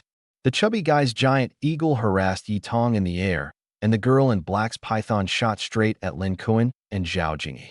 Their strategy was clear, a quick, decisive win, taking out the biggest threat first. But I didn't move a muscle. Behind me, the beast's space quietly opened. The black-striped giant lizard strode out and lunged straight at the gray bear. The 2 giant beasts collided with a thunderous impact, and for a moment neither could gain the upper hand. But taking on 2 third-tier beasts at once, the lizard was clearly straining. A flicker of disappointment crossed Zhou Wenxiang's eyes. Looks like I overestimated you. It's nothing but a lizard. Take out that angel first. Wrong call, I said, glancing at the setting sun in the distance, my voice calm. It's about time for the sky to go dark. Realm of Night. In an instant, the black-striped giant lizard activated its innate talent. The sky, which had been dusk just moments before, went dark fast, as if someone had yanked a curtain across it. In the blink of an eye, everyone was plunged into darkness so total you couldn't see your own hand. Every ray of light devoured clean. This realm of night was a hemispherical zone, and every beast within it would be under the constant, crushing pressure of a dragon species aura. At best, their movement was restricted. At worst, they'd be forced out of the fight, or even lose control. What the hell is this? The chubby guy cried out, thrown into a panic. Zhou Wenxiang was shocked too. He'd never even heard of an ability like this. Defend, he shouted. But their beasts stood frozen in place, one and all, their movements abnormally sluggish. Fortunately, they were all third-tier beasts, so they weren't completely out of control. but this pressure alone was enough to throw them into disarray. Mist Marsh Venom Python unleashed the corpse fire, the girl in black barked. The giant python spewed out a mouthful of ghostly green flame, but in that vast darkness, that single ball of fire glowed all alone. Zhou Wenxiang was stunned. He'd assumed the lizard's talent just changed the color of the sky. He hadn't imagined it swallowed light entirely. I take back what I said. I underestimated you. My voice came out of the darkness. This time you got it right. He locked onto my position by the sound and shouted, "Landslide bear." The gray bear roared to the heavens, muscles bulging all over its body, its size suddenly swelling to double, and it charged straight at me. But the black-striped giant lizard had long since been lurking in the night, black patterns quietly spreading across its body.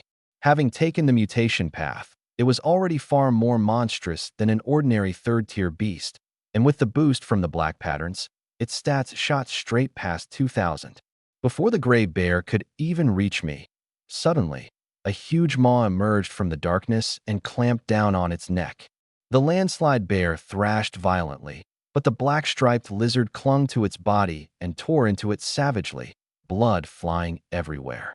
All Zhou Wenxiang and his group could hear was the landslide bear's shrill, agonized screams. They were instantly thrown into a panic. This lizard's talent could control the whole battlefield, and it was somehow stronger than the landslide bear too. "It's over in that direction. Everyone attack together," the girl in black shouted. Several beasts lunged at the black-striped giant lizard all at once. The last girl had already summoned a deer, which scattered a ring of glowing powder, and the black-striped lizard's movements suddenly grew sluggish. And it was right then that the realm of night's duration ran out. The sky lit up again. Only now could Zhou Wenxiang see clearly. The landslide bear was on its last breath, sprawled in a pool of blood. "Landslide bear," he screamed through gritted teeth. Seeing this, Yitong immediately made her move. The angel beat its wings, and countless blades of holy light shot out. The giant eagle charging in front took one to the wing and tumbled out of the sky. The black scythe mantis was summoned too, its twin sides flashing to block the lunging python and ape. Lin Kuan burst out laughing. "Serves you right. That's for throwing me down so hard." The python suddenly surged in speed and bit at the black-striped giant lizard, which was drowsy from the effects of the glowing powder. I gave that girl a long, hard look. That deer's rarity was absolutely no low grade. Just as the python was about to coil around it, unexpectedly, the beast's space behind me opened once more. A plant-type beast stepped out.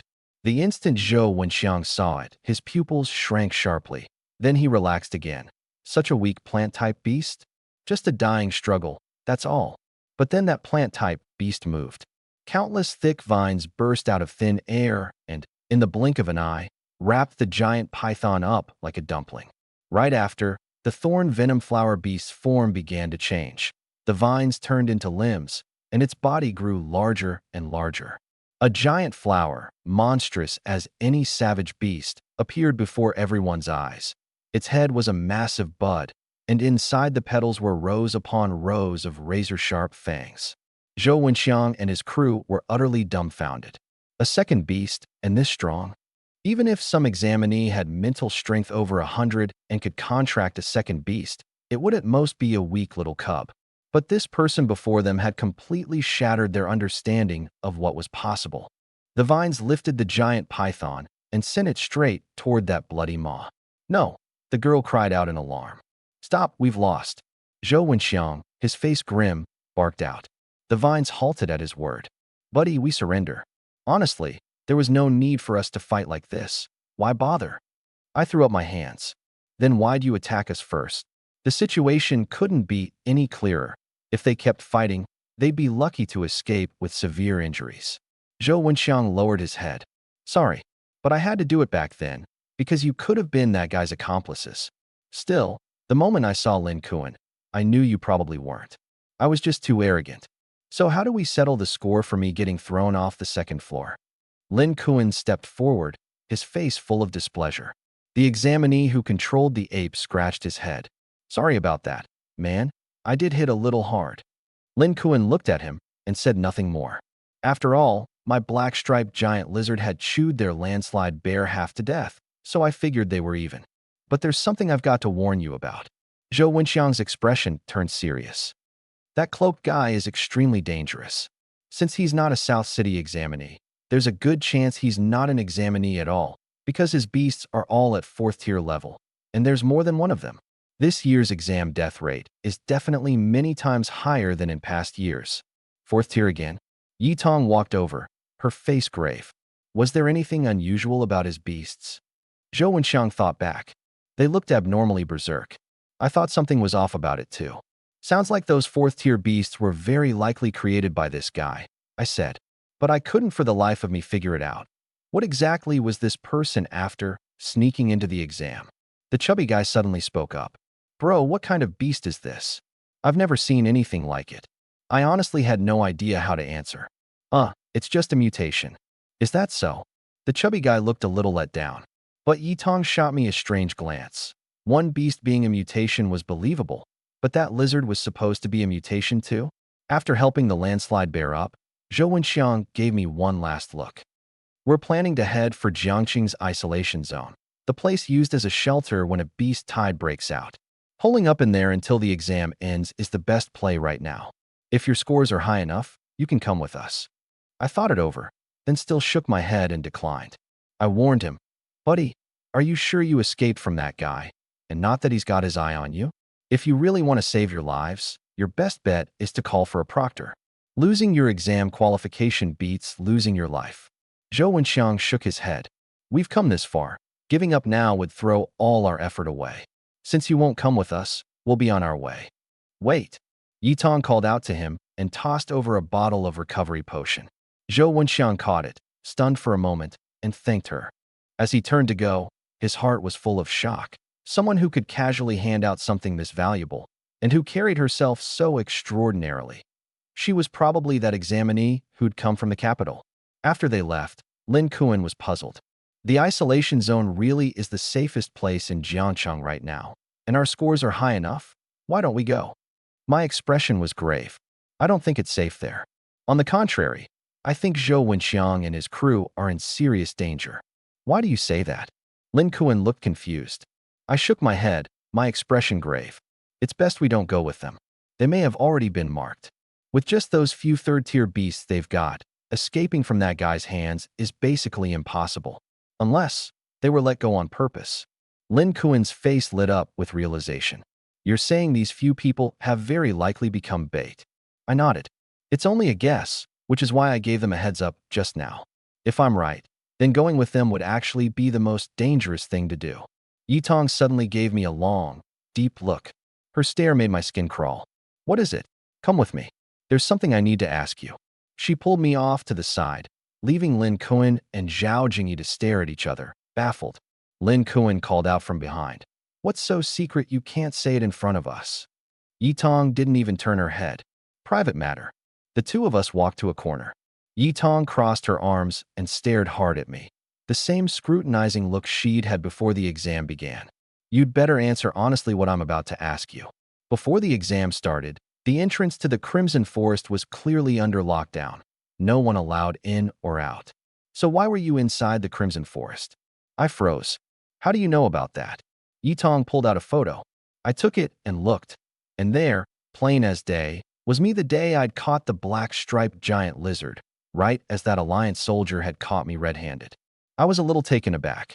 The Yi family lived up to their name. Before the Alliance army had even come to arrest me, she'd already shown up to interrogate me. There was no good way for me to explain this. And on top of that, it seemed the Alliance army had mistaken me for some kind of fusionist. Getting on the Alliance's radar definitely didn't mark you as anything good. So by now, there was a decent chance I already had a criminal's label slapped on my head. Yi Tong, at this very moment, might even be suspecting that I was that criminal's accomplice. Unless I just came clean. I let out a sigh and simply summoned the Thorn Venom Flower Beast. If I told you I can come and go from that place as I please, would you believe me? I just had the Thorn Venom Flower Beast tear open a rift directly. An otherworldly rift appeared out of thin air, just like that, right before our eyes. This is the rift that leads to the Crimson Forest. Yitong's pupils shook violently, summoning a rift out of thin air. For all these years, humanity had never been able to grasp the patterns of otherworldly rifts, which was exactly why beast tides kept erupting into crises. The best they could do was seal a rift the instant it appeared. And yet my beast could actively summon an otherworldly rift. How on earth was that even possible? I spread my hands. I don't get it either. I just stumbled onto it by pure chance. Otherwise, there's no way I could have raised the thorn flower to third tier this fast. Yitong studied the thorn venom flower beast carefully, up and down, once more. But this beast wasn't like those berserk ones, quite the opposite. It carried out my commands cleanly and completely. Its loyalty was extremely high. The two were fundamentally different. So you really aren't a fusionist? I countered, what exactly is a fusionist? That Alliance soldier had said I was a suspected fusionist too. Could it be that fusionists were the masterminds behind the beast tides? Yitong pondered for a moment, seeming to weigh how to explain. Then, as if something occurred to her. In short, they're a bunch of freaks. Did you know, every time a beast tide erupts, it's accompanied by a virus? My pupils shrank sharply. The mutation virus? How could I not know about it? The virus that had left my mother in a coma for years. How could I ever forget it? Could it be that this was connected to the fusionists? That's right. Yitong nodded. The fusionists are the source of the mutation virus. As for the methods they use to spread it through the beast hordes, I don't know either. The reason they're called fusionists is that these freaks pursue the coexistence, the fusion, of humans and savage beasts. They use this virus to turn human bodies bestial, and they dress it up with the fancy name of evolution. Using beast tides to spread the virus and drive beasts berserk, these are all their methods. I suspect these berserk beasts in the exam are connected to them too. I didn't take in a single word of the analysis that followed. If fusionists had appeared, that meant a beast tide, which meant South City was in danger. My heart lurched, and almost on reflex I grabbed Yitong's shoulder, my voice trembling with agitation. So the Crimson Forest lockdown, is that because of the fusionists too? Is a beast tide going to break out in South City? Squeezed so hard by me, Yitong seemed to be in some pain, and let out a soft grunt. Only then did I realize I'd lost my composure. I quickly let go, full of apology. I'm sorry. My mother is a mutation virus patient, and she's got less than half a year left. Yitong looked at me, and in this boy's eyes, there was nothing but grief and helplessness. Her heart softened. It's okay. Don't worry. The Crimson Forest lockdown is just a routine inspection. Every newly appeared otherworldly entrance gets checked. It's not directly tied to the fusionists. There's just a genuine risk of a beast tide breaking out. Is your mother in Jiangxing? I nodded. Yeah. If you're able to, it's best to send her to the capital for treatment. There's still hope. Toward the end, her voice grew smaller and smaller. The cure rate for the mutation virus was barely 1%. My expression darkened, and I fell silent. Yitong suddenly understood something. The reason I'd taken on that job of hers was most likely to scrape together my mother's treatment fees. During the days we trained in real combat, she'd seen with her own eyes just how hard I pushed myself. Every single time, I got visibly stronger. All of it, for my mother. While other kids our age were still carefree, I had, perhaps, long since been forced to become a man. How could someone like that possibly be a madman like the fusionists? Meanwhile, outside the exam grounds, the wailing of the parents grew thicker and thicker, the atmosphere so oppressive it was hard to breathe. On the big screen, nearly 2/3 of the examinees' names had already gone dark. Some had withdrawn from severe injuries, but for far more of them, when their names went dark, not even a body could be found. Madame Jiang brought Jiang Nuonyuo outside and let her take a look from a distance, at the horrific state of the examinees being carried out one after another, and at the crowd of wailing parents. Jiang Nuonyuo shut her eyes in despair. Now she didn't dare hold out any hope of her brother passing the exam. As long as he could come out alive, even injured, that would be enough. Watching her little sister like this, Madame Jiang tried to make herself happy, but no matter what, she couldn't manage a smile. Because even now, Jiang Qin's name was still glowing.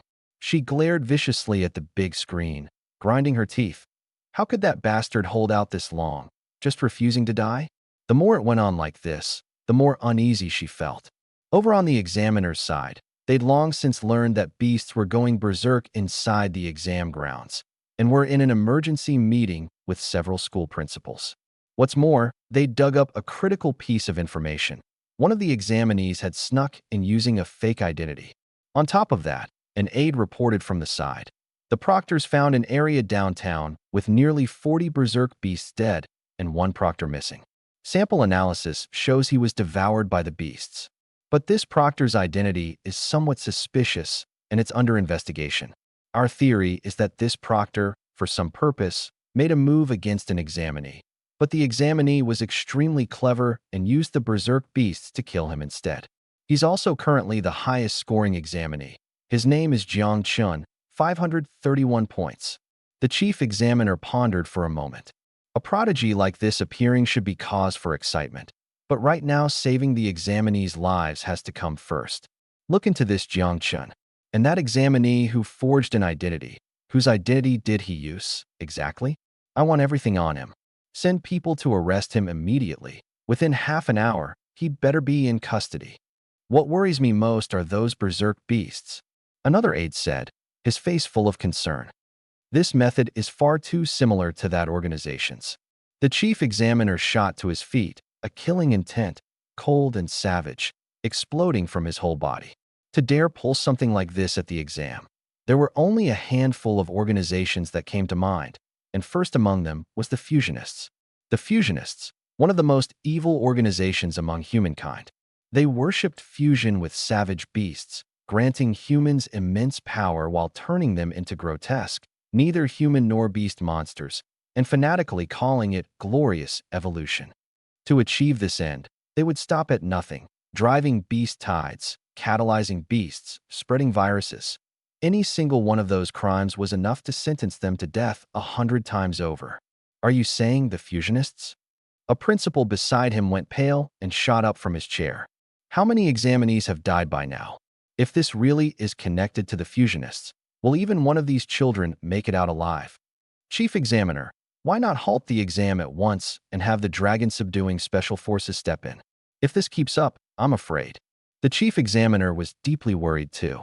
But this wasn't something he could decide on his own. Besides, right now it was only a theory. He wrestled with it for a long while, then finally gritted his teeth. If the parents agree, I'll halt the exam immediately. I'll take responsibility for this. The principal was silent for a long moment, then, without a word, rushed out of the conference room to seek the parents' opinions. The beast tamer exam was far too important. In this age when beasts ran rampant, every beast tamer was a precious combat asset to Daxia. To cut off the exam based on personal will alone, robbing students who still had a chance to pass of their opportunity, that would make one a criminal for the ages. The moment the principal finished speaking, the parents erupted. From within the crowd, someone suddenly bellowed like a madman. You want to halt the exam? Fine. Then just pass my son right now. My daughter too. She fought so hard to hold on this long. She's only just started to see hope. Some parents couldn't take it and chose to agree, but far more of them flatly opposed it. They'd sacrificed so much to make their children beast tamers. By what right could it just be halted on a whim? You want to halt it? Fine, then pass their children through the exam outright. Otherwise, forget it. But they'd all underestimated the gravity of the situation. And the military couldn't just tell them their theory outright, without solid evidence. Announcing it rashly would only cause panic. If it turned out in the end that there were no fusionists at all, nobody could bear that responsibility. So, in the end, all they could do was compromise and continue the exam. The chief examiner could only pray silently, hoping that all of this was nothing more than them overthinking it. Yitong and I gave Lin Kuan and Zhao Jingyi a rough rundown of all these theories. Zhao Jingyi covered her little mouth, her face full of terror. You mean, those berserk beasts were all created by the fusionists? That's right, but it's only a guess for now. We won't know for sure until the military investigates, Yitong said. Lin Kuan, for his part, was much calmer. So do we take a detour to the isolation zone now? That really is the safest place at the moment. I shook my head, my expression grave. I don't think it's safe there. On the contrary, I think Zhou Wenxiang and his crew are probably in for a world of trouble. Why do you say that? Lin Kuan's face was full of confusion. Think about it, I explained. The fusionist's whole goal is to spread a virus. But this whole way through, all we've seen are these crazed beasts, not a single sign of any virus spreading. And no matter how many exam candidates there are, there's no way it adds up to the population of an entire city. They're showing up here, in the exam. It just doesn't add up. Lin Kuan sucked in a breath. Good point. They wouldn't go through all this just to wreck an exam, would they? I racked my brain for a long time, but still couldn't figure out what they were really after. Yet, deep down, a very bad feeling had started to creep in. Yitong spoke up. Why don't we just head straight back the way we came? The entrance is closest to where the military's stationed. That's the safest place. Everyone nodded. The exam entrance was guarded by the Fulong Special Forces. No matter how arrogant the fusionists were, they wouldn't dare make a move right under their noses. We didn't hesitate. We set off back immediately. Since we'd already wiped out all the beasts in the area earlier, the return trip was several times faster. Until we passed one particular spot, the ground was covered in the corpses of beasts. The stench of blood was so thick it stung the nose, heavier even than the nests of some beasts back in the Crimson Forest. Zhao Jingyi covered her mouth and couldn't help running off to the side to dry heave. I stepped forward and saw a tiger beast whose chest had been torn open by some kind of sharp claw. Its organs spilled across the ground, the blood already dried. It was a black-armored tiger, looked like some candidate's summon beast. Yitong walked over with a frown. This was a summon beast? But where's the candidate's body? Over there. Lin Kuan pointed ahead. A single shoe lay on the ground, with a long trail of blood dragging out beneath it. From the looks of it, that person had tried to flee, only to be attacked by something. They weren't killed on the spot. Instead, they'd been dragged along, tortured to death slowly and cruelly. That's how the shoe had come off. Seeing this, even Yitong felt a chill crawl up from the soles of her feet. Only Lin Kuan and I were relatively unfazed. I'd seen far too many corpses in the other world, and Lin Kuan just had the look of someone who'd seen it all before. Not far off, there were several more summon beast corpses. My guess was that these people had also been trying to get back to the Jiangxing entrance, only to be ambushed here, tortured to death by the beast, and then eaten. Their summon beasts weren't weak, either. Besides this black-armored tiger, there were several Tier 3s, which meant the beast that attacked them was at least Tier 4 or higher. Lin Kuan couldn't help asking, these fusionists, just what method are they using to catalyze and control these beasts? I don't know either, Yitong said, shaking her head. All I know is that these beasts are extremely bloodthirsty and violent, and their bodies mutate too, which makes them very hard to control. Their bodies mutate? I thought back to those crazed beasts I'd seen earlier, every one of them with blood-red eyes and hideous, twisted faces. In a way, it was actually a little like my own mutation path. But they were nearly impossible to control, savage in temperament, and utterly bloodthirsty. Could this be the opposite extreme? There was no time to dwell on it now. We had to get out fast and make it back to the entrance. Once we were on the move again, Lin Kuan was completely carefree, wearing that same devil-may-care look. Hey, you guys think these catalyzed, mutated beasts, if they had kids, would the kids come out deformed? Ridiculous, Yitong said, walking right past him. I laughed. Lin Kuan looked wounded. You don't think that's an important question? What if those fusionists catalyze every single beast? Wouldn't that make the whole species go extinct? Even Zhao Jingyi, terrified as she was, got a laugh out of the way his mind worked. Meanwhile, inside Jiangxing's quarantine zone. Thanks for the info. Now off you go, rest easy. Squelch. A hand punched straight through a candidate's chest, blood spraying everywhere. The candidate's eyes bulged wide open, and he died before he could get out a single sound. That candidate was Zhou Wenxiang. The cloaked youth casually tossed the body behind him.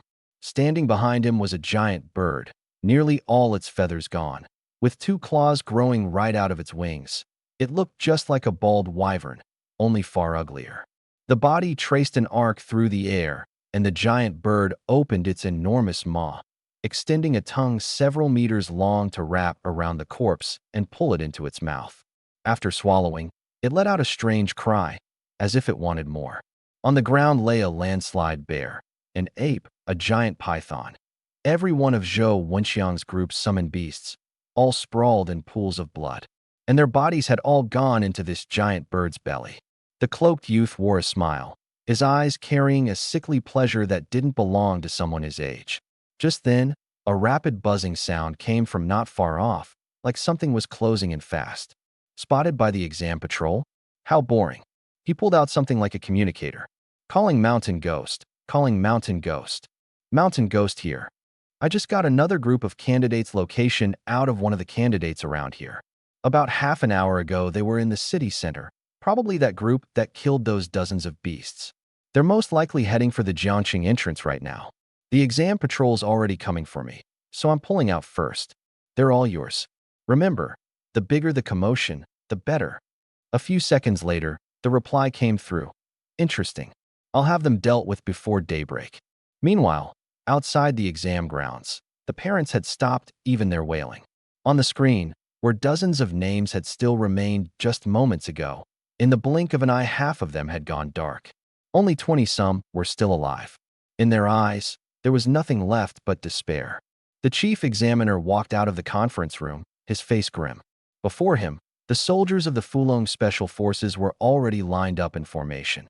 Every one of them radiating overwhelming presence, fully geared and ready, each with the aura of a warrior who could take on 100 men, itching to storm into the exam grounds right then and there. This was the true elite armed force of Great Xia. We now suspect that fusionists have infiltrated the exam, intent on sabotaging the entrance examination, the chief examiner said heavily. Your objective, breach the grounds immediately. The moment you find the candidate with the forged identity, take them alive if possible. If they resist, kill them on the spot. Also, every crazed beast inside those grounds. Leave not a single one alive. Yes, the roar of the Fulong Special Forces was as uniform and resounding as a great bell. Move out. The order given, the men sprinted forward with lightning speed, charging into the exam zone. The chief examiner let out a sigh. He'd submitted dozens of requests to breach before his superiors finally gave the go-ahead. Now all he could do was silently pray that it wasn't already too late. The remaining parents watched with hope, some even dropping to their knees to beg. Please, I'm begging you. You have to save my child. In this moment, they deeply regretted not agreeing to call off the exam earlier. But now all they could do was pray. Pray that the military would fix things before their children's names went dark too, before there was nothing left of them, not even a body to find. Jiang Nuonyuo pushed recklessly into the crowd. You have to bring my brother out. I'm begging you. Madame Jiang didn't stop her, but her face had turned about as ugly as it could get. With a dangerous figure suspected to be a fusionist appearing in the exam, there was a very real chance that her arranging the exam patrol would be uncovered. Just then, Uncle Zhou leaned close to her ear and lowered his voice. Madam, someone up in the capital has taken notice of this. What? Who? The Yi family. Madame Jiang knit her brows and drew in a deep breath. Arranging the exam patrol was a gray area exchange of power to begin with. Even if it came out, no one would dare do anything to her. But now there were not only fusionists showing up at the exam, but the capital getting involved too. She figured the Yi family was just worried about Yitong. Still, if the Yi family insisted on investigating, her involvement with the exam patrol could be exposed. Arranging the patrol was a small matter, but if anyone guessed that she wanted Jiang Chen dead, that wouldn't look good. Then again, she was the wife of Jiang Muyun, commander of the Southern Military District. Even if someone did figure it out, who would dare touch her? It seemed she wouldn't get the chance to watch Jiang Chen die here with her own eyes after all. Sticking around any longer, she might even get grilled by the examiners with all sorts of questions. She shot Jiang Nuonyuo a cold glance, then turned and left with her bodyguards. As for our side, we were rushing toward the exam entrance when suddenly we spotted, for exam patrol corpses lying by the roadside. I stopped dead in my tracks. Something's wrong. The other three snapped to alertness in an instant. These bodies had clearly died recently. And what's more, they hadn't been eaten. Finally, here you are. On the rooftop nearby, a figure wrapped in a black cloak slowly stepped out. The four of us immediately went on guard, ready to fight at a moment's notice. A fusionist. Zhao Jingyi's pupils shrank. She retreated several steps in terror, her trembling finger pointing at the man. In his hand, he's holding an exam patroller's head.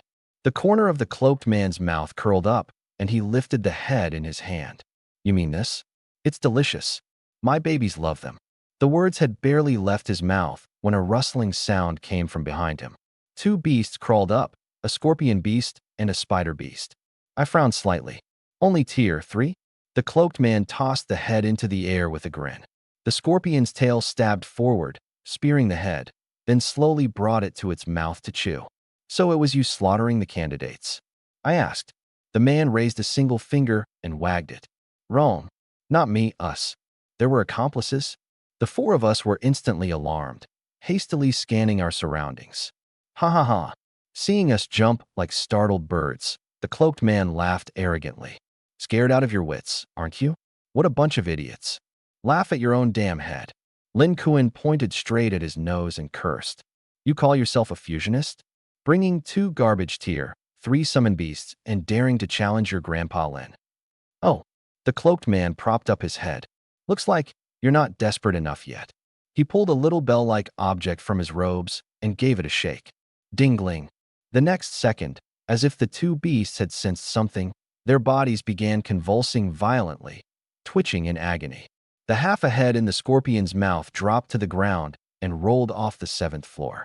Their bodies started twisting and swelling at a frightening rate, growing larger in a grotesque way, their outer skin splitting apart. They looked absolutely horrifying, exactly like those catalyzed, crazed beasts. Tier 4. Witnessing firsthand the fusionist's method of catalyzing summon beasts, the 4 of us felt a lingering dread. These 2 beasts, now evolved to Tier 4, were nothing like they'd been moments ago. The cloaked man could barely keep their bloodthirsty savagery in check. There was even a faint impulse in them to turn around and devour him instead, sacrificing reason to gain power, completely skipping the cultivation process. These fusionists were truly insane. Holy crap, Lin Kuan's scalp went numb. Dinner's served. The man's eyes were mocking. The 2 beasts immediately lunged at us. Humph. Yitong let out a cold snort. The summon beast space behind her opened, a flash of light, and the twin-winged angel stepped out. It gave its wings a beat, a stark contrast to the 2 hideous beasts. The angel struck instantly, a radiant greatsword condensing between its 2 hands. Holy sword judgment. One swing came down, and one of the beast's tails hit the ground with a thud. That single strike left everyone stunned, including me. That was a Tier 4. It suddenly hit me, back when the angel had sparred with me. Could it have been holding back its power the whole time? Was this its true level when it got serious? Which meant Yitong's real strength far exceeded the average of the exam candidates. A flicker of surprise passed through the cloaked man's eyes too. Oh, interesting. I didn't hesitate. I immediately summoned the black-patterned giant lizard. The lizard twisted its body and charged in a frenzy. The spider beast bared its fangs to block. The cloaked man assumed the lizard would be pierced through by the venomous fangs. But the next second, dense patterns suddenly surfaced across the black-patterned giant lizard's body, its aura surging, and it flipped the spider beast flat onto the ground. Oh, surprised twice in a row now, the cloaked man was somewhat taken aback. Still, this is where it ends. He shook the bell again. Tear them apart. Lin Kuan was about to summon his beast when Yitong stopped him. She looked at me. Have your beast activate that talent that blocks out vision. Though I didn't know what she was planning, I caught her meaning right away and immediately had the black-patterned giant lizard unleash its domain of night. The already dim sky was, in an instant, completely swallowed by darkness, so dark you couldn't see your own hand in front of your face. The dragon's pressure followed, and though the 2 crazed summon beasts felt no fear, they were now acting purely on instinct. What talent is this? The cloaked man murmured in confusion. He tried to command the 2 beasts, but it had no effect. Flower of blood, Yitong said flatly. The angel flew up into the air and closed its eyes. The next second, an overwhelmingly intense stench of blood spread out. I immediately realized something. Was that the talent the angel had gained after eating the blood-thorn fruit? This was the first time I'd ever seen Yitong use it. In the pitch black, everyone could only smell the stench of blood growing thicker and thicker. Suddenly, the angel opened its eyes. They'd already turned a solid crimson, glowing with light. In an instant, clusters of blood-red flowers grew up out of the ground, spreading rapidly until they covered the entire area. I was a little surprised. Inside the black-patterned giant lizard's domain of night, the light from these flowers could actually be seen. Every single one glowed with a seductive blood red. The flowers grew wildly, countless vines covered in sharp barbs. Those blood-red thorns and flowers began climbing toward the two beasts and even started growing out of their bodies. Everything in this area had become a breeding ground for the blood flowers. The two beasts instinctively backed away, struggling violently, but it was completely useless. The flower buds seemed to lock onto them, swiftly wrapping them up, the sharp barbs sinking deep into their bodies. The next second, the flowers and vines suddenly tightened, the barbs skewering through the beast's vital organs, crimson fluid spraying everywhere. Their life force rapidly withered and finally vanished entirely. 4 beasts, killed in a single move. The darkness dissipated and vision returned. Looking at the two shriveled corpses before us, Lin Kuan and I were both dumbfounded. The cloaked man was even more stunned. How could his 4 beasts be taken out in a single exchange? Was that angel really only tier 3? That skill was just too monstrous. I looked at that angel with lingering dread. The talent brought by that blood-thorn fruit was truly heaven-defying. No wonder Yitong had been willing to slow the angel's progress just to secure the blood-thorn fruit first. 600,000 for one. Totally worth it. Damn. And here I'd thought I'd made a killing on that deal.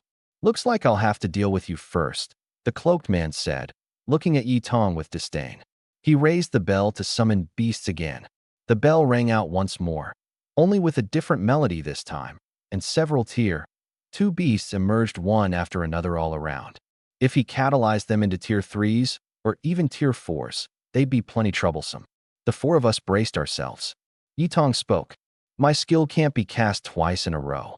Lin Kuan immediately summoned his Black Lotus Mantis, and Zhao Jingyi summoned her Crimson Spirit Fox. Just then, the communicator on the cloaked man's chest suddenly rang. Calling Mountain Ghost. Calling Mountain Ghost. Emergency. Our operation has been noticed by the capital. Withdraw immediately. Repeat, withdraw immediately. The man clicked his tongue and replied to the other end. Damn it, I wasn't done playing yet. He put the bell away and leapt down from the 7th floor, landing with frighteningly light footwork. That kind of skill meant he himself had at least tier 2 or tier 3 strength. Beyond controlling beasts, the man was no slouch himself. The cloaked man broke into a fast run toward the other direction. He's getting away? Lin Kuan gaped. I frowned, and with quick eyes and quicker hands, immediately summoned the thorn venom flower beast. Its speed was astonishing. It instantly cut off the cloaked man's path. Now, while he had no time to summon his beasts, it was best to catch him outright, or just kill him. The cloaked man stopped, looking at the flower blocking his way, which, on top of everything, looked utterly fragile. He was a little puzzled. These candidates thought so little of me? Sending a weakling to block my path. Where'd this crappy flower come from? Get out of my way. Behind him, the summoned beast's space opened. My gaze sharpened. Now, what he was summoning was his true summoned beast. The thorn venom flower beast struck at once, its vines shooting out and its body swelling in size, instantly switching into beast form as it swiped a claw at the man. But at the same moment, a rhinoceros summoned beast, its body as massive as a small mountain, appeared in front of the cloaked man and blocked the blow with the greatest of ease. The 4 of us were instantly engulfed in that enormous shadow, especially by that rhino horn. Terrifyingly thick and massive. Everyone felt a horrifying wave of pressure. The man smiled contemptuously. You want to stop my tier 6 great horned rhinoceros? Dream on. My heart lurched. This was his true strength. Those 2 beasts from before had merely been toys he'd used to slowly toy with us. The next second, the great horned rhinoceros raised its front hooves and stomped down hard. The earth shattered, countless rocks jutting up, sending the thorn venom flower beast flying. We're done. We're so done. How are we supposed to win this? Lin Kuan panicked, but the cloaked man muttered under his breath. Huh? This flower beast, it didn't evolve normally. Being hit by a tier 6 summon beast skill, a tier 3 summon beast would either be gravely wounded or on the brink of death. Yet this flower beast before him had not only abnormally used vines to transform into another beast-like form, but even after taking a direct hit from the great horned rhinoceros, It could still bare its fangs and snarl at him, completely unharmed. He whipped his head around, his gaze instantly locking onto me, deep in thought. It didn't evolve normally, yet it's far stronger than any evolution path, and it wasn't catalyzed, yet it shows such a high degree of obedience. How very interesting. He gave me a long, hard look, then turned and mounted the great horned rhinoceros. The rhino deliberately jumped in place, the ground quaking, rubble flying, a dull booming sound carrying far into the distance. Then, it dashed off, leaving nothing but dust behind. Lin Kuan stood there. This guy, he could have killed us all, so why run? And why go out of his way to make such a huge racket? Total lunatic. My brows were tightly furrowed. This man could clearly have killed us with ease, yet he wasn't willing to waste even a single second on us. And he'd even deliberately made all that noise. What on earth were the fusionists after? Outside the exam grounds, the Fulong Special Forces had already been inside for a while now.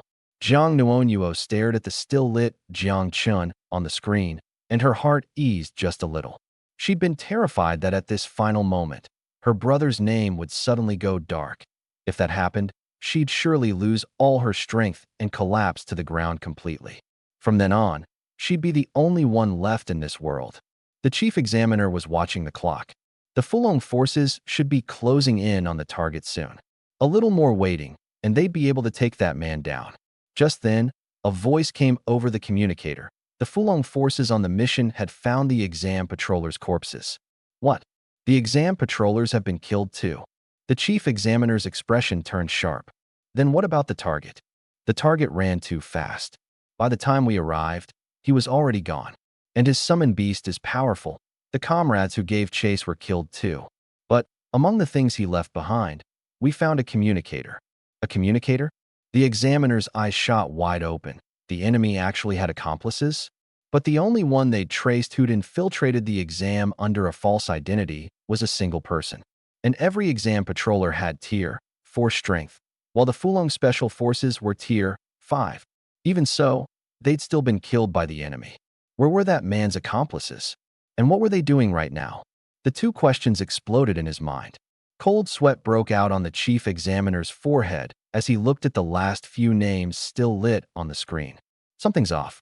With that kind of strength, why would the enemy choose to flee? A terrifying thought suddenly surfaced. Could it be their goal was to draw attention away?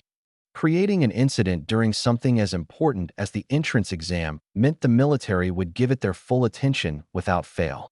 So what was their true objective? No, he had to get to the bottom of this. Whatever the cost, you must capture them. The chief examiner had just finished giving the order when the ground beneath him suddenly began to shake violently. The source was the direction of Jiangqing. He grabbed the communicator. What's the situation now? Chief examiner, sir, a huge swarm of Tier 4 beasts has suddenly poured out of the exam zone, and they're charging toward Qingcheng.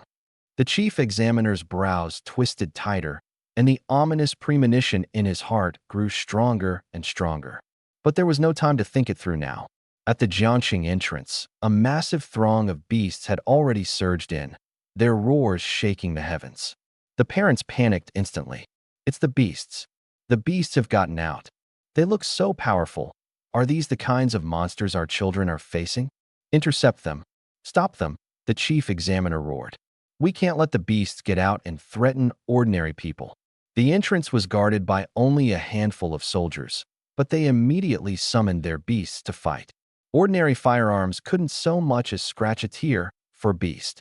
Several imposing summoned beasts appeared, each one enormous, forming a wall that firmly blocked the Jiangqing entrance. The first few beasts to charge were flipped over in an instant, but behind them a dozen more surged forward, several times the number of the defending force. At some point, a massive crowd had gathered behind the chief examiner. On their chests, they wore the insignia of the Summoned Beast Alliance Army. Block the beasts, protect the civilians, the commanding officer ordered, and dozens of Alliance Army members charged forward. The chief examiner watched them, somewhat surprised. The Alliance Army members summoned their beasts one after another, coordinating with the Fulong Special Forces. It was an utter rout. The beasts were easily blocked at Jiangqing. The moment they charged forward, it was a dead end for them. Yet the chief examiner couldn't feel the slightest bit happy. Solve this easily?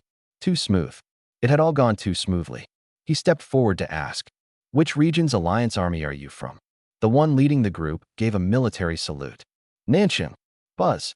The chief examiner was immediately struck with a chill down to his bones. In an instant, a thought flashed through his mind. That newly appeared rift in Nanching. He suddenly bellowed, "Who ordered you to come here?"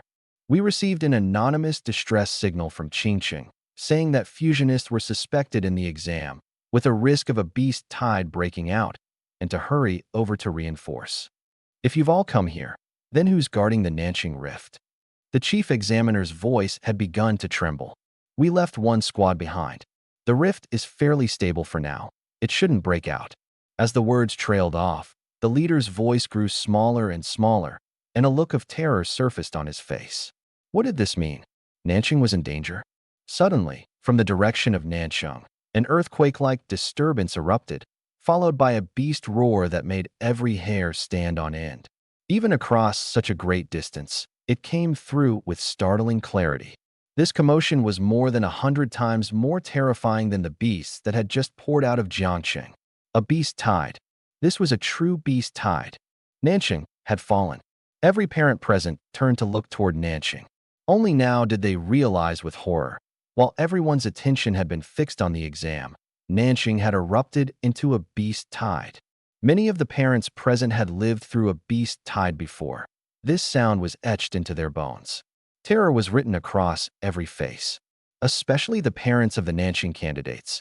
Their loved ones were still in Nanching. Nanching has fallen. Qingcheng is entering special grade combat readiness. The chief examiner roared instantly. Everyone take shelter immediately, and whatever you do, do not try to return to Nanching. Jiang Nuonyuo stood frozen in place, gazing toward Nanching, her legs trembling uncontrollably. A beast tide had erupted in Nanching, and Mother was still in the hospital. Why? How could this be happening? Everyone, except the members who breached the exam grounds, reinforced Jiangcheng immediately. The chief examiner bellowed into the communicator. Then what do we do about the exam? The deputy examiner asked from beside him. Do you still not get the situation? The examiner snapped. This is a lure the tiger off the mountain trick. Their target, from the very beginning, was Nanching. The Alliance Army and the Fulong Special Forces rapidly assembled. The examiner's face was grim as he cast a glance toward Jiangqing. He knew that pulling the Fulong forces off their siege of the exam grounds now would very likely let the criminal inside slip away. But the situation was critical, and he knew exactly which mattered more. Finally, he gave a firm instruction into the communicator. Members who've already breached the exam zone, prioritize the safety of the remaining candidates. Understood. The parents began evacuating in an orderly manner. Jiang Nuonyuo was squeezed in the crowd, fighting to push her way out, when someone knocked into her and she fell to the ground. Gritting her teeth, she climbed back up, and with one last look back at the exam grounds, her expression tangled beyond words. In the end, she took off running at full speed toward Nanching. As for our side, we'd just been about to leave when we suddenly heard that cloaked man's bell ringing again in the distance. Right after, countless beasts came lunging at us. The four of us quickly ducked into a building. But strangely enough, the beasts actually went right around us and charged toward the exam grounds exterior. And then, another tremor, seemingly coming from the direction of Nanching. My heart sank. Outside, a few scattered tier 4 beasts still remained. Lin Kuan looked utterly baffled. Wait, what the heck is going on here? I shook my head. I couldn't make sense of it either. But from the moment the cloaked man had left, my heart had been hanging in suspense. Just then, the Fulong Special Forces arrived and made quick work of the remaining beasts. They spotted us, and seeing the wristband on my hand, confirmed we were candidates. It's safe now. You can come out. We stepped out. The squad leader in charge asked, Did any of you see a guy in a cloak? I did. Lin Kuan answered right away, pointing them in the right direction. Several of them immediately gave chase, leaving 2 behind. The 2 of them gave us a solemn look. The exam is now over. To have held out until the very end, you've no doubt earned the qualification to pass. Congratulations. You may leave now. However, candidates from Nanching do not go back. What? The 4 of us looked at each other. Yitong asked. Doesn't the exam end at dawn? By now, there were barely any names left on the big screen. We had held out to the very end, and our scores were surely far above the other candidates. But now, no one was paying attention to our scores anymore. Only the records on our wristbands could prove any of it. I grew a little anxious. Why can't the Nanxing candidates go back? What exactly happened? The wrong feeling in my heart could no longer be held down. Nanxing has fallen. The squad leader said it outright. My pupils shrank violently, and my whole body froze in place. But don't worry. Our people and the Alliance Army have already rushed over to reinforce. They'll do everything they can to protect Nanxing's civilians. He looked at me, seeming to read the shock and worry in my eyes, and cautioned, "You're too weak. Don't go throwing your lives away." My mind went blank. This news struck like a bolt of lightning to the top of my head. I couldn't come back to myself for the longest time. Why attack a small place like Nanxing? Could it be because of the Crimson Forest? But my sister and my mother, they were still in Nanxing. I immediately spun around and bolted, summoning the Thorn Venom Flower Beast and charging recklessly toward Nanxing. My fists were clenched so hard they shook. Now, everything was clear. From the very beginning, the fusionist target had never been the exam. It was the rift in the Crimson Forest. Creating a commotion at the exam was to draw the authorities' attention away, so they could set off the beast tide. I had lived through a beast tide myself. I knew that fear and despair all too well. And this beast tide had been triggered by fusionists, which meant they'd most likely release the mutation virus. It was a sudden attack. The people of Nanxing wouldn't have time to flee into the quarantine zone at all. And worst of all, my sister might get infected. The more I thought about it, the more I didn't dare think. Right now, I had to get to Nanxing as fast as I possibly could. Zhao Jingyi immediately followed. Her family was in Nanxing too. "Bro, wait for me," Lin Kuan shouted, chasing right after us. Yitong stood where she was, no telling what she was thinking.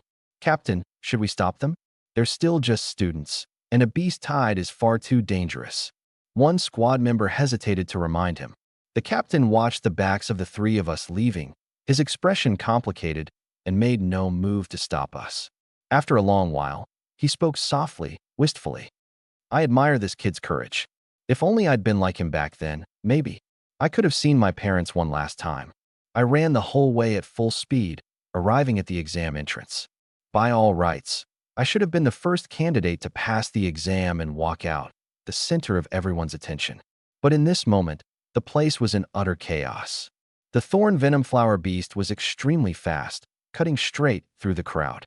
Quite a while later, Lin Kuan finally came panting out after me. "Son of a, you think it's funny my mantis can't be ridden?" He wanted to ride his summoned beast just like me. How damn cool would that be? But his mantis was too skinny. Even though it was fast, it was the burst speed type, and there was no way to ride it. When Lin Jinshan saw Lin Kuan come out, he immediately greeted him with a grin. "You little brat, I knew you'd be fine. Did you pass the exam? What score did you get?" Lin Kuan didn't even glance at him. "Give me the car keys." "What do you need the keys for?" Lin Jinshan was caught off guard. Lin Kuan snatched the keys, yanked the car door open, and climbed in. "To help my bro. You're going to Nanxing?" "No way. That's too dangerous." Lin Jinshan's face changed drastically. Lin Kuan acted as if he hadn't heard a word, slammed the gas pedal, and with the sports car's engine roaring, tore off in a cloud of dust. Lin Jinshan stood there stunned. "You little punk. You've never been this eager even when borrowing my car to chase girls." After a long while, he said, a little moved, "Just like me back in the day." The underling beside him quietly sidled up. "Boss, our ride's gone. How are we supposed to get back?" Lin Jinshan froze, his expression stiffening. With a beast tide erupting in Nanxing, everyone in Qingsheng who was going to hide had long since hidden. On the streets, forget taxis, there wasn't even a single bus. "Arg, what are you standing around for?" he barked. "Get on the phone now. If my son dies, every last one of you is going to feed the fish." The Thorn Venom Flower Beast raced along, and the pedestrians on the road all turned to stare.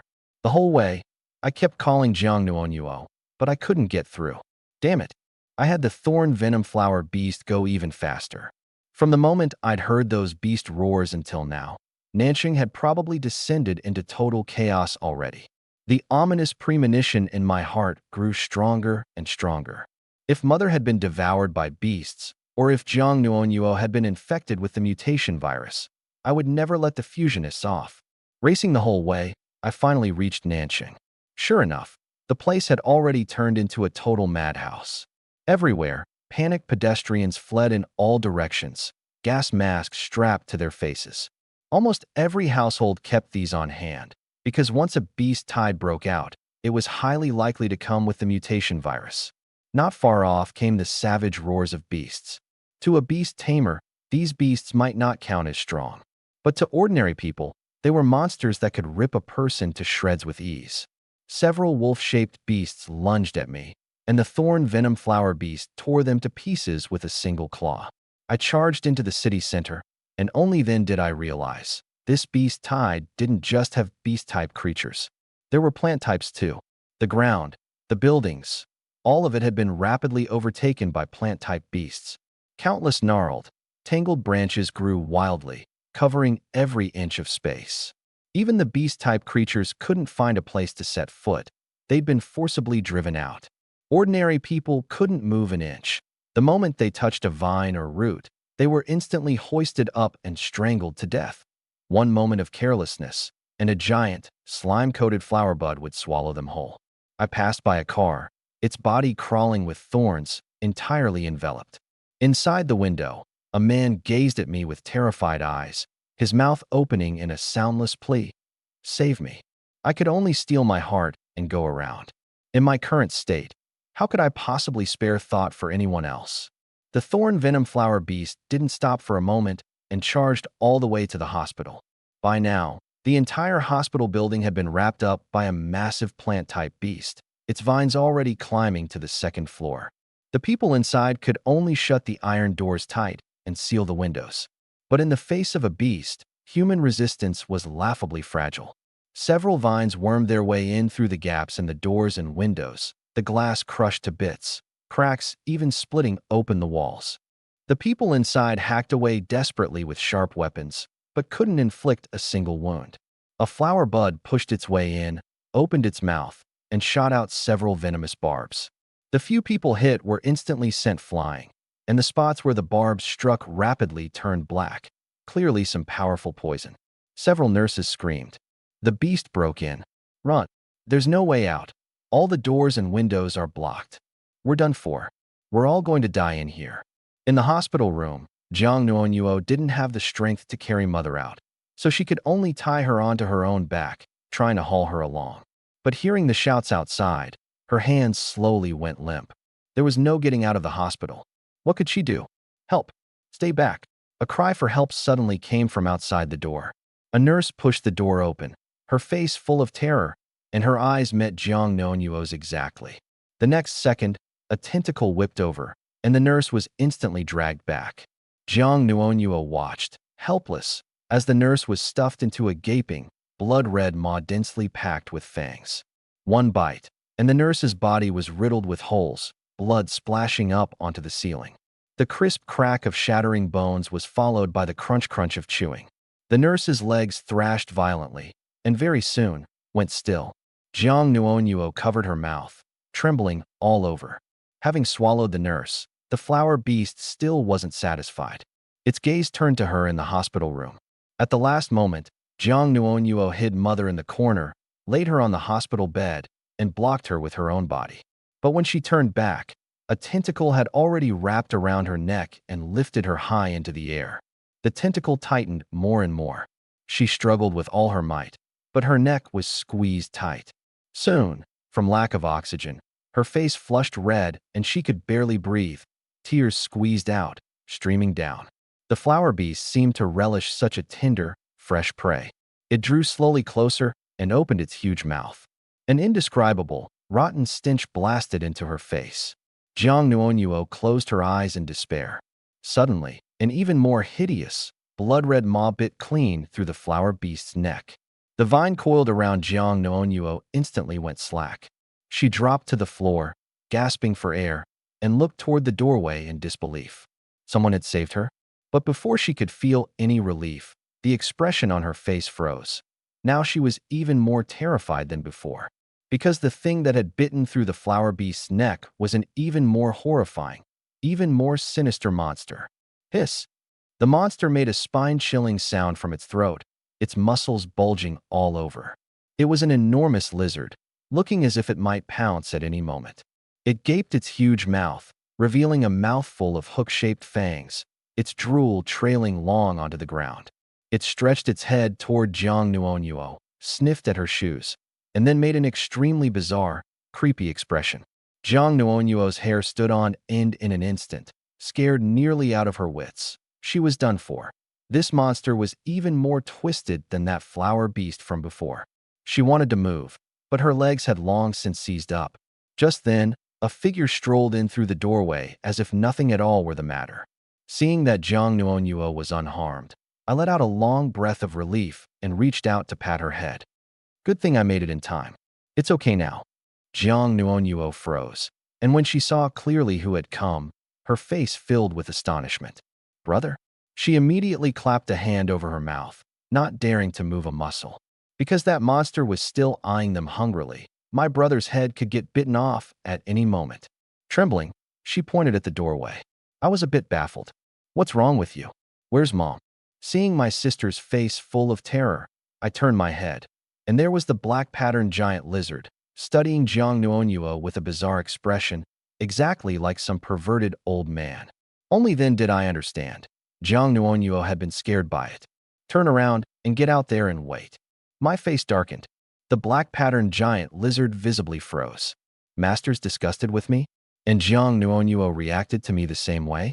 In an instant, it was so wronged it was nearly in tears, but it could only shuffle its massive body along, sluggishly making its way to the doorway. Just now it had clearly tried so hard to show a friendly expression, and this was how they treated it? So ungrateful. Jiang Nuonyuo was utterly stunned, her eyes wide in disbelief. My brother had shooed that monster out with a single word, like he was disciplining some little underling? She suddenly realized something. Brother, this is your summoned beast? I nodded and let out a soft laugh. What else?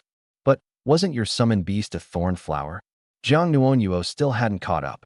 Ever since she'd learned the exam was in the provincial capital, then been grabbed by Madame Jiang and heard about the exam's dangers, she'd been worried sick. So much so that she'd been terrified I might die in the exam. But now it seemed her brother's summoned beast wasn't just this strong. There was more than one of them. And even more absurd, this lizard looked so savage, yet was utterly obedient to me. She'd learned in school that even with a highly controllable summon beast, you had to be extremely careful around it. After all, summon beasts were all tamed from wild beasts. The bloodthirsty instinct was carved into their very bones. It was like raising a wolf that could turn feral at any moment. Even a hunter who'd been at it his whole life would only dare to tread carefully. All right, I doted on her, wiping the tears from her face. Did you forget your big brother is a genius beast tamer with double spiritual power? As I wiped, I paused. Huh? What happened to your face? Only now did I see clearly. Jiang Nuonyuo's face was badly red and swollen. I'd assumed it had been hurt by that beast just now. Jiang Nuonyuo instantly let down all her defenses and threw herself into my arms, letting her aggrieved tears roll down as she choked out. What? Why didn't you tell me the exam was in the provincial capital and that it was this dangerous? I was so worried I nearly died. I was a little surprised. How had my sister found out? Wasn't she supposed to be in class? I didn't rush to ask. I held her and comforted her for a good while before speaking. How did you find out about all this? Jiang Nuonyuo gave a brief account of how she'd been tied up and taken away in a car, and how she'd met Madame Jiang. The more I listened, the darker my expression grew, my fists clenched so tight they cracked. The person who'd kidnapped Jiang Nuonyuo was, without a doubt, Uncle Zhou. And the one who'd hurt her face like this was Madame Jiang. I'd known all along that those exam patrollers had been arranged by Madame Jiang, but I never imagined she'd actually dare to lay hands on my sister. All I wanted was to live an ordinary life. But that woman just wouldn't leave me and my family alone. Whether she was afraid I'd become a threat to her son, or she just didn't want me coming back to the Jiang family, it all boiled down to one thing. She couldn't stand to see me doing well. Fine. If that's how it's going to be, then I'll do the exact opposite of what she wants. This debt. One day, sooner or later, I'll make the Jiang family pay it back with interest. I don't care what happens to me. But if the Jiang family dares to lay a finger on my family, then they'd better not expect any mercy from me. Right now, screams were still echoing through the hospital. I didn't waste any time. Together with my little sister, I carried our mother out. Big brother, are we going to stay in the hospital and wait for rescue? Jiang Nuonyuo asked, a little worried. It wasn't that she doubted me. It was just that outside was simply too dangerous.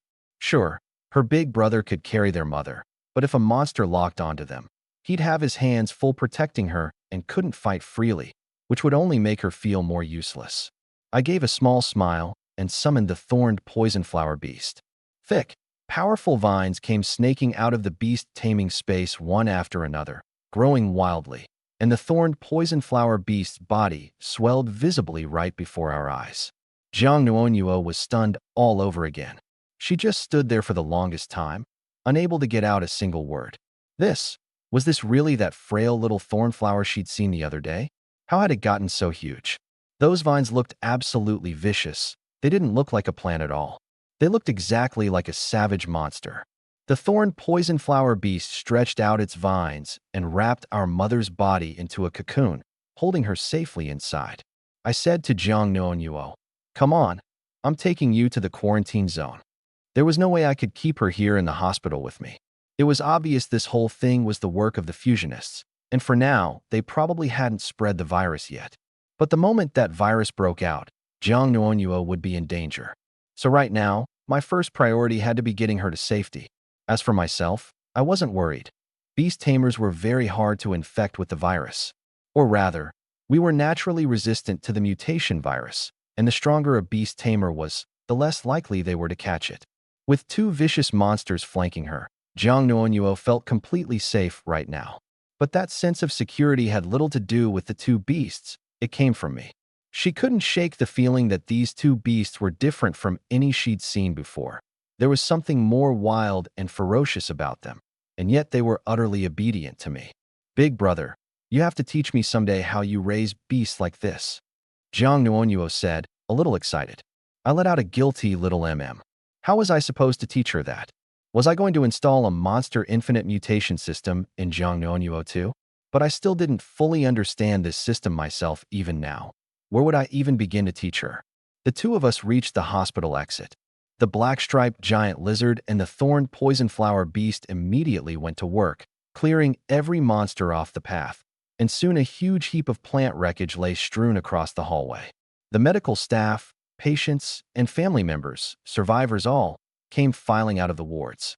They thought the military had come to rescue them and hurried to follow the group. But once they got outside and looked, they realized the one who'd saved them was actually just a kid, backed by two unusually savage beasts. They were all dumbfounded. Quite a few of them recognized me. My mother had been staying at this hospital for a long time, and I came often to take care of her, so they knew I was a student at Nanxing No. 1 High School and that I was going to sit for the big exam this year. But they also knew about my family's financial situation, and they'd assumed I was destined to be nothing special my whole life. Now, seeing this, they realized just how wrong they'd been, and they couldn't help but feel a deep respect welling up in their hearts for the profession of beast tamer and for the school that had produced me. Was the big exam these days really this intense? A single test taker could clear out an entire hospital full of monsters? When we reached the hospital's main gate, the black-striped giant lizard opened its massive maw and let out a deep, rumbling roar. The plant-type monsters lurking outside, eyeing us hungrily, didn't dare come any closer. In that moment, in everyone's eyes, my image loomed enormous, like a true hero. The men from the Crouching Dragon Special Forces arrived just then too. Seeing this scene, they were taken aback. They spotted me and immediately recognized the wristband on my hand that marked me as a big exam candidate.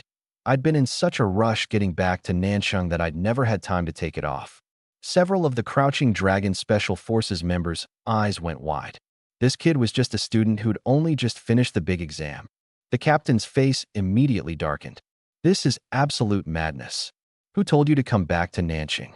The captain's expression was grim, but the female team member beside him had other ideas. She took a step forward and spoke with a smile. Hey, kid, when you graduate, would you consider joining us? She stood tall and straight, a few loose strands of hair falling over her forehead, her maturity carrying a hint of composure and intelligence. The crowd behind me instantly went bug-eyed, their faces full of envy. The Crouching Dragon Special Forces were the most elite fighting force in all of Great Xia, the place countless people dreamed of joining. Who knew how many candidates had studied hard for years and fought their way through the big exam, all just to compete for a single slot to test into the Crouching Dragon unit. To be personally invited was a once-in-a-lifetime opportunity, and it happened to line up perfectly with my own goal. I'd thrown everything I had into the big exam precisely because I wanted the nation to take notice of me, to become so powerful that no one would dare mistreat my family. Jiang Nuonyuo looked at me, her face full of anticipation. But I only said, my expression flat. What good would joining you do? You couldn't even protect Nanqing. What did you say? The captain was startled, but he quickly composed himself. He hadn't expected this young man to be so disappointed in the Crouching Dragon Special Forces. Yet after a moment's thought, he understood. A monster surge had suddenly hit Nanqing. His family was in this very area, and the Crouching Dragon unit responsible for keeping the peace had failed to stabilize the situation in time. It was completely natural for him to be upset at a time like this. The female team member's expression turned solemn as she said to me, "I'm sorry to have let you down.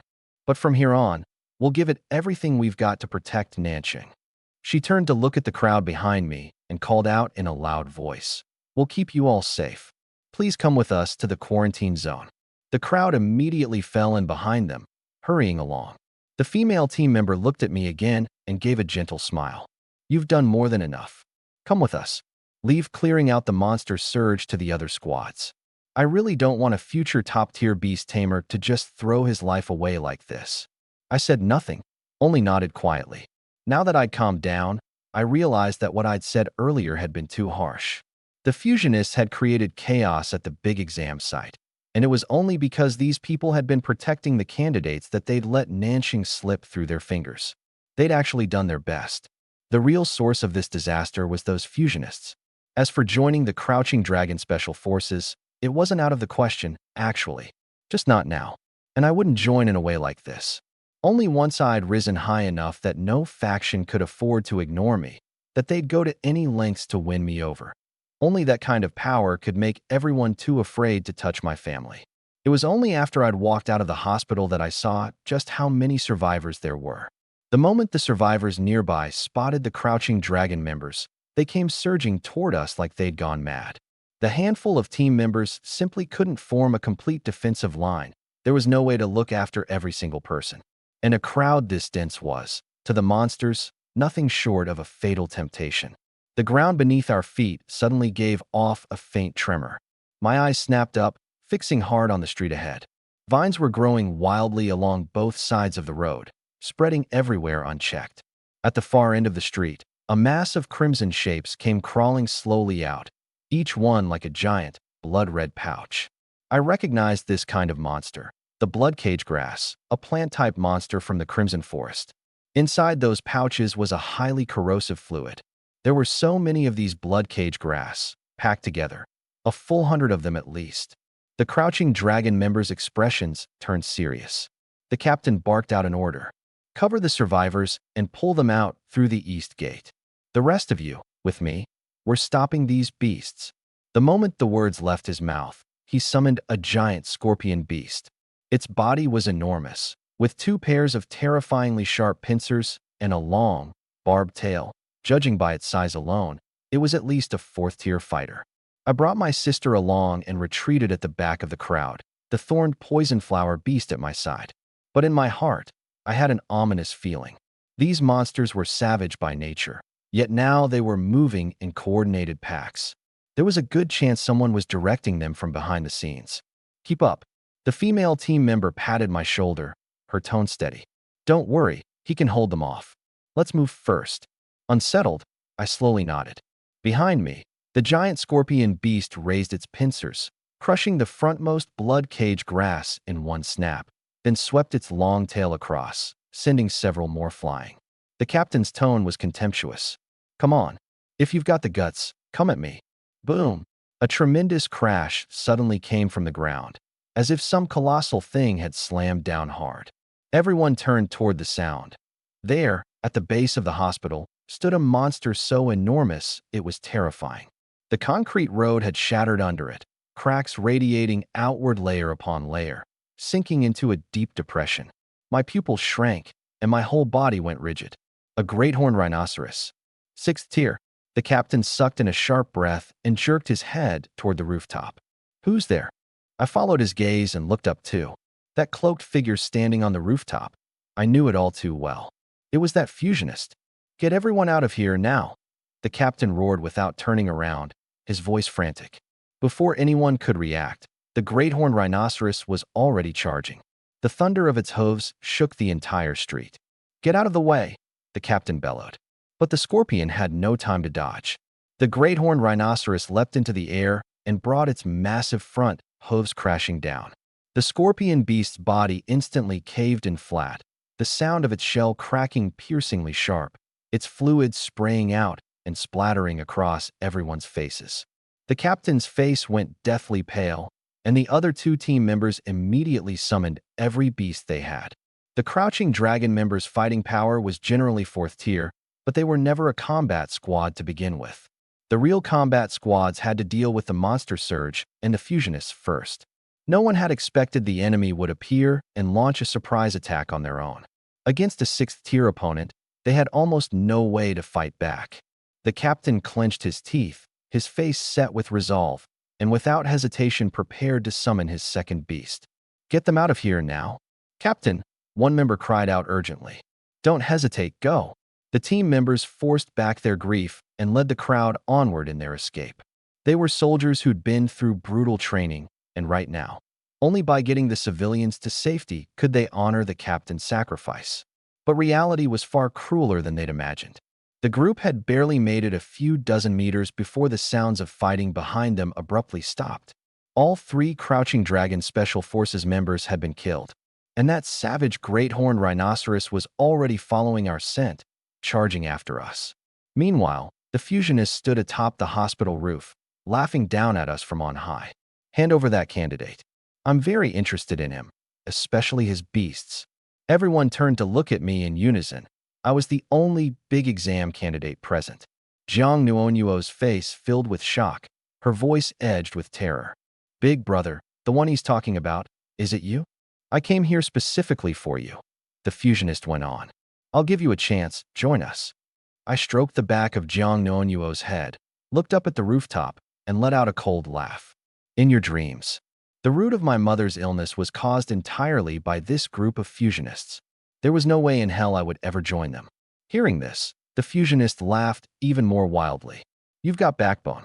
I admire your courage. You can refuse, but I can also give you another choice. His gaze drifted slowly downward and landed on Jiang Nuonyuo, standing beside me. This is your little sister, isn't it? He said, spacing out each word. Refuse, and I'll kill her. How about that? The naked threat made my whole body tense up, and I fixed my icy stare on him. The female team member beside me stepped forward, planting herself between us siblings and him, coercing someone right in front of the Crouching Dragon unit. You really don't respect anyone, do you? The other few team members opened their beast-taming spaces at the same time, ready to fight to the death. But the fusionist had ignored these people from start to finish. He didn't regard these soldiers as worth a second glance. The female team member turned her head and lowered her voice to me. The moment we make our move, you grab your family and run. Then she turned to the crowd and shouted, everyone scatter and run. It might be your one shot at survival. Every one of the team members had a resolute look in their eyes. They were prepared to die. The next second, the great horned rhinoceros came thundering toward us, and the crowd instantly scattered in every direction. The team members summoned their beasts one after another and charged to meet it. Suddenly, several thick vines wove themselves out of thin air into a great net, blocking the great horned rhinoceros's path. The rhino smashed through the net with brute force, but in that split second of hesitation, the beasts joined forces and launched a fierce assault. The great horned rhinoceros staggered, dizzy, shaking its head in place. The female team member shot me a startled glance. That net of vines had been thrown out by my thorned poison flower beast. Why haven't you left yet? She snapped. I handed our mother into the arms of a man. I'm counting on you, Uncle Jean. Uncle Jean nodded solemnly. If I run and get the car now, I should still make it in time. Uncle Zhang's comrade also suffered from the mutation virus. He'd been an ordinary soldier and had known me for a long time. Handing our mother over to him put my mind a little more at ease. Big brother. Jiang Nuonyuo's eyes reddened, and she was practically begging me. Let's leave together, please. I shook my head. Be good. I can't go. Only if we hold him off together will you all have a chance to get out of here. I knew full well that if even the captain had been killed, these few team members wouldn't be able to hold out for long. But my thorn poison flower beast could still use its vines to tie down the great horned rhinoceros and buy a bit more time, enough for them to escape. Seeing the resolve in my eyes, the few crouching dragon special forces members couldn't help but be shaken. But then a scornful voice came from the rooftop. Leave? When did I ever say I'd let them leave? The great horned rhinoceros charged in savagely once more, and the alarms on the vehicles all around blared from the shockwaves. Stop it! The female team member cried out, and her 4 beasts instantly pounced on it. Boom! 5 beasts became locked in a deadly tangle, and the thorned poison flower beast lashed its vines too, throwing everything into holding the rhino back. Uncle Zhang had already dashed off with Jiang Nuonyuo to get the car. But just then, the fusionists summoned a second beast. A giant anteater appeared and lunged rapidly toward Uncle Zhang. Its claws were hooked and extraordinarily sharp, and its long, slender tongue was even more nimble and powerful than the thorned poison flower beast's vines.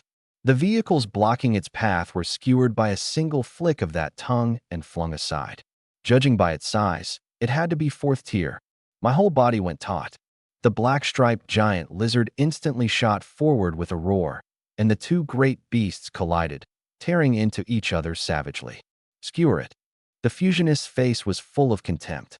The anteater whipped out its tongue and stabbed viciously at the black-striped giant lizard's belly. Thwop! But it didn't have the effect he'd expected.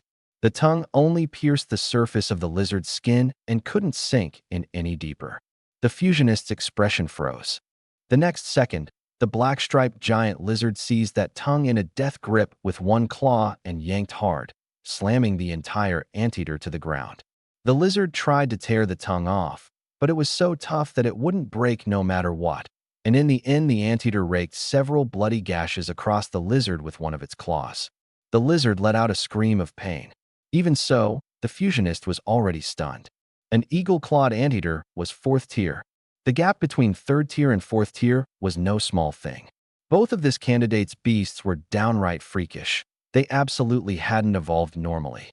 He could all but conclude it. Jiang Chun was hiding some kind of special method. Someone like this either joined the organization or had to be wiped out immediately. He could not be allowed to grow any stronger. Uncle Zhang seized the chaos to drive off, and in the car Jiang Nuonyuo kept looking back at me with worry the whole time, until I finally disappeared from her sight. The fusionist's face darkened. Very good. You have made me very angry. By now, the thorn poison flower beast's vines had wrapped the great horned rhinoceros in layer upon layer. The female team members' beasts all swarmed in, unleashing every kind of attack talent, and they actually managed to leave gash after gash on the thick-hided rhino. At the same time, the black-striped giant lizard activated its black stripes, and its stats surged by 200%. Its razor-sharp claws tore relentlessly into the anteater, whose head streamed with blood as it staggered back again and again. The situation looked to be turning in our favor, and everyone's morale soared as they picked up the pace of their attack. But I frowned hard. The reason this great horned rhinoceros was on the defensive was that their attacks didn't hurt it in the slightest. At best, they could hold it off and stall for time. Once that goal was achieved, the best move was to run right away. But wouldn't you know it, one team member had complete faith in his beast. Firebone Wolf Eagle, Blazing Claw. His Wolf Eagle, crimson from head to tail, dove down, its sharp claws aimed straight at the great horned rhinoceros's eyes. The female team member and I both felt our hearts clench at the same instant. Sure enough, the very moment the Wolf Eagle closed in, the great horned rhinoceros suddenly reared up and clamped down on it. Then it hurled the Wolf Eagle to the ground and trampled it wildly, and in the blink of an eye it was reduced to a mangled pulp. Firebone Wolf Eagle, the team member cried out in horror, consumed by regret. And now, it's your turn. The fusionist's voice was ice cold. Defend, now, the female team member shouted. The great horned rhinoceros stamped its hooves in place, and the rock strata beneath it heaved up with a roar, wrapping around its body layer by layer to form a set of heavy armor. This time, their attacks couldn't harm it in the slightest. Boom, boom, boom. Amid the thunderous pounding of its hooves, the great horned rhinoceros came bearing down like a 5-ton iron war chariot, crushing everything in its path. The few of them went white with terror. There was no stopping an impact of this sheer weight. Fall back now. The beasts tried to retreat, but the great horned rhinoceros wasn't the least bit slow. Two of the beasts were just a beat too late and got caught in that savage force, blasted away like cannonballs. Boom! With a dull thud, the two beasts crashed straight into a building far off, their fate unknown. The last, wolf-shaped beast tried to escape on speed alone, but its attention was entirely on the great horned rhinoceros. A long, slender tongue suddenly stabbed out, thwop, punching a bloody hole through the wolf beast's leg, and its speed plummeted. Then the great horned rhinoceros brought a hoof down, and the wolf beast's head burst apart on the spot. Dead. I looked back. The black-striped giant lizard hadn't gone down yet, but its body was now covered in wounds large and small. The eagle-clawed anteater's earlier strike had come so suddenly that it hadn't had time to react. I ground my teeth hard. I could almost already see that trace of contempt on the fusionist's face. And the few crouching Dragon Special Forces members had sunk into despair too. The fusionist leapt down from the rooftop and landed in front of me. Join us, or die? My mind was racing wildly, but the enemy wasn't giving me even a moment to think. No answer, he sneered. Then die. The next second, the great horned rhinoceros closed the distance to me in 2 or 3 strides and raised its front hoof high. My entire body was engulfed beneath that mountain-like hoof. If, in the final second before being trampled to death, I chose to say yes, he could have the great horned rhinoceros stop at any moment. Otherwise, it would just crush me. When a person faces the survival instinct, they're at their most honest. The image of the two beasts being trampled into pulp by the great horned rhinoceros flashed through my mind. Was I done for? Screw you and everything you stand for. The thorned poison flower beast and the black-striped giant lizard lunged at incredible speed at the same time. The fusionist smiled scornfully. 2 walls of rock shot up from the ground, completely cutting off any chance I had of controlling my beasts. Your beasts really are interesting, he said, his smile sinister. Let me put it this way. Even if you die, I have ways of digging the secrets of your beasts right out of your head. That terrifying force of the great horned rhinoceros pressed down on me. Its body weight alone was enough to crush me into a paste. This was it. At the very instant I thought I was surely dead, a flash of black light streaked across the entire street and was gone. The next moment, the rock armor on the great horned rhinoceros shattered layer by layer, and its massive body split open down the middle. The cut was frighteningly clean, like modeling clay sliced open with a utility knife. The fusionist froze on the spot, his whole body trembling. Right before my eyes, the great horned rhinoceros's body split cleanly in 2 down the center, its enormous frame crashing to the ground with a rumbling roar. A 6th-tier great horned rhinoceros, cut clean in half by a single strike from something. I looked up. There was a human figure flying in midair. No, that wasn't a human figure. Looking closer, it was a huge green bug. Only, its body was more like a human's. Behind it, 2 pairs of wings spun so fast that the eye couldn't even track them. It was a humanoid beast, yet it still retained more insect features. Its 2 arms were 2 giant scythes, its inverted triangle head, and most striking of all, those 2 pairs of compound eyes. By now the fusionist had completely panicked. How is this possible? An 8th-tier beast. How did it get here so fast? He looked frantically all around, searching for this beast's master. I too stared at the beast in astonishment. 8th tier. What was going on? Could some top-level powerhouse from Qingcheng have rushed over? The fusionist forced himself to appear a little calmer and said in a low voice, "Who are you?" I don't recall there being an 8th-tier insect-type beast tamer in Qingcheng. But no one answered him. I was full of curiosity too. Where on earth was this beast's master? Why wouldn't they show themselves? Suddenly, the insect-type beast flickered and appeared behind the fusionist. The next second, the fusionist had lost its support and went rolling and tumbling to the ground.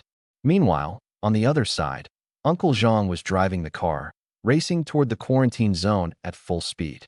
But just then, a big brown bear suddenly darted out of an alley up ahead, blocking the way. Two blood-red eyes stared fixedly into the car. Uncle Zhang slammed on the brakes, and the car stopped in the middle of the road. Cold sweat pouring down, he turned his head to Jiang Nuonyuo. Nuonyuo, in a moment you run for it. No matter what happens, don't look back. Jiang Nuonyuo's eyes were full of terror. But there's no time. Uncle Zhang bellowed, snatching up a baseball bat from the car, shoving open the door, ready to fight for his life. At that very moment, a figure closed in at tremendous speed. The grizzly bear's target instantly shifted, and it lunged at something behind Uncle Zhang. Before Uncle Zhang could even get a clear look, the grizzly's throat had already been punched clean through by a single hand. Dead on the spot, Uncle Zhang was struck utterly dumb, slaughtering a monster with nothing but a bare body. If he hadn't seen it with his own eyes, he never would have believed it. Only now did he see clearly. The newcomer was wearing a mask. The masked man drew back his hand and walked straight toward the rear car door. Uncle Zhang came to his senses and hurriedly demanded, "Who are you?" The masked man didn't answer. He only pulled open the car door, and then fell silent. The atmosphere turned a little strange for a moment. Jiang Nuonyuo could feel the masked man's gaze lingering, sizing up her and their mother. Screwing up her courage, she spoke in a small voice. "Thank you, mister."